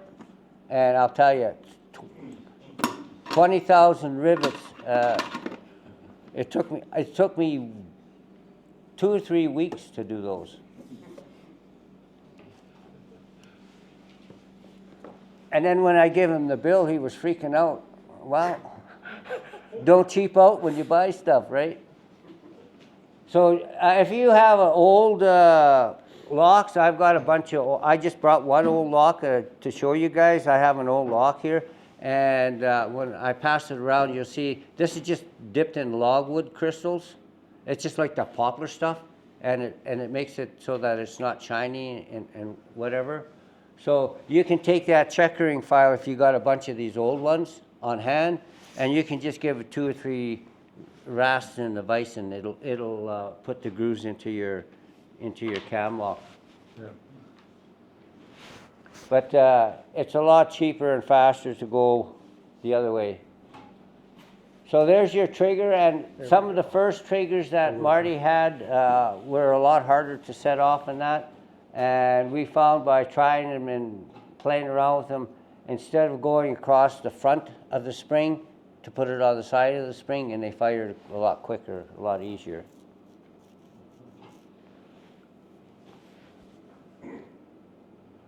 Those are, by the way, this trigger setup, and we'll kind of talk about it more too, but especially in 5/64 cable, when it's around a neck, even a wolf, the loop's only about that big. And where that cable's going through the cam lock, it gets jammed and almost doesn't want to move anymore. Like it kind of hits a point and that's about as far as it's going. Certainly while the animal's kind of dying, so they're not giving their full fight anymore. And that trigger, the only place you're really gonna be able to get cable to travel further is up through the backside of the breakaway device on the spring side, because it's not kinked. So that trigger allows you to take that away, and if you have just a spring and you're waiting for it to compress, it's not just fighting the spring, it's also fighting the jam inside the sheath of the cam lock around that neck. And often they just won't be able to compress it, and it'll actually turn into a shock absorber, so to speak. So that trigger really makes a big difference. A huge difference. Yeah. There's your breakaway device. So when you're putting that on, Ladies and gentlemen, the big loop goes through your cam lock. The small loop is what the cable runs through. Okay?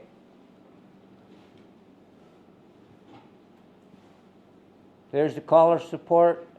It really makes a difference where you're hanging, because if you have your collar support on your number 9 wire up there properly, your lock is in the right position so that it can travel down that cable faster. If you're free hanging your snare, say off of a tree branch or whatever, you don't want to have that lock down near the bottom, right?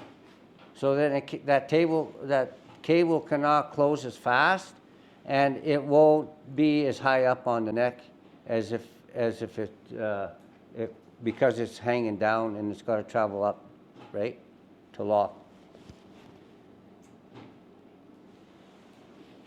There's an inline swivel.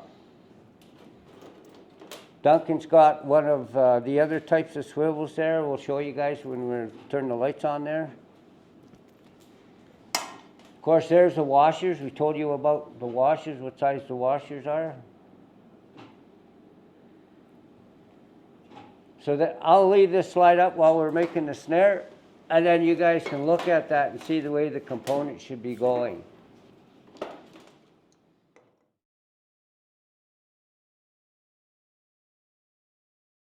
little while, and then we'll move to footholding.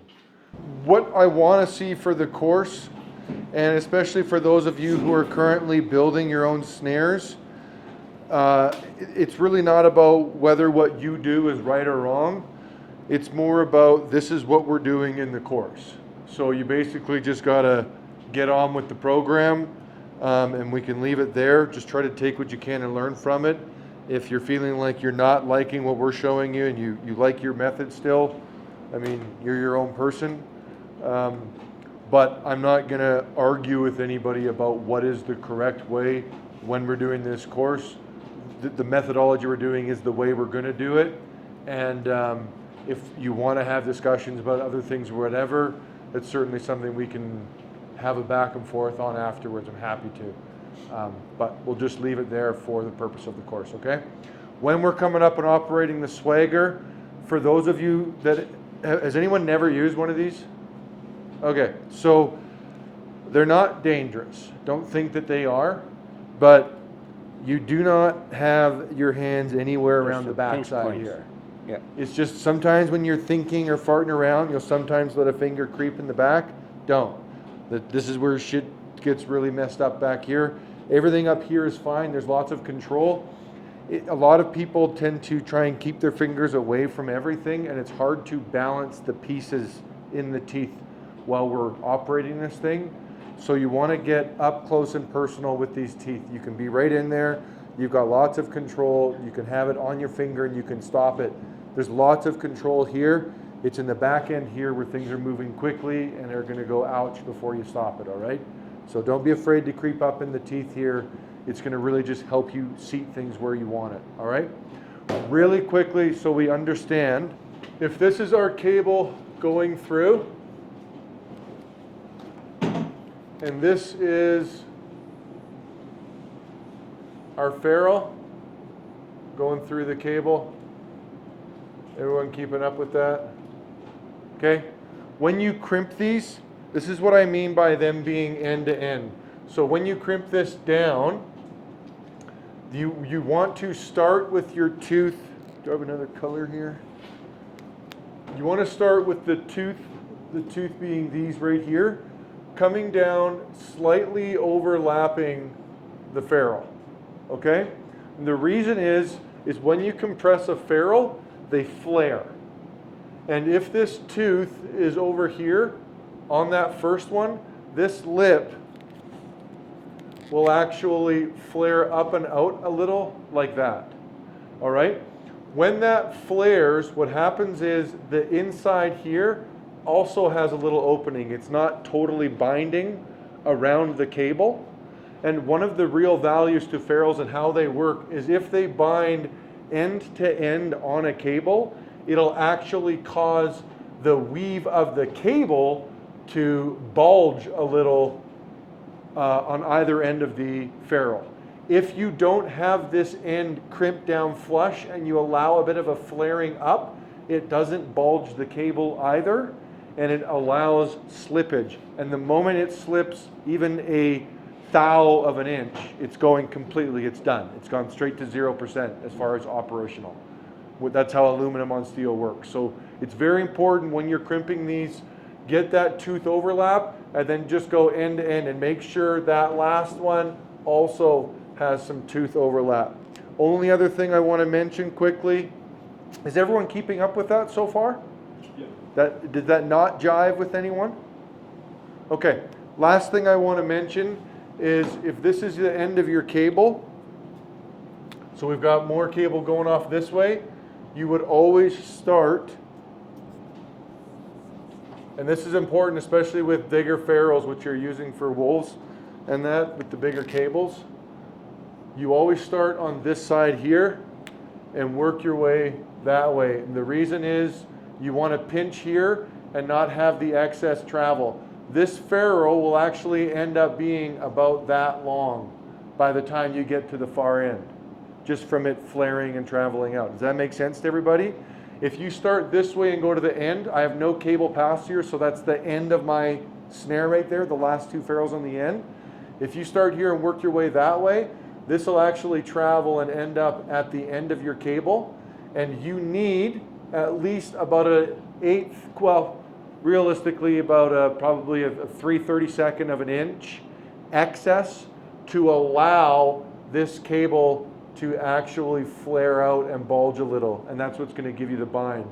If this, if you start from the inside and go to the outside and you don't allow this excess, and that's cut off, then this actually just gets pinched in with the rest of your compression, and there's no flaring in the cable. Did that make sense to everybody? Okay, so start on the end, work your way in, and overlap your tooth off the edge and go right to the far end. You want it nice, clean, and flush. Cool with everybody? Okay, when we're doing the snare building, I'm gonna need some patience from all of you. We've got two swaggers going. We'll kind of make some room, and it's gonna be just two lines going, and you're gonna be going through and doing one thing at a time.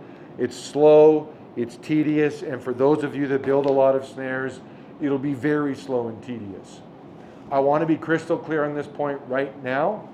If you're farting around and not giving me time of day for this, I will be in your grill, all right?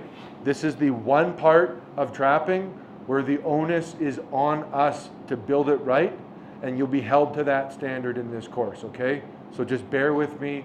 We'll get through it as quickly as we can, but we're doing it right, okay? Yeah? To do it right, like not all of us have that equipment. Mm-hmm. So you can do a proper job with just a hammer and No. punch, or? No, I would get this equipment. So you didn't Yeah. take it? Yes. No So handheld? when handheld is fine, but it needs to be a crimping tool that's applying pressure all the way around. Oh. When you hammer, you sandwich, and you're taking a lot of the material that has, like, so when you compress it all, it's a friction force, but it's a set force applied to the cable. The more you sandwich that ferrule out, the more you're reducing the overall material around the cable, because it's off to the edges more, Yeah. and there's less overall frictional force applied to the cable, so you're reducing the overall break of your ferrule. These cost how much roughly? They're not cheap. They're not cheap. If you buy a cheap one, you're going to buy another one in about 5 to 10 years, depending on your snare making. So the more you invest in it, the longer they last. And you'll know that the cheap one's about $175, and they get loose in here, and everything just starts getting loose, and it just makes ugly crimps after like a couple thousand. I would spend at least it's like $275 to $350, depending where you find them. The high-end one is like $600. It's Japanese. If you are building, like you're going to be building 20,000 snares in your life, that's the one you want. And it's worth it, because it'll be precision for tens of thousands of crimps. But I would at minimum buy the mid-grade, which these are, and they just last way longer. Yeah. I've got one in here that's, it cost me $450, And I've made over 50,000 snares with it. Yeah. Hey, how much do the old snares cost when you just buy them completed at the ATA? About $9? Depends what you're getting made for, because the Seneca versus lights out is two different costs. But yeah, I think it's around $10 a Yeah, snare now. somewhere around there, Somewhere yeah. around there, plus or minus $1.50. And it's like $4, I think, $3-4 if you're making them yourself. Yeah.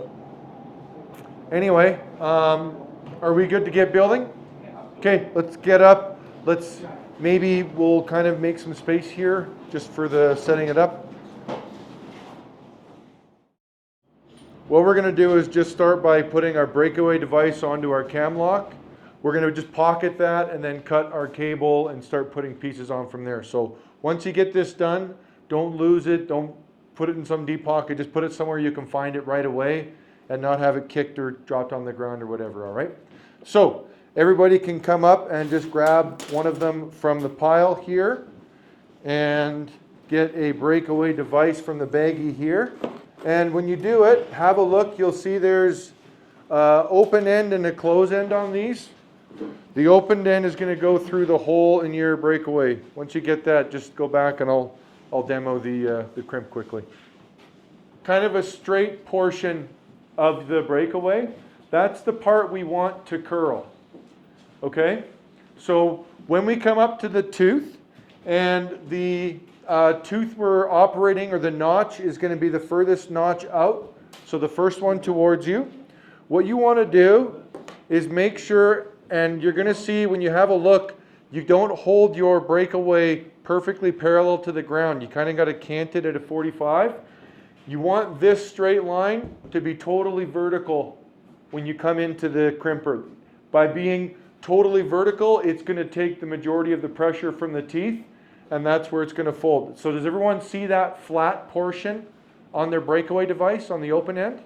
Okay, so we want to have the open one through our cam lock. Once you have that, you're going to come up to your, and you can do it from this side, but I'll just show you. Watch me when I do this. Want to make sure that flat portion is up in the air, so we're kind of at about a 45 degree with our breakaway device. We're going to put it inside our thing, get it to bite, and just hold on to that so it doesn't go shooting. But watch this hand as I'm compressing. So we're going to compress and we're going to feel it touch. So I'm compressing, that's a pop, and I'm touching right there. So when you touch, it's going to touch, and then the metal has a memory, it's going to kind of relax. So what we want to do is touch and then just give a smidgen more to get it and stay within the memory of the metal, just to close that gap up a little bit. And if you touch and back off, you'll find it's about 2 matchbooks thickness. We want to get down to about 1 matchbook to a sheet of paper thickness. So the movement is really simple. From here, it touches. Watch this hand. It's very subtle. It's that. It's just a little baby movement, but it just closes the gap, and it's going to get you a nice, closed, rounded breakaway device. Okay? You can look at it as you come up. We got 2 swaggers set up, so come on up when you're ready and crimp your breakaway device. When it's done, just put it in a pocket where you're not going to lose it. 5 feet is the cut we're going for. Go ahead. How do you know it's 5 feet? Tape measure. Oh. You get that figured out? Get yours redid? You should have said, aren't you 5 feet? So it'll sit like that in there. You gotta be close, See this eh? flat part? We want that vertical. So just like that is how it'll sit. All right. Close, you curl a little bit. So you see how you're still showing the flat part here? Yeah. So what happened is you had it oriented like this and it curled off the top. You want it oriented at an angle so that flat part is vertical. So you're there, but you see how it's kind of jamming your end? Right. It's just because you closed the hole a little on your crimp. No, you're actually a You bit got a light closer. You on just in your crimped pocket? pretty tight. You kind of Yeah, over. my boy felt sorry, she got dad on electric jacket. Oh, that's what that is. Start with my overlap and drop that handle down so it's holding the ferrule in place. Now I've got 2 hands to work with. I can size up my ending where I want. give myself a little less overlap. I want to go about a 3/32 of an inch, and I'm butting right up with that other ferrule and my other hand here to control that. Once it's down, crimp, now go between the two, and then off the far end with excess. 3 is perfect, and it should be end-to-end flush. And the real key, if you want to test, take your nail and pull it off the end like that. If it's catching, that means you've got some excess. And you can also look in the end. If you see any spacing between the cable and your ferrule, when you're looking right down the pipe, then you've got some flaring. You didn't get that overlap. Okay, and that overlap is really important, especially with this modern age of snaring where we're not using 1/8 cable. Like, these are things that will fail if they don't kill quickly, right? But this is about precision work, which means down to even the manufacturing of them, it's got to be precise. Going through a double only one time, it's not enough bind. Sorry, I just meant a double length, like not Oh yeah, then singles, yes, longer than this, not a totally, double barrel. totally. So like a double, like a full length jacket, absolutely. You'll find that for other trap building, you're using these shorter ones though, so it's more multi-use, but by all means, yeah. Okay, so have a look here. Yeah, keep a hold of that. So pull that up. I don't think I went quite through. See that there? So you see how you don't have enough coming out the end? I'd trim that now where you just did one, because then you can fix that easy. You want to have a little more excess cable at the end. It's important. Beautiful. Nicely done, Ben. I didn't mean doubles. Yeah, yeah, I meant yeah. this longer one. Yeah, yeah.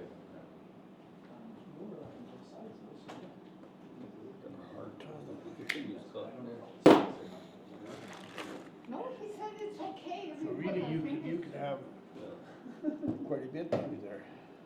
Yeah, try and be about between a quarter and like a 16. But more is better than less because you need that flaring. So take this hand and rest it on the table. And then you can come up and kind of just steady it nicely.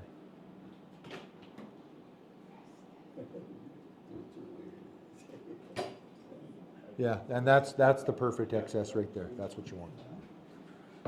What happened? Everything happened. Wrong notch, this notch, first notch. Oh, that's why I Yeah. just, Why is it so easy all of a sudden? I thought, where's my muscle, I guess. So just for you specifically, I would rather you worked this way. Oh. So when you pull, you come out. Only we had it on this one here. When you have a tighter one, if you work over top of it and you let go and you aren't thinking, these sometimes can spring back up and hit you in the face, Okay, so. which I wouldn't want to have happen. Yeah, I Because find you it feel that better. springiness there. Yeah. So if you can be out here, it's just a little bit safer. We want to make sure our trigger is on the bottom of our stinger spring and then go through both eyes of the stinger spring. So it should look like that. Everyone have that, and then you can drop her down once you got her. Beautiful. Get the wash off first. Yeah. Yep. Yep.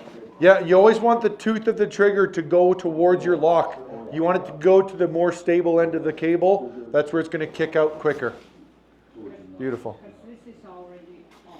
So that's right way there, eh? That's correct. Switch it up, eh? And the way these work is you just compress it, and then this just hooks. It can only go one place. It's on the underside of the eye. That's one of the real benefits to the lights out setup, I would say, is this design in the incorporated trigger. Yeah, I like it. Okay, we've all got that. Now what I want you to do is get one more washer and find the lock that we crimped earlier in your pocket and get all that out. Our stinger spring with the trigger towards the outside and another washer. Everybody's got that? We're all looking at that so far? Okay, on your lock, I want you to find the lock, grab the cam, and I want to see the breakaway and the sheath drooping down. So I want to see a boot or an L shape. Hold them just like that. Yep, and right in the middle. Grab them in the middle there. Hold it specifically where I am. And I want to see, have that so that if you lift it up, you're going to have the breakaway to the floor. So have them both drooping down. Yep, just turn it around your hand. So have the sheath facing away from you, out in your hand. Sheath facing out. And then you go. Just like that. Like this. we're gonna go through there, yeah. You got her. Once you have all that pinched and ready, you can take your cable, go through the breakaway and through the sheath. Don't let it drop till I see. It should be breakaway and sheath. Our stinger spring with the trigger to the outside, another washer, our breakaway device, and the cam lock. Everyone's got that on there? Okay, and all of the gear moves. Nothing's jamming. Wonderful. Okay, what we're going to do next is we're going to grab a collar support and we're going to grab a swivel and we're going to grab a small double ferrule. So you need three things: collar support, ferrule, a double ferrule, and swivel. Swivels are here. So once again, you should be looking at one of the smaller double ferrules. So the sizing is fitting for the cable in your hand. A double or a swivel, a barrel swivel, and a collar support. First thing I want you to do is take your collar support, that's the tube, and I want you to just drop that on. Take the yellow tube, the collar support, we're going to drop that on. Next thing I want you to do is take your double ferrule, go through it once. Okay? So I've got my double ferrule and I'm going through it once with some excess. See the weave? Twist to the weave. Yeah. Yeah. So now same thing. Twist when you put it on. You got your colors. No, the end's good. Put Yeah. on? Okay. Yeah. So, Yeah, so everyone's got that double ferrule. And then You're going to come go around. through your barrel swivel and go straight back to your double ferrule. Come with a big ugly loop, and it should be a teardrop shape. We're still using the first notch. Okay? When we go up to this is really important. When we make this swivel, whatever swivel you're doing, it needs to be intrinsically safe. That means that it can't somehow malfunction itself. What that means is if you leave this loop big and an animal comes in, if this falls through itself in the loop, it'll bind and no longer act as a swivel. So the rule is on how big your loop is it intrinsically safe? All right? Can this fall through itself? So start with a big loop, lots of excess. We want to keep our ferrule vertical. So stack the cable, don't have it flat. Have your cable stacked. I like to tail end up. We're going in the first one still. We're still doing tooth overlap. We're still starting at the end of our cable, so we don't have it travel out. And these doubles travel quite a ways. Everyone's keeping up with what I mean on the travel? Okay? Then we're going to tighten up and treat. Once we have this holding our ferrule, same thing. Get our excess intrinsically safe. Can't fall through. Then we'll crimp her down and travel all the way along. Keep that ferrule nice and vertical as you slide along, and you'll get a nice clean crimp end to end. Everybody can come do that.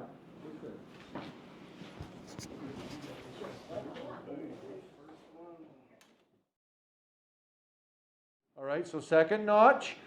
These really show you if you don't have that vertical, if you don't have your cables perfectly stacked, these bigger ones really flare out on you, okay? So that's, if you're seeing that, what's happening is you're allowing those to turn on you. Keep those stacked. You'll get a nice, beautiful round. Okay, so what we want to do for loop size, we want about a 1/4 inch excess on this. You can leave it outside as nice. We're going to get it on here, and when we tighten it, we're aiming for about 3 fingers. Okay, about that much. It's just enough to fit the gear of our cable through. That's all we need to do. All right, about that size. Don't have it pretty coming up here. They like to pop and move. Have a big ugly loop. All right, stack them. Second notch in. Always starting on our end cable. Give ourselves our overlap. Now we are going to treat 3 fingers, crimp. So have both of your cables now. We've got our snare end, our anchor end, one large double ferrule. And what we're going to do now is connect the dots. This is the last crimp. So with our anchor end, we're going to go through our double ferrule, find the swivel on your snare, go through the swivel and straight back. So this is another teardrop loop. I want to see a nice teardrop shape, intrinsically safe. Come and crimp. Okay? Yeah, That means small loop, so this swivel can't fall through itself like that and not be a swivel.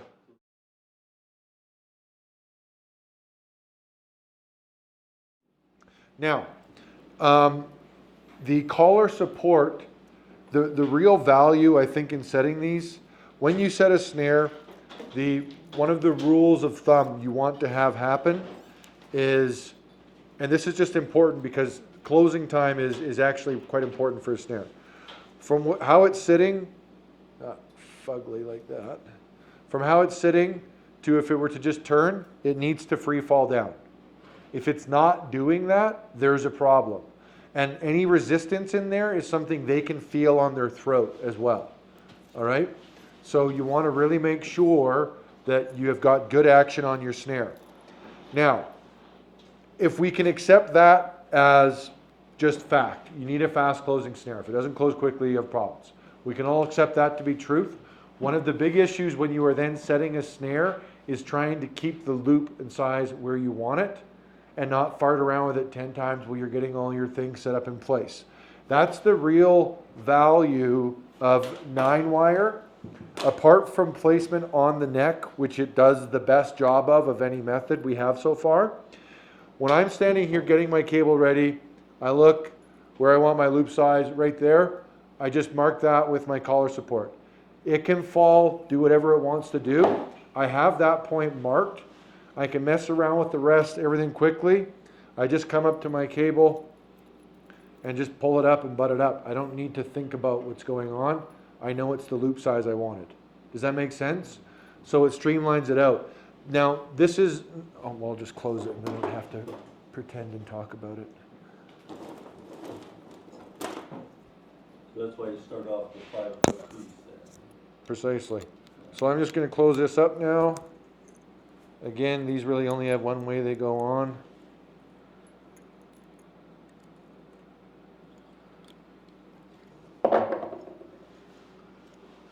And now we can see, we'll get that to all sit true. So cable has a memory. It comes in a roll. It comes in a circle. When you run breakaways, when you run these cams, this isn't fixed cable. It's loose through there. That allows it to rotate on itself and find its natural, preferred, relaxed position. If you don't run this gear, you have to do that when you crimp it, and it makes this job suddenly tedious and meticulous because you have to have that cable perfect or it always will do this on you and you're spending more time dinking around with it. Time on site when it comes to wolves, period, matters. That's just a fact of life when it comes to wolves. So the more you can do to have this stuff, just a bend in here, working for you, the better. All right? The other really big benefit to this collar sport and the number 9-wire setup, so this 9-wire has nothing to do with the anchoring of the snare. I should just have an actual one on here.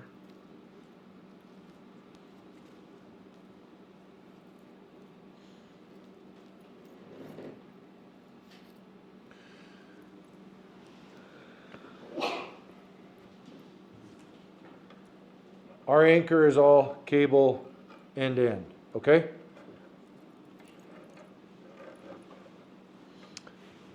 This is strictly for holding the snare in place. The beautiful part is you really only need to do this work once. If it's an area you plan on trapping year after year, you put up your 9-wire once.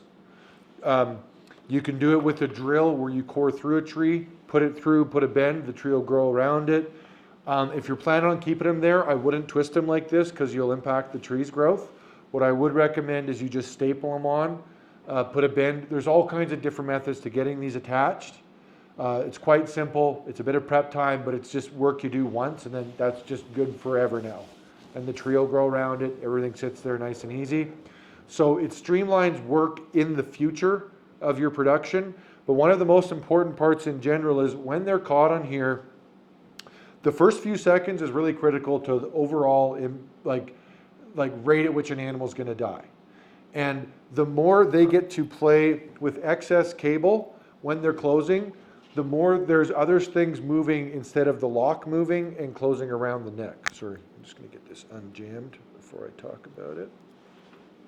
So if I'm pulling here this is starting to move, but this is also moving instead of this, right? The only thing we want moving is the lock to close around the neck quickly. So we want to work with less cable. Now, the moment it's on the neck, we then want more cable to give it a bit of a run and snap. But until it's on there, less cable is better. Does that make sense to everybody, what I'm saying there? If they've got 20 feet of rope and this isn't tight, they've got to make it 20 feet before it starts to tighten. If there's only a foot, they only have to move their head and it's going to start tightening, right? But I actually want some leash once it's on there. That's where this collar support really does its job. And the difference now is when they're pulling, this isn't moving. The only thing moving is this, right? This is locked in place. It's friction fit. Now, once it's set, and you'll see this moves a little bit to jam up there, but at that point it stops. And now we're only working with a 5-foot piece of cable that they have to pull free. And that's going to set it on the neck. Once they pop that free, now we're working with our anchor end. Now we've got increased length. They're going to have a feeling that something was on their neck. They're panicked. They pulled. They felt resistance. Then they felt it pop free. Like whatever had a hold doesn't have a good hold. And they can hopefully instigate a run. They might turn and bite, but typically you're going to get a bit of a run and a panic launch. That's where we want that extra yard for a big launch and snap to get it tight. That snap is when we want this stinger spring to go off. That big snap, everything's set in place. Now, that stinger spring is going to take that excess cable, suck it up. We've got killing pressure on the animal now. No matter what happens, twisting, twirling, laying down, wrapped up in a tree, whatever, the dying process has started. That's what this solidifies with this gear. Does that make sense to everybody? Okay? When you're running this gear, this is a methodology based around precision, not just holding them no matter what. The older style, the 1/8 cable, that was out of a style of just hold them there because you don't want to lose them. We've kind of just gone to the other end. We've towed the line and gone to the other end where we fully recognize that we will lose them if we don't kill them. Okay? We're just simply doing a way better job killing now. It's dropping them far quicker. And it is genuinely irrefutable. This is... We have the science to prove it. We have the now. science to prove it. It's very much there, okay? Yeah, go ahead. So you know, when you snare a wolf or whatever, it usually wrecks your snare. Yes. Okay, so, but you got a little tether piece here. Yep. So how come you haven't got some kind of quick way of taking that apart? So Great question. Great question.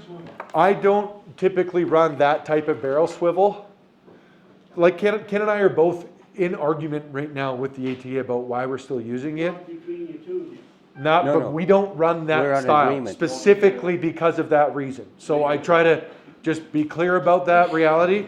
I run this style here, okay? So this swivel here, this whole anchor is attached to a tree, never comes off. When I catch a wolf or whatever, I leave it on the neck and I cut it up here outside of the ferrule. So all the gear is attached to the animal, and then I can haul that all into the garage where I'm going to skin, trim it all there, right? So I'm not losing any pieces in the field. Now at the end of that, what it looks like, Where do you cut off? I'll show you. So where you would cut, where you cut is right here. Okay, that's cut. That just pops off. And now I'm sitting with this anchor sitting like that with this nice big open swivel. You just need the size is the big So thing. you sacrifice the snare. Your snare is always done no matter what, every time. Just simply because it's like a ribbon for like a gift, like when you gift wrap and you run the scissors on the ribbon, same thing happens to the cable.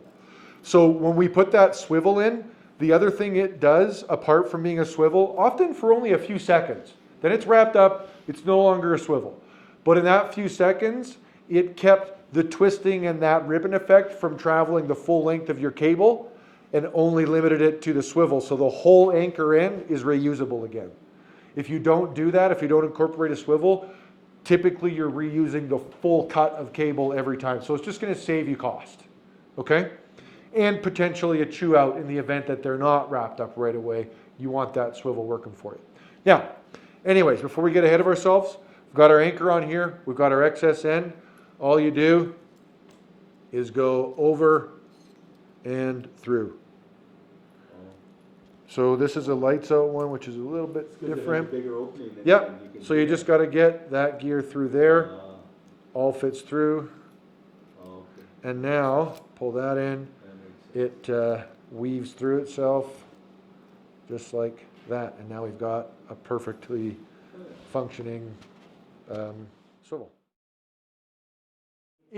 If you are, if you're running into a situation where you are getting stuff around the legs or the bellies, then I would recommend this. Probably you are doing more of a relaxed snare style.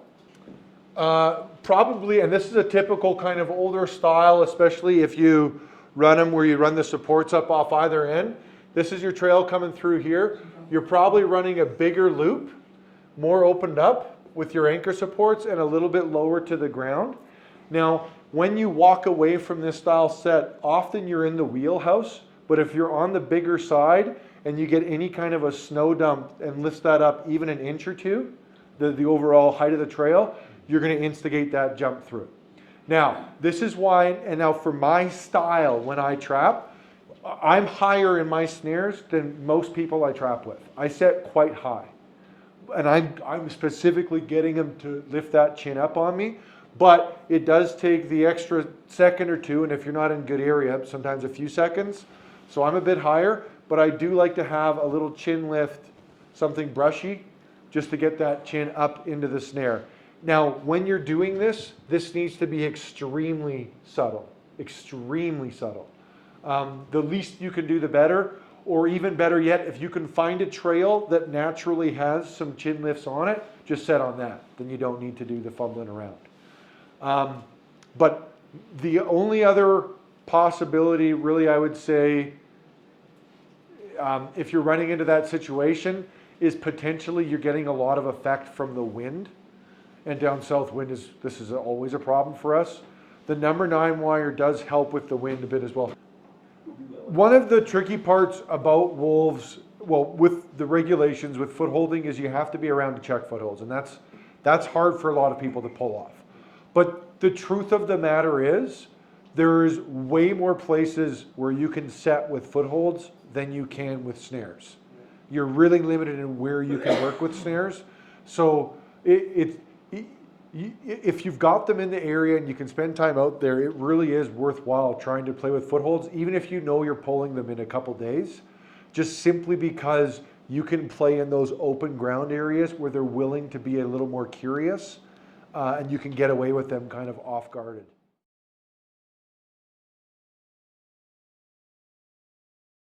As well, but it's going to be cougars. Trying to manage cougars on a wolf site is hard. And if you're like in the Drayton Valley Sundre area, you've got boatloads of cougars. I mean, it's basically inevitable. You're going to run into that problem. Okay, so we'll start with cougars, and then we'll start specifically with targeting, let's say, the wolves. If you've got a cut line like this,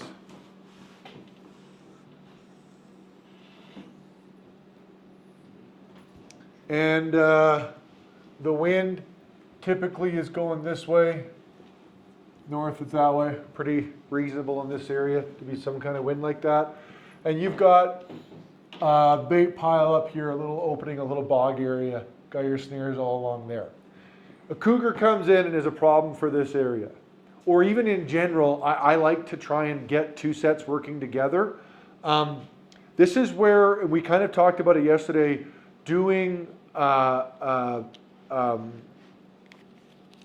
lure, what do we call, what's the term for that, Ken? Lure site?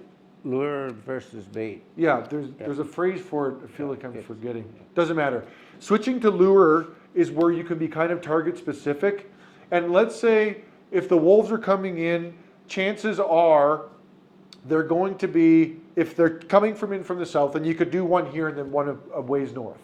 for whatever way they're coming in. But if you know the direction they're probably approaching from, almost always, whatever way they're going to come on, at some point they're going to cut a corner. Canines are quite fond of cutting corners and then kind of just popping out in the line and having a look once they kind of get into it a little ways. They're big fans of that. So it's a very natural move for them to do. And you could easily have a little lure, a little perforated container. No trails or even really anything going on, but you'll find natural trails on these corners, which is why it's a nice spot to set if you can get it. But you can just have some snares blind set up so when those wolves are coming along, they'll just pick up that wind and cut in and check it out. And the cougar, any cougar in the area is going to work that bait, and they'll sit on that bait while they're there. They don't really leave it while they're on it. And so you're really working with all your traps. So pull all those snares, cougars around, come down here, set up a lure site. The bait is the reason the wolves are coming into the region. The perforated containers is pulling them into your snares specifically. And we're targeting wolves specifically with some stink that is no longer food paste. We've gone that point in the timeline. You know, this is often 3, 4, 5, 6 years old stuff in a container. 50 or 100 feet from the corner, right? Yeah. Easily, yeah. Yeah. About 100 is perfect. This doesn't need to be a big setup. This can be a half dozen snares. The more, like the best is if you have a cutback, especially if it's like a little slope thing where it's a trail like that. Those are amazing because you can just have like a little ring of death in there. And, you know. Often run across from one cut line there to the other. Exactly. Yeah. And they love cutting these little corners. So little features like that, if you can find those, they're fantastic.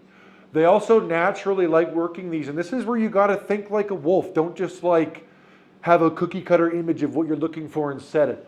Really think about how they're working the area. And if you've got a wind like this and you've got this cut that goes on for miles and miles and miles, if there's any moose in this area, how they want to hunt that is they're going to split this corner in little pods and pull in, expecting to smell something in here and then approaching in on it. That's a natural maneuver for them. Does that make sense to you? Whereas if you're just kind of willy-nilly along a cut line with some stink, it's a lot harder to control how they're going to come into that, whether they're going to come in and pull off, whether they're going to smell that back here and come in away, or whatever it's going to happen. And then you might as well make it another bait station, right? Now we might as well set everything around here. It's a bunch of sets. It's a bunch of work.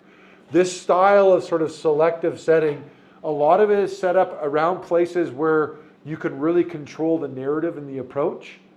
And nothing's coming through here down in like that. Like that's just not how the wolves are going to work that. They're going to come this edge, smell it, and then cut and do a button hook into it. That's just, so you want to play it to how they want to work it. Don't pull them out of that natural approach just because it works better for you. You can't pull them out of where they don't want to go, right? Exactly. Well, they just don't like it. And that's one of the hard parts about wolves is a foothold, a set, whatever. It can be a perfect set, but if it's not in the appropriate place, it just won't work. Like no matter what you do, it just won't.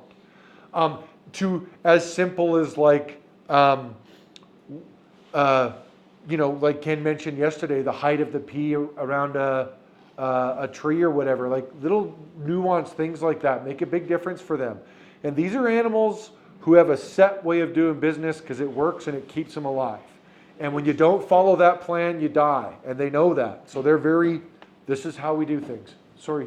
So they're very suspicious. Totally. They've done the same whole time. Totally. And that's where you really don't get caught up on exactly what we show you here. Just take a second, look back, read the land, and really try to look at it like you are a predator working it and hunting it, not just a guy coming up for the weekend and doing some tracking. And the differences are subtle, but the more you can fall into that mindset and really think like, I am a proficient killer who operates with precision. Don't just say it, like believe it to the core. And that's how you want to look at it. So when you're looking at this site, let's say we kind of have some natural corridors that kind of go through like that, maybe fork off like that. that kind of work out and just through the trees. And when you're standing here and looking, you can see those corridors. But when you end up walking in here and start setting, you're going to see options for things to run around all over the place. And you get lost in the sauce. Right? So that's where you need to, before you start, be standing right here, have a look. If I'm a group and I'm coming through quickly and I'm working it, what are the routes I'm taking? Set those and believe in yourself with those sets. To reiterate that point even more, because we kind of talked about it yesterday. If our bait's up here, the moment though, like if the wolves have worked it, they know they're going to the bait when they started their day. Yeah. Like they're not willy-nilly out there and then, oh, the bait, and they go to it, right? Like these are methodical creatures. They're not just arbitrarily wandering. There's a plan when they woke up that morning. Every day. That's how they are, okay? So when they're coming along, they're investigating what are the other things checking out this bait as they're coming along. Are there any coyotes I need to go chase and kill? Which they'll just be happy to do so, right? Is there other wolves? Do I have a bear? Do I have a wolverine? Are there cougars? Right? There's potential hazards and things they have to chase off. So their mind, even when they're down here, you know, their mind is still thinking about things up there. All right? They're traveling quicker. Their focus is further ahead. It's not immediately around them. So the rate at which they're going to pass through a snare down here is typically going to be quicker. And it's going to be done with less caution because they know the problem's up there. It's not here, right? They're going to slow up around here. And if they're cutting this corner and coming in, once they start getting into this area, they're going to slow down and they'll even actually fan out a little bit and pick up some wind and kind of have a couple approaches in like that. And they're looking in their immediate surroundings, they're focusing, and they're figuring out what all's there, are there any problems. If you are setting in around here for them, you are setting with their focus right in their immediate surroundings, where your snare is, at a lower rate of travel. That's one of the big philosophies around have that confidence and learn how to get these things further back from your bait. And specifically because when they woke up, they were planning on going to your bait on the day they went there, right? So you should be able to figure out this track a long ways away where they're coming in. So what I want to talk about is you're going to have a route in and out, and then once you get to your bait, you're typically hopping out right here, dropping off your bait. Sometimes you could drive out and start your walk out here. With wolves, it's typically going to be the case because you want to be quite a bit further away, whereas you could start your walk right here with coyotes, 40, 50 yards out is fine. You can do that all day long with coyotes. I like to be about 100 or so with everything, but that's up to you, up to the site, depends what it's dictating. In any case, you're going to come out, you're going to come along, and you're just going to hop out and start walking. With coyotes, you're typically going to get much more of a wagon wheel effect, and it's not the same coyotes. It's usually a couple of coyotes coming in from a direction, working it, and then exiting often kind of the general way they came in. It may be a loop they're doing, but you're going to find that like when you catch a few coyotes from this area, that trail kind of goes dull, but other ones are still producing with coyotes, and so you're kind of getting that more sporadic, just coming in and getting the bait and then exiting. And if you're coming out and doing your loop, all you're doing, we'll do one more trail like that. That's more than one trail. Well, that's more realistic. So you're basically going to eyeball as much as you can. And when you are setting up bait sites, don't wander like this. You need to plant your feet and look. You want to do minimal disturbance, and every time you step, it's just clean, simple steps. Or if you are going to make a trail, make it one they're going to use. Ken talked about even dragging something behind him. You can drag a skimmer, whatever. Keep your feet close together. But if they're individual kind of semi-sloppy steps, when they freeze in, it's all lumpy and awkward for them to run down. They don't like it, but it's obvious disturbance. So either make a clearly designated trail or minimal as much as you can be. It's one or the other. Don't be in between on that. Okay? When you're coming off, you're looking, you're eyeballing. I've got sets here. I can see some pinch points. I want to try and work in unison. I can see I've got a good triple here, so I'm going to come up, do my set, take a step over, do a set, step over, don't walk along the trail, cross the trail. They don't really like it when other animals start paralleling their trail. It just kind of off-puts them sometimes. Sometimes they don't care, but you'll see what I mean. Once in a while, it just throws them. And keep going, and you just work your way around. And you just basically do your loop. Just like that. Every one of those gets a flag, and you just do your thing. It's easy business. That's typically how it's going to work for coyotes. Wolves, you're going to find, are a little bit different in that it's not a bunch of wolves coming in from everywhere. They usually kind of come in off one corner and maybe exit another corner, but it's like much more like we approach from one direction and we kind of leave from another. Okay? That's the overall kind of approach. So instead of this just a big cluster all around it, which you can do, it's just, I find there's just so much work it turns out I didn't need to do every time I do that style with wolves. So you can set it as if they haven't hit the bait yet. You can do virgin trails, make your own, or if it's something you've worked for years, you know the typical trails, set up right away. Or you can have them hit the bait once, establish some trails, then set off those. But in any case, I want to start right now with we have some trails to work with, pre-existing, in either case. Wolves, typically, if we're kind of going off the same build, you're going to kind of see them come in, fan out, and then kind of approach. And it'll kind of look a little bit like that, and you don't get a lot more. Then once they're there, depending on the amount of bait and how they're feeding, you're going to get the dominant ones eating first. They don't do the whole, you're my child, you eat first. No, well, it's not that much love.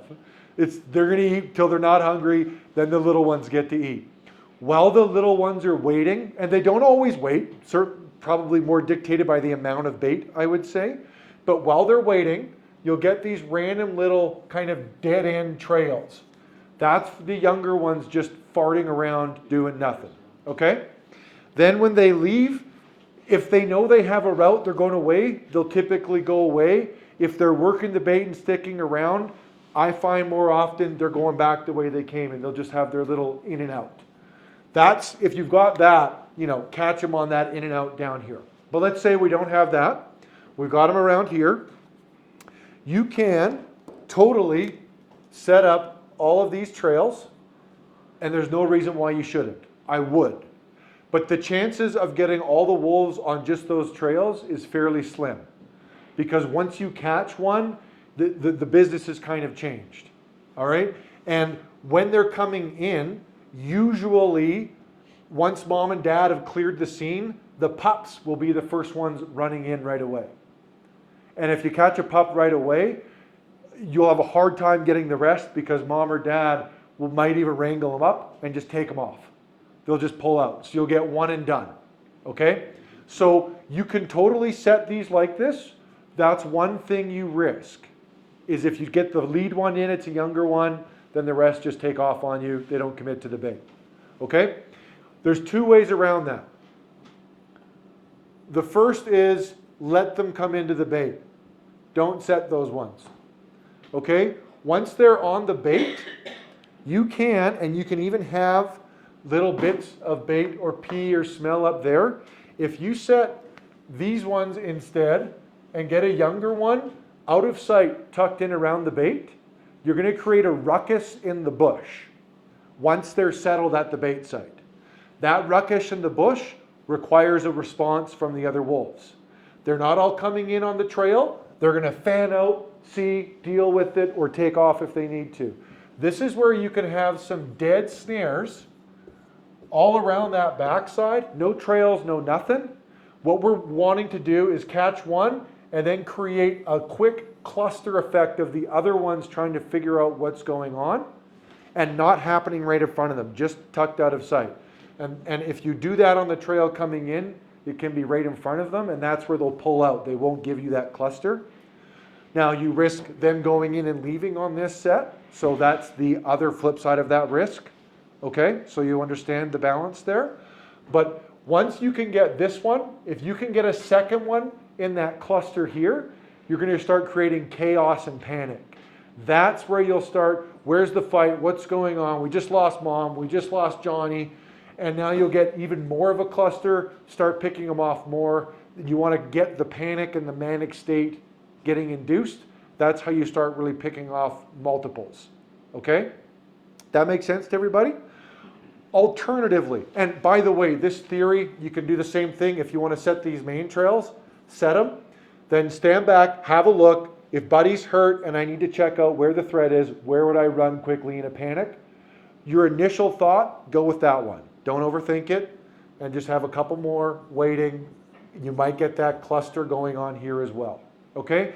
The last style, and this is where if you have the time, it really can be effective. Don't have all these like that, and instead change that to a foothold. Don't kill the one on the trail, just pin it there alive. When you use the foothold, you'll get the other ones to stick around a bit longer because it's not dead and it's even semi-mobile. If you can anchor it, great. Often we're frozen, we're going to drags. Normally if it's a good drag, they're snagging up pretty quickly in this area. And same thing, just have dud snares around that foothold. Duncan, are you setting this bait up weeks in advance of putting snares out, just so you get those, the trails and get the wolves? We do because we'll also trail cam them for cougars and bears because of where we are trapping specifically. So I do play it safe with them. But if you're in an area that you've been working, you know it, you've been at it for a few years, you know the hot spots, set it cold, like get the bait out and just set it. And often wolves, if you didn't get them all or they've got some history with trapping, that first visit is the only real good chance you're going to get on them. And after that, they've kind of like wised up and, oh, I know this deal. And it's just not the same after that. So you don't, there's not a right answer there. You just have to understand that trying to be patient with them is not always the right move. Sometimes it is. Certainly, you know, in the case if you've got grizzlies, you need to wait for them to go down. And there's no scenario where you snaring a grizzly works out well for you. It just doesn't. It's always bad. So that's why we play that safe. But the other one on top of that is once you start that bait, you can't let it die out. That's a really big no-no with bait piles. You got to keep those active once they start. Right? Sometimes they come back, they think it's all exciting and good, and there's no food. They're like, well, you know, F this spot, I'm never coming back, right? They just get like that sometimes. So how long will they hang out there after rebaiting? Like once they came in? And like ate it and consumed and then everything? Came in and They're gone when the food's gone. Oh, okay. Yeah, like So they they'll don't stick hang around. there for quite a while if you have lots of bait. They'll usually you can get them around a few days. Oh, okay. So you'll like with foot holding, you'll know when they're on the bait site or in the area, get the footholds out. When they're gone, they're nowhere around. There's no point checking footholds every other day because they're at the other end of the line. You'll have an idea, certainly as the years go by, typically what that loop looks like, the timeline, 2 week, 1 month, month and a half loop, whatever it is. Once we're getting into that window where they should be showing up here within the next week or so, then I'd start getting some footholds out again in anticipation of that. But there's no sense in having all this work in between, right? And you can also, if they're coming into a bait, feel free to do some footholding down here as well, right? Like you can get them on all the way in.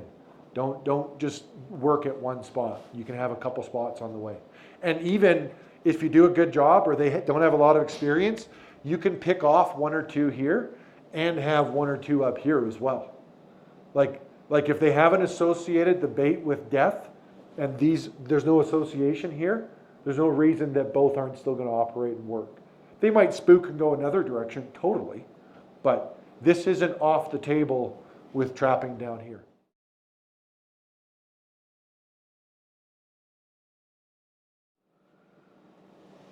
Primarily the gallbladder, but a bit of the liver as well. So the gallbladder is a little sac on the underside of the liver. Does everyone know where that is? Okay. Any animal, if that's the one you're targeting, we've always done it, get some of that gallbladder in there. Not sure why or what, but it really seems to put a little emphasis on the one you want that way. I'll do typically glycerin. I'm kind of a glycerin guy, but you can do antifreeze or whatever. A bunch of the beaver trimmings, just from fleshing, from like doing beavers. Get some fish in there, some trout or whatever, whitefish. Some good cheese, like Lindenberg or like the really stinky, smells like feet cheese. Some of that in there. And you could do a little bit of beaver oil gland. You could do a little bit of castor separately. I would have 2 separate mixes, one of oil gland, one of castor. And then just get that filled up to about 2/3 full in the pail and date it. And don't go past 2/3 or they might blow on you, the pail, which is never fun. And then give it 6 years. Yeah. Yeah. So you just hang that in a tree and put a few little holes in it? Yep, so you can, I do big buckets that'll work for the season, and then I have smaller containers I'll use for those sites. You only need like a quart. That's all you need is lots for those to be active, right? So you just, and a properly made mix at -40 with a metal spoon, you should be able to kind of shave it all out and put it into a perforated container. At about -15 or warmer, you just scoop it right in like you're just scooping ice cream. How much would you leave it, if you're made a set up there, how much would you leave it? About a quart. How long a timeline or how much mass? Yeah, how much mass? About a quart. Just a container like that, perforated, up in the tree, so it breathes. You know, some people just have a plastic 5-gallon bucket, Mm-hmm. put it up there, and then just drill a few holes. Yeah, you can just do buckets. I mean, it's fine. It's just Usually more than you need. really. yes, the rate at which it burns itself out is kind of the same no matter how much you have up there, if that makes sense. Yeah. So you might get like another week or 2 out of a big bucket, but it's not like that's good for 3 months and a little one's good You for. don't have all the wolves caught in a week or 2. Yeah, precisely. Yeah, exactly. So you put all that Sometimes. stuff together and let it marinate for 6 years? Yeah, and what I'd recommend you do is get a bucket for this year, start a bucket for 6 years. Next year, same thing. Get a bucket for that year, start a bucket for 6 years. Okay? The first 6 years you do that, you're going to be dealing with year-old bait. And then after that, all you're ever doing is making bucket for bait for 6 years from now. And you'll always have a fresh pail ready to go of really beautifully matured stuff. And do not, when you are making that bucket, if there's a single fly, it's ruined. It's no good. That'll just be maggots when you open it. So do it at night, do it cool, do it in the fall, but this cannot be tainted by flies.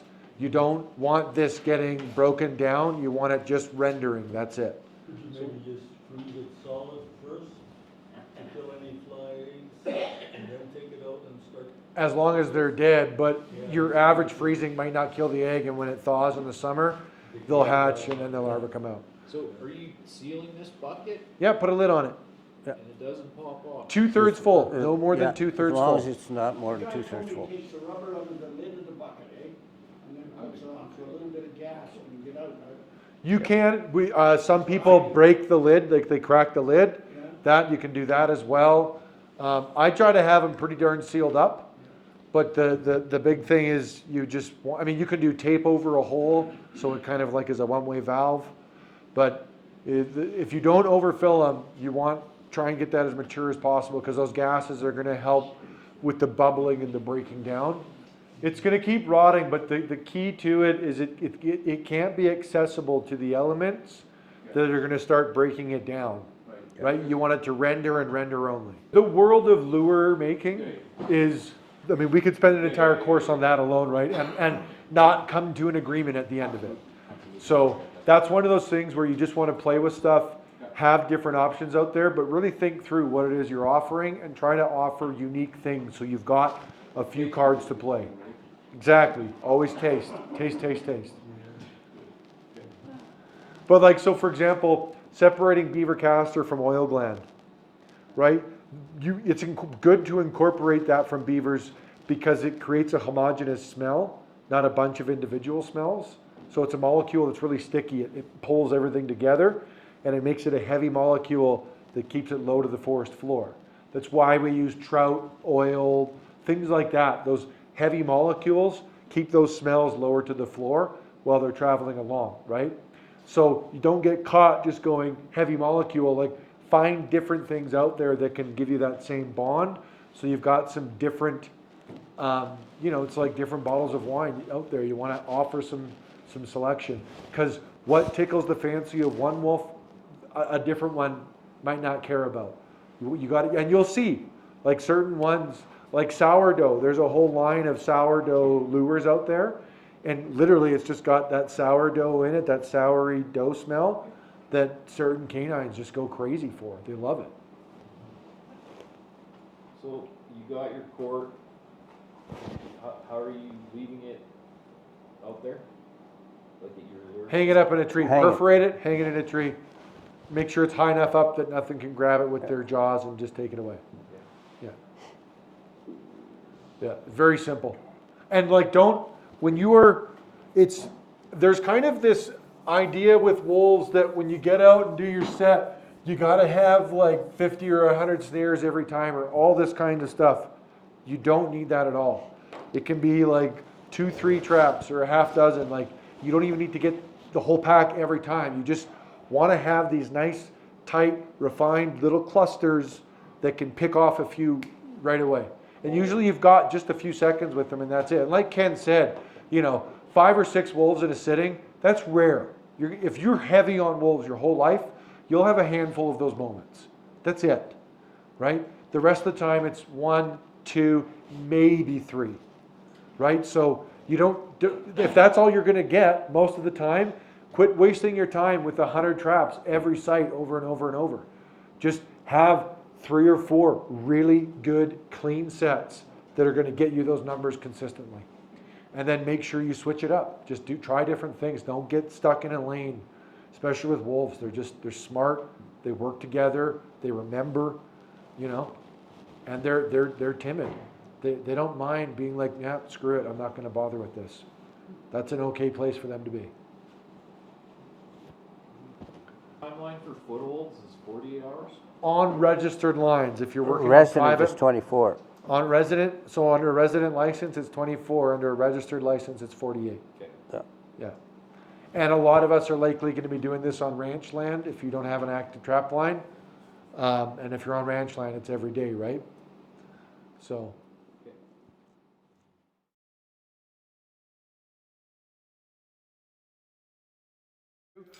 The MB750, especially if their foot gets to the offside here, which often they do, these tabs shred their mouth to pieces if they get that around that. And because it's something that hooks on to bite, it's kind of a thing they grab.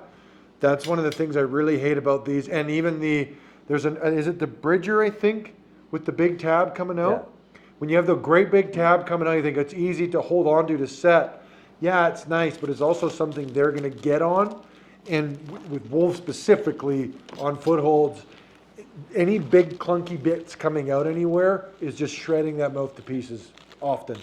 So low profile, kind of minimalist stuff going on, really. That one's what brand?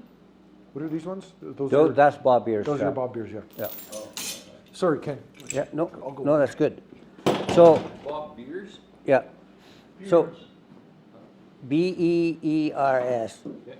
So, you can see here, I'll just pass that around. This is a 1/8 inch lock, and it's just done in logwood crystal. That's the way I used to do all mine now. I don't snare anymore. I was just going to show you, just to give you guys an idea, we used to use the 1/8 inch cable all the time. I used to just spray paint them like this here. You can see different colors, and so that makes them really dull and easy to hide.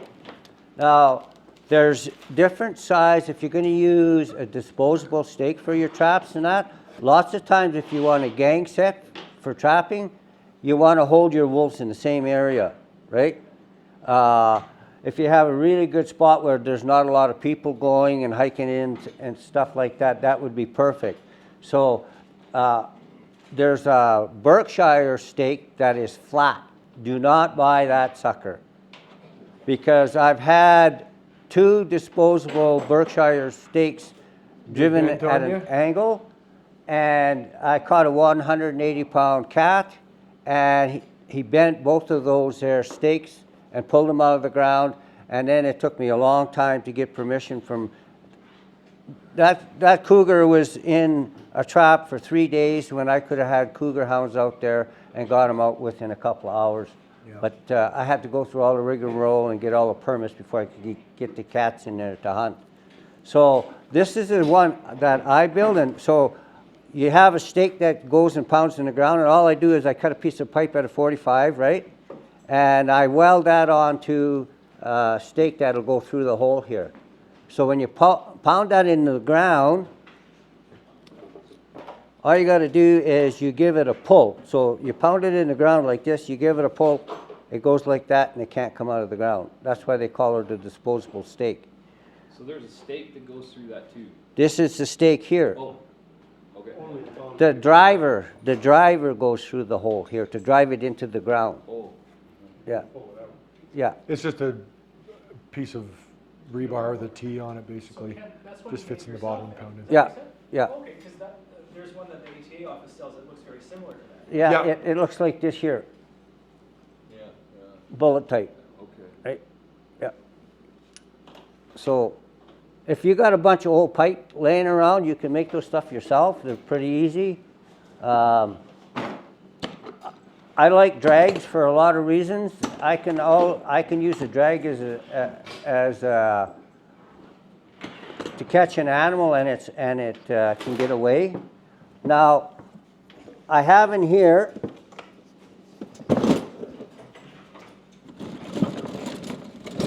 a 750. Well, see, I got a lot of other junk in there. So these wolf traps here, you have to really be careful with them, because you see how the jaws come up, and like Duncan was saying, there's stuff for them to chew on. But not only that, if you dry fire these, sometimes I've had in my class, I've had these Blow right up. springs blow apart. Yeah. So I don't want you guys to be setting this one, or pass it around, but you'll see the size of the pan and everything, how big they are compared to the ones that I use. There's a lot of power in this trap, and I don't Which want to trap see is that, anybody Ken? get hit in the face. Which trap is that one? This is a brawn. That's the Bridger Braun. Yeah. Yeah. I think that's a 9. Yeah, that's number 9, yeah. There's the Alaskan Bridger and then the Bridger Braun, I think, right? Yeah, there's a whole bunch of different Yeah. bridges. You can get that certified as a power snare. But I'll tell you, the way wolves can chew cable, Yep. I would never use a power snare on a wolf. They work good on bears and that, but do not use one of those power snares on a wolf, because they can just bite that cable and they're out of there in no time flat. So other than that, what I'm going to do is I'm going to show you guys, I've got a bunch of traps here that we can use out in the field here. There's a whole pile more that we could show you, but we're going to be running out of time shortly. So we got a bunch of gear here that we can use, but I'm going to show you guys how I set one of these wolf traps and the proper way to handle them. Him is Bob Beers. I use Bob Beers without a doubt. That's Just to get you guys to understand too, the trap going around, the size of the pan versus this one here. The reason you want a small pan is the foot is more in the trap when it fires. Big pan, it could be a little toe right on the edge of that pan.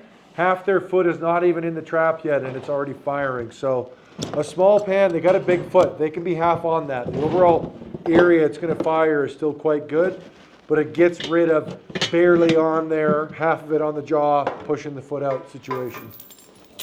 Yeah. So there's different types of trap setters, and usually if you got a Bridger Braun or whatever, Alaskan number 9 and that, you got to have special setters for them. The setters that I got made here, I got 2 different sets that you can see here. This one here, I got it. They get banged around in the classes. So they'll work on all your traps. So you can either have them like this here, this one here will work on this trap, but it might not work on a number 9. But because it can slide up and down, it'll work on all of them. Okay? And this here is a one-handed trap setter that I got my buddy Bob Beers to make for me. So basically what you do is you hook the spring in there, like so.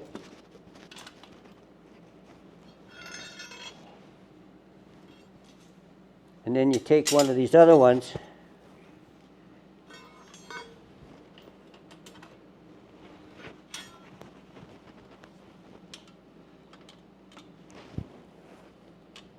you hook it in that spring, and so then you can just take and pull this down.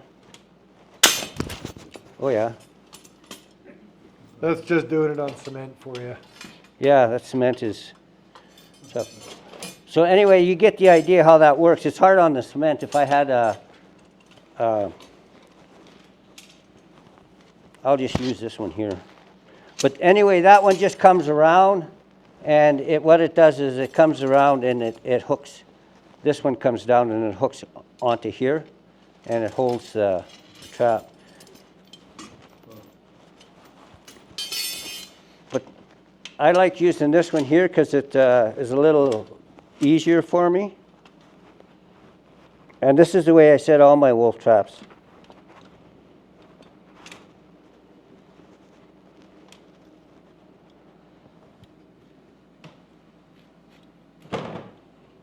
Okay, now you see this is a free jaw, so I push that jaw down, I bring the pan up.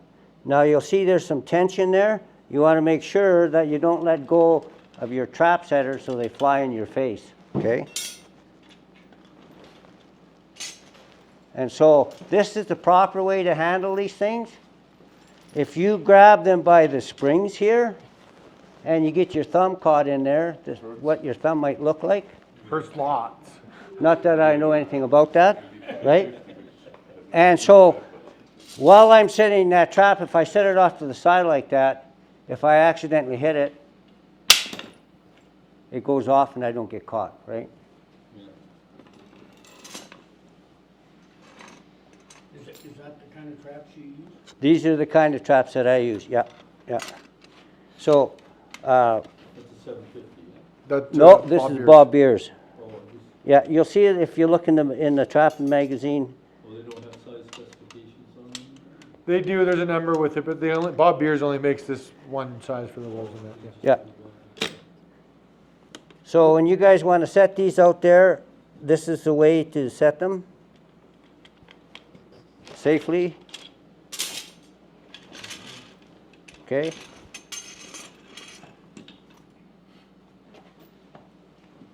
Yeah, when you're sneaking them under the snow like you were talking about, tunneling Yeah, before, then,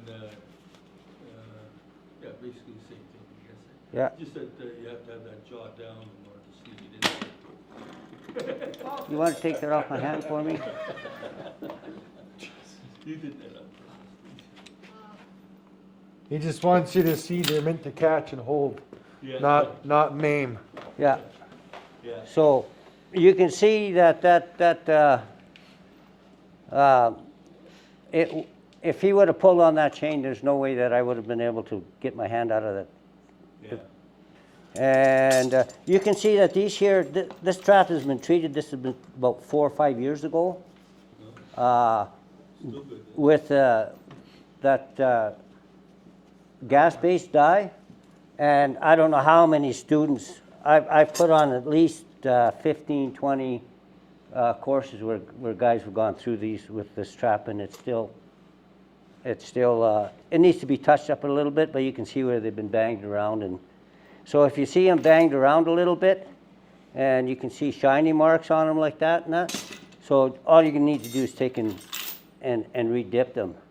Now, the thing that I wanted to show you guys about the drag, so there's 2 really good set of trap setters there. This is really important. So you need to have some swivels, okay? The shock absorber's gone off of this one. What I had on them was I used I was using bed springs. I can't find bed springs anymore. And so you catch a wolf, and unless it was a really big wolf, they wouldn't break and stretch the bed spring out. But if you're catching a real big wolf on it, they'll stretch that bed spring, so I would just replace them. So we have way, way better shock absorbers now that you can buy from the ATA. Like those chassis or? Yeah, yeah. And yeah. And another thing is, don't buy a swivel like this one here. When I made these things years and years ago, this is the best swivel you could get at that time. I've lost a couple of wolves that I got them back later on, but I lost a couple of wolves on traps because these pulled apart. Mm-hmm. The new swivels are a crunch-proof swivel, and they're a lot thicker of a swivel. And so that's why you want to make sure that you check your gear. So this is the swivel that I'm talking about right here. So you can see the difference in the two swivels on how thick they're They made. call them box, You see that? box swivel or something? Yeah, but you can see the difference in Yeah, the yeah, thickness, yeah. right? So the So- good one's called what? The good swivel? They're crunch-proof swivels. They're called as crunch-proof, yeah. And so if you make them like this here so that you can break them apart, you can change them out real quick. So if you're gonna stake your traps down, whether you're using disposable stakes or whether you're using just a stake, like a rebar made into a stake, I recommend for wolves you always cross stake, and you have a swivel point there. And you want to make sure that you have at least 2 feet of chain. Can anybody guess why I want 2 feet of chain there? So you can't pump it out. Exactly, so he can't pump that stake out of the ground. So you've trapped coyotes before, eh? Yeah. They'll pump it out too. They'll pump it out, yeah. Those 24-inch stakes, the frozen ground, you can pull those out. Yeah. So if you cross stake them and you have a swivel on that makes quite a difference. And those disposable stakes, you won't pull them suckers out. If they're put in the ground and it freezes, How deep are you putting those ones in? 18 inches. Yeah, Minimum. yeah. But if you're in really sandy ground, it might even need to be more. Oh, yeah. I wouldn't even use, in sandy ground, I wouldn't even use, I would use this. Yeah. So Yeah, easy those to- dig right in. So easy to bury that in sandy ground, right? And put your trap on top of it. So there's pros and cons to that. On frozen ground, the drag is nice because I don't have to dig and bed everything in. If I want to, if there's a tree around there, I can wrap this here drag around a tree and hook it back in the chain, and it's just like it's anchored, right? So I can wrap that as many times as I want to get him as close to that tree as I want. But if I want to trap that wolf in wide open ground and the ground's froze for 2 feet, 3 feet, like you say, that stakes, you put a stake in the ground and a wolf will pull that stake right up and out and he's gone. Whereas he can pull this and he ain't going to pull it very far and you're going to find him.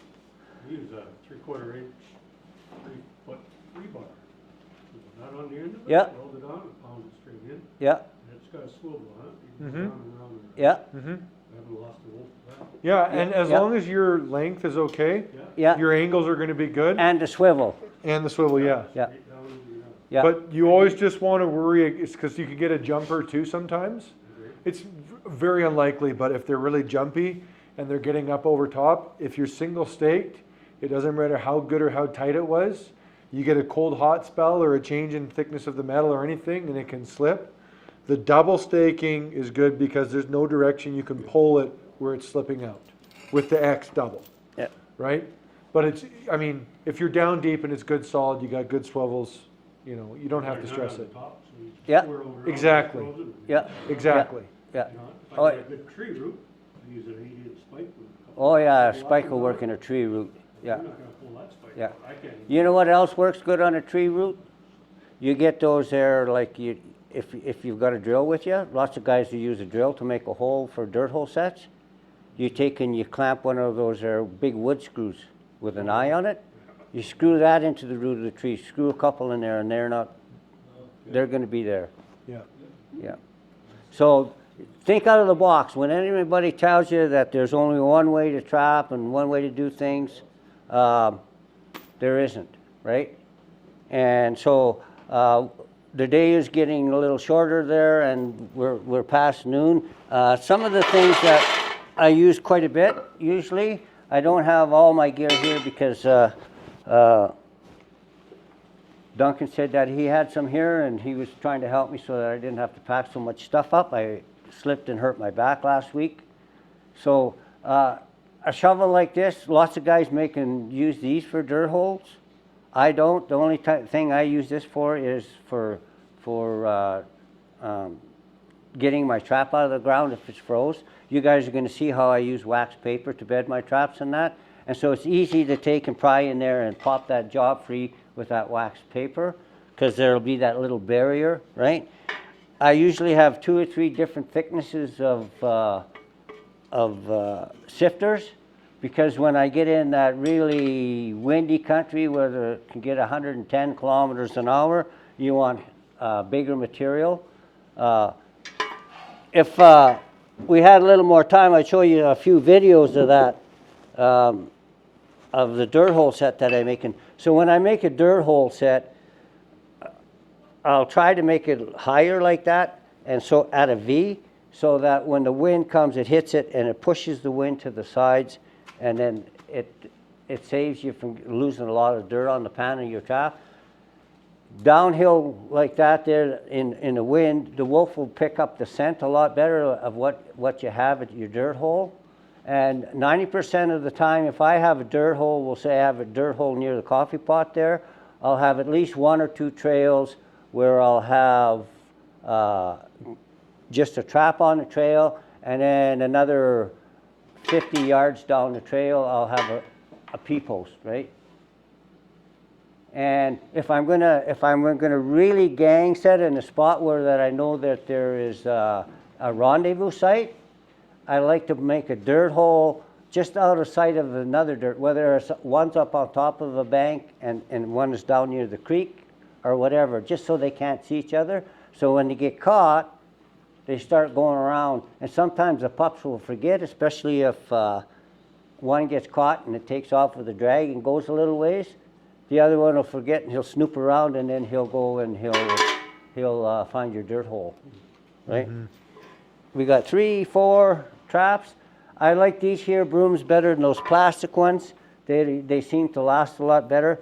And you were asking, well, how do you tell whether your trap is froze down? If I can go, another thing I like about the Bob Beers trap, not this one here, this one is legal because I got him to make a dozen of these here soft catches, and he never had them tested. So it's good for in the classes and stuff. You can see how I got caught in that thing, and I didn't lose my hand. But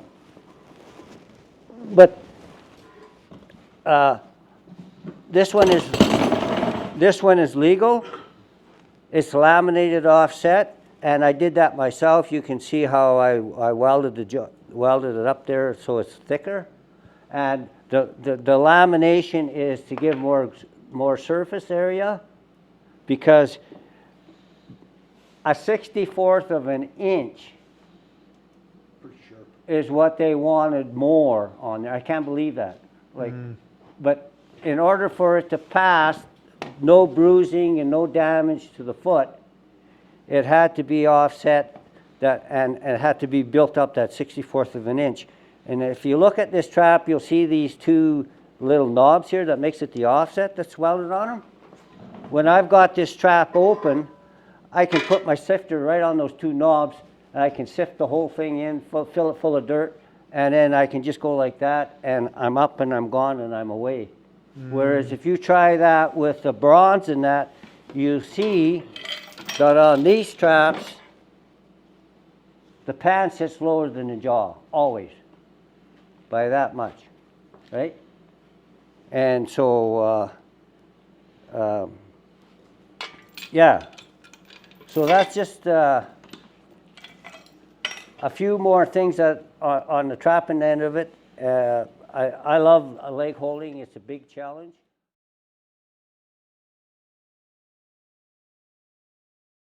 One time, so Ken will do a demo. Then we can disperse for the snare set.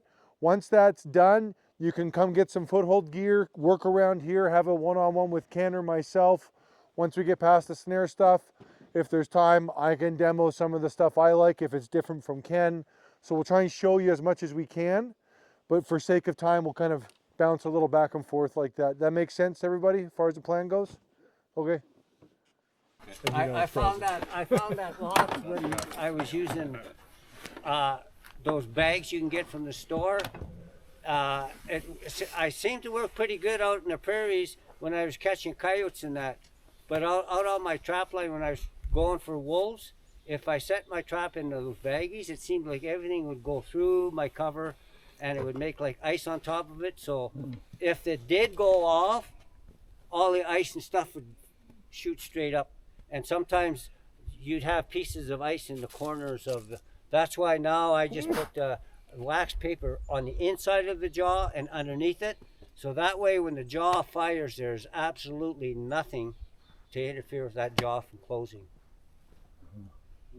So by that, those kind of plastic bags, you mean that real thin stuff Yep. that comes Yep. with the vegetables, eh? And- Yep. Thinner and cheaper the better. Yeah, not Yep. the bags that they Like put not the groceries like in. something you'd want to actually use for garbage. It's like good hard Yeah. material. Yeah, You no, want no, the no. cheapest piece of crack bag on the planet. Yeah, Because it's That's just a gonna good rip description, apart. like the vegetable bag, because that's really thin stuff. yeah. But your way of doing it is No. you use the actual bag for Yeah, I carrying use the stuff. bags. I haven't had that really big of an issue, but Yeah. like I really have the whole bag taut into one end where I'm doing it. And I mean, you know, That's this when is you're where sliding it in, you yeah. don't want to get caught up as like bag good, bag bad, or what. Like just there's so many little things you're gonna do that are gonna dictate whether it's good for you or not. You know, you just got to play around, and figure out what's working, and then do it. Yeah. Yeah. But you really need to play around with this stuff because Yeah, practice makes perfect. it's a very personalized thing, right? Mm-hmm. And you gotta figure out what it is, like what's your little thing you're gonna do when you apply yourself. Yeah. Okay. What I'd like to do is we're gonna all set a snare. To do it, first you need to set the spring, your stinger spring of your snare. So before you bugger off, set your stinger spring. We'll demo how to do it around the tailgate.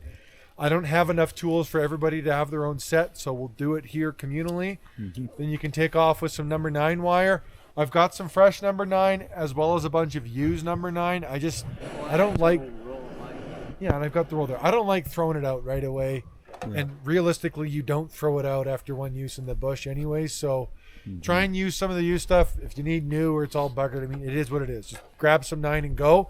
I don't have pliers for everybody to ream them tight. So that's a granted point. Like I don't have 20 pairs of pliers. So you can just do them hand tight on a tree and it'll be fine.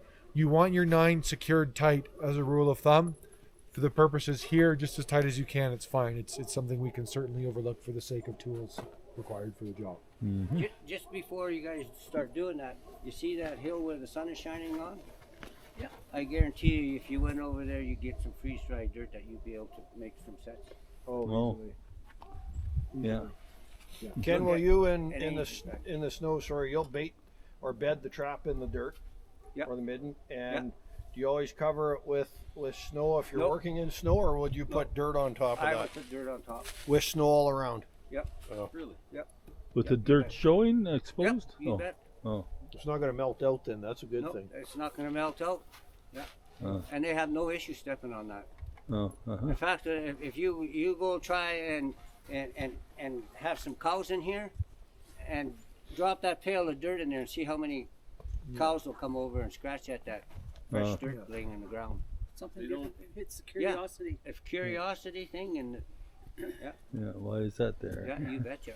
It's just it's eye candy too. If it's a field of white stone, this big thing of black dirt, they'll check that out. Oh yeah, something Right? happened for it, right? Oh Absolutely. yeah. I think somebody buried. It's I really think that there's this misconception, particularly around footholding, about how careful you have to be. It's only certain aspects you have to be careful of. You can't leave your scent right around the trap. But like you can go like 20, 30 yards away and even have a pee, and like it's going to be fine probably, right? It's just the specific area when they show up, you have to do the little things right, and other than that, you can be pretty bold. I mean, a lot of trappers like a bit further north, you'll see you see it less around here, I think, just because of more rocks. But I'm sure Ken, you've done this too. Like they'll use big like punji spikes as foot guides for wolves. And you can read literature on how that's a giant issue. Like you can't be that bold with it, and it totally works. They're very bullyish. They're kind of assertive. They don't mind working it. There's just certain things they don't like, and as long as you don't spook them on those, the rest of it you can really, really play with. When I was catching some wolves for there were 75 head of cattle between the Walden. Tom might remember that, between the Walden and the A7 in that area. 75 head of cattle taken in a couple of months. And I caught wolves 6 hours after setting the trap, and they couldn't believe it. What I was doing, I had one good leg, and like you guys, I could bend over and kneel. And so I had two pieces of plywood that I had marked in red.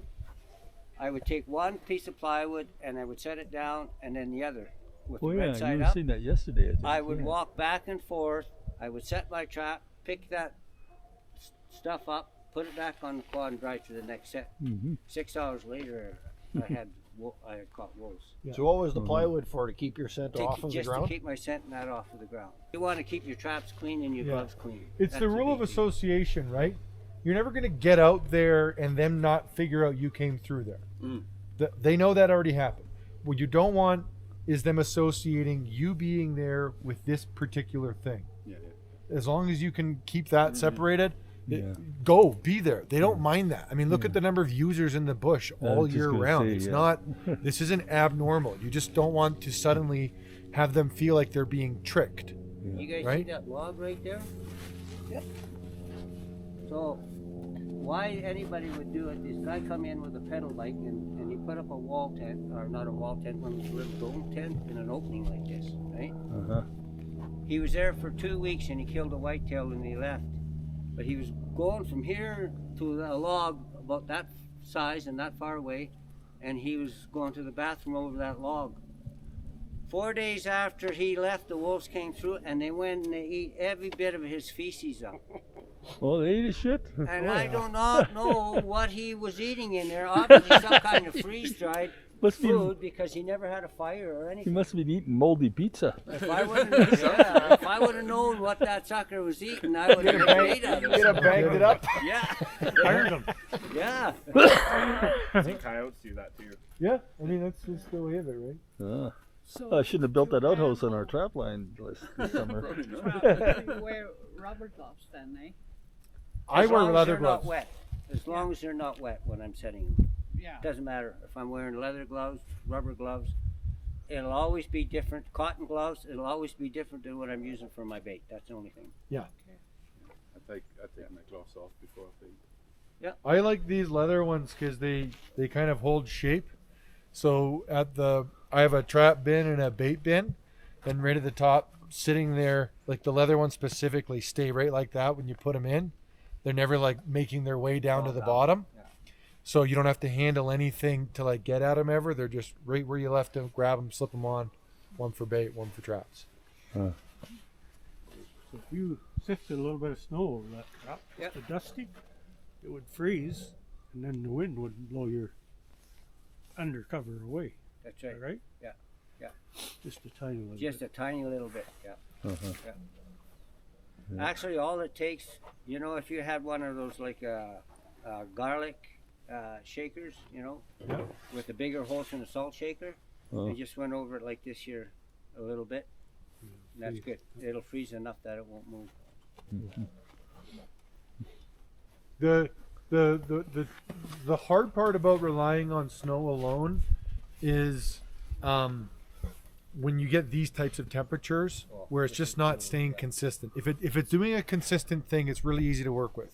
But when it's changing on you, it's hard, and that's a tricky too, because you don't want to overcover with snow. But if it softens up on you like now, then they'll even feel the trap under their feet if you don't have enough coverage, right? It's like this constant battle and blah blah blah, and that's why people bring out all of this wax sand because they're just tired of farting around with that, right? But And what Ken so- was saying, he would actually put the wax skirt on. Or Absolutely, and you what's cover it all right up, and then And that way, if it melts out completely, it's a natural, just melted spot of dirt, right? There's nobody who sells wax to right off the bat, eh? Not on a large scale that I know. I mean, it's a pain in the butt, right? Somebody should sell that stuff. Oh, I think Gordy does at Trapper yeah, Gord's. I'm yeah. pretty sure, but it ain't cheap. Yeah. So Yeah. Ken, if you set your trap there like you did, and you got a couple inches of snow on top of that, are you gonna leave it, or are you gonna come back and raise it? I wouldn't touch it. Yeah, because that snow's You not get gonna a freeze couple on inches, top. I wouldn't touch. You get like 6 inches or something. Yeah, then, Yeah. because their feet are so big, They're gonna float. it's gonna float on top of that, 6 inches, right? But a couple of inches, Perfect, probably. The old an school. inch to 2 sorry, inches would be perfect. Yeah. Just leave it. The old school, like traditional way of doing it was to actually go in snowstorms. And if like you want it here, you'd have your trap and everything ready, and you just go plop and walk away.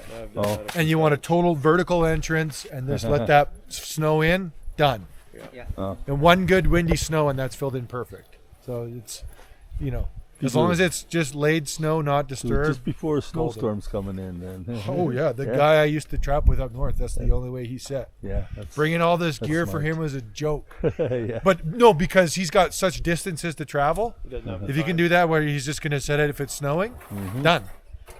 Needs a set of gloves, a little container with some bait and a lure, whatever, and his traps gone. Right? I'll get some stuff out of the cow shed, like Absolutely. straw and whatever else in Dry there. cow shit, Absolutely. dry horse Big shit, sack get and him put in his bag. Put It's that light. down, and that's an attractant. It's, Yep. Yep. it's lighter than dirt. Oh, yeah. You can carry 3 times as much.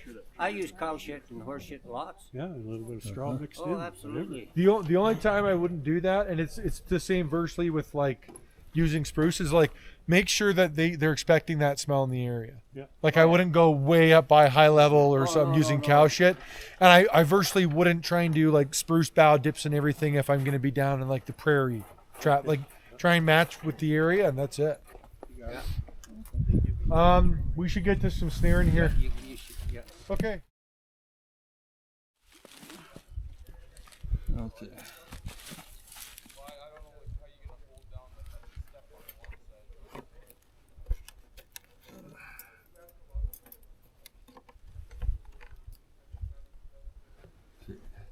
My rods. That's okay. Let's just redo it. Okay, so. Yeah. I want it to come out, see, this way more. Yeah. You do mine. Okay. Yeah, I mean, that's not where a wolf would walk, but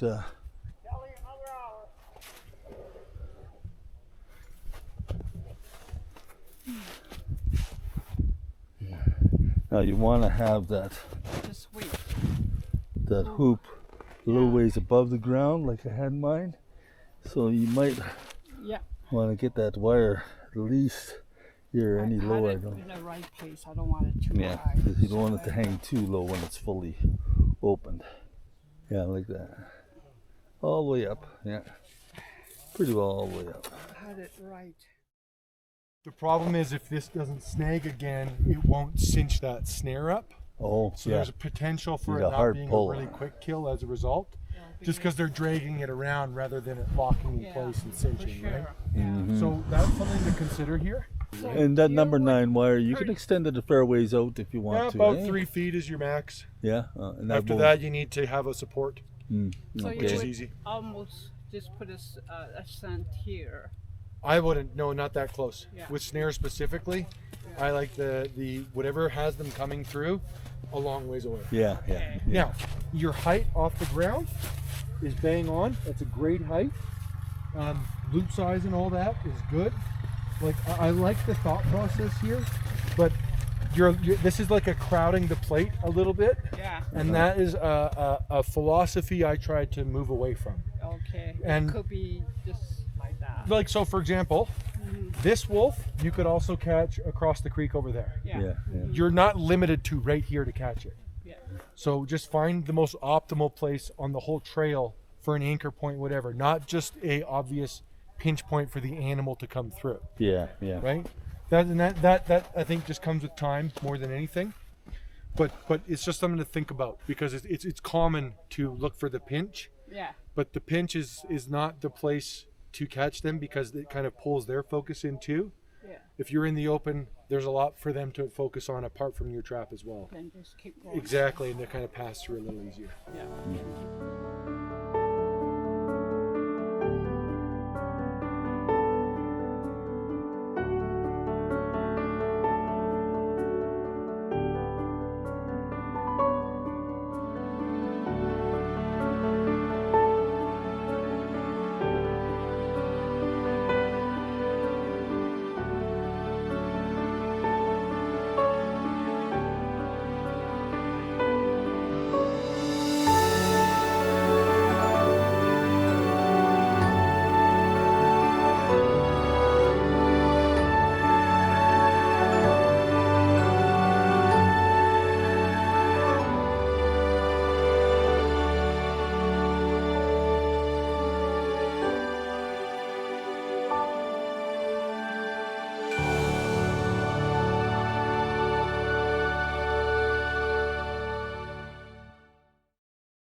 Did you like this video?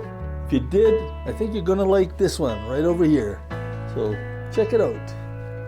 And I appreciate your subscribing if you haven't done so already. Remember to do that while you're watching this next video. Click like, it all helps us out for this channel. Catch you next time.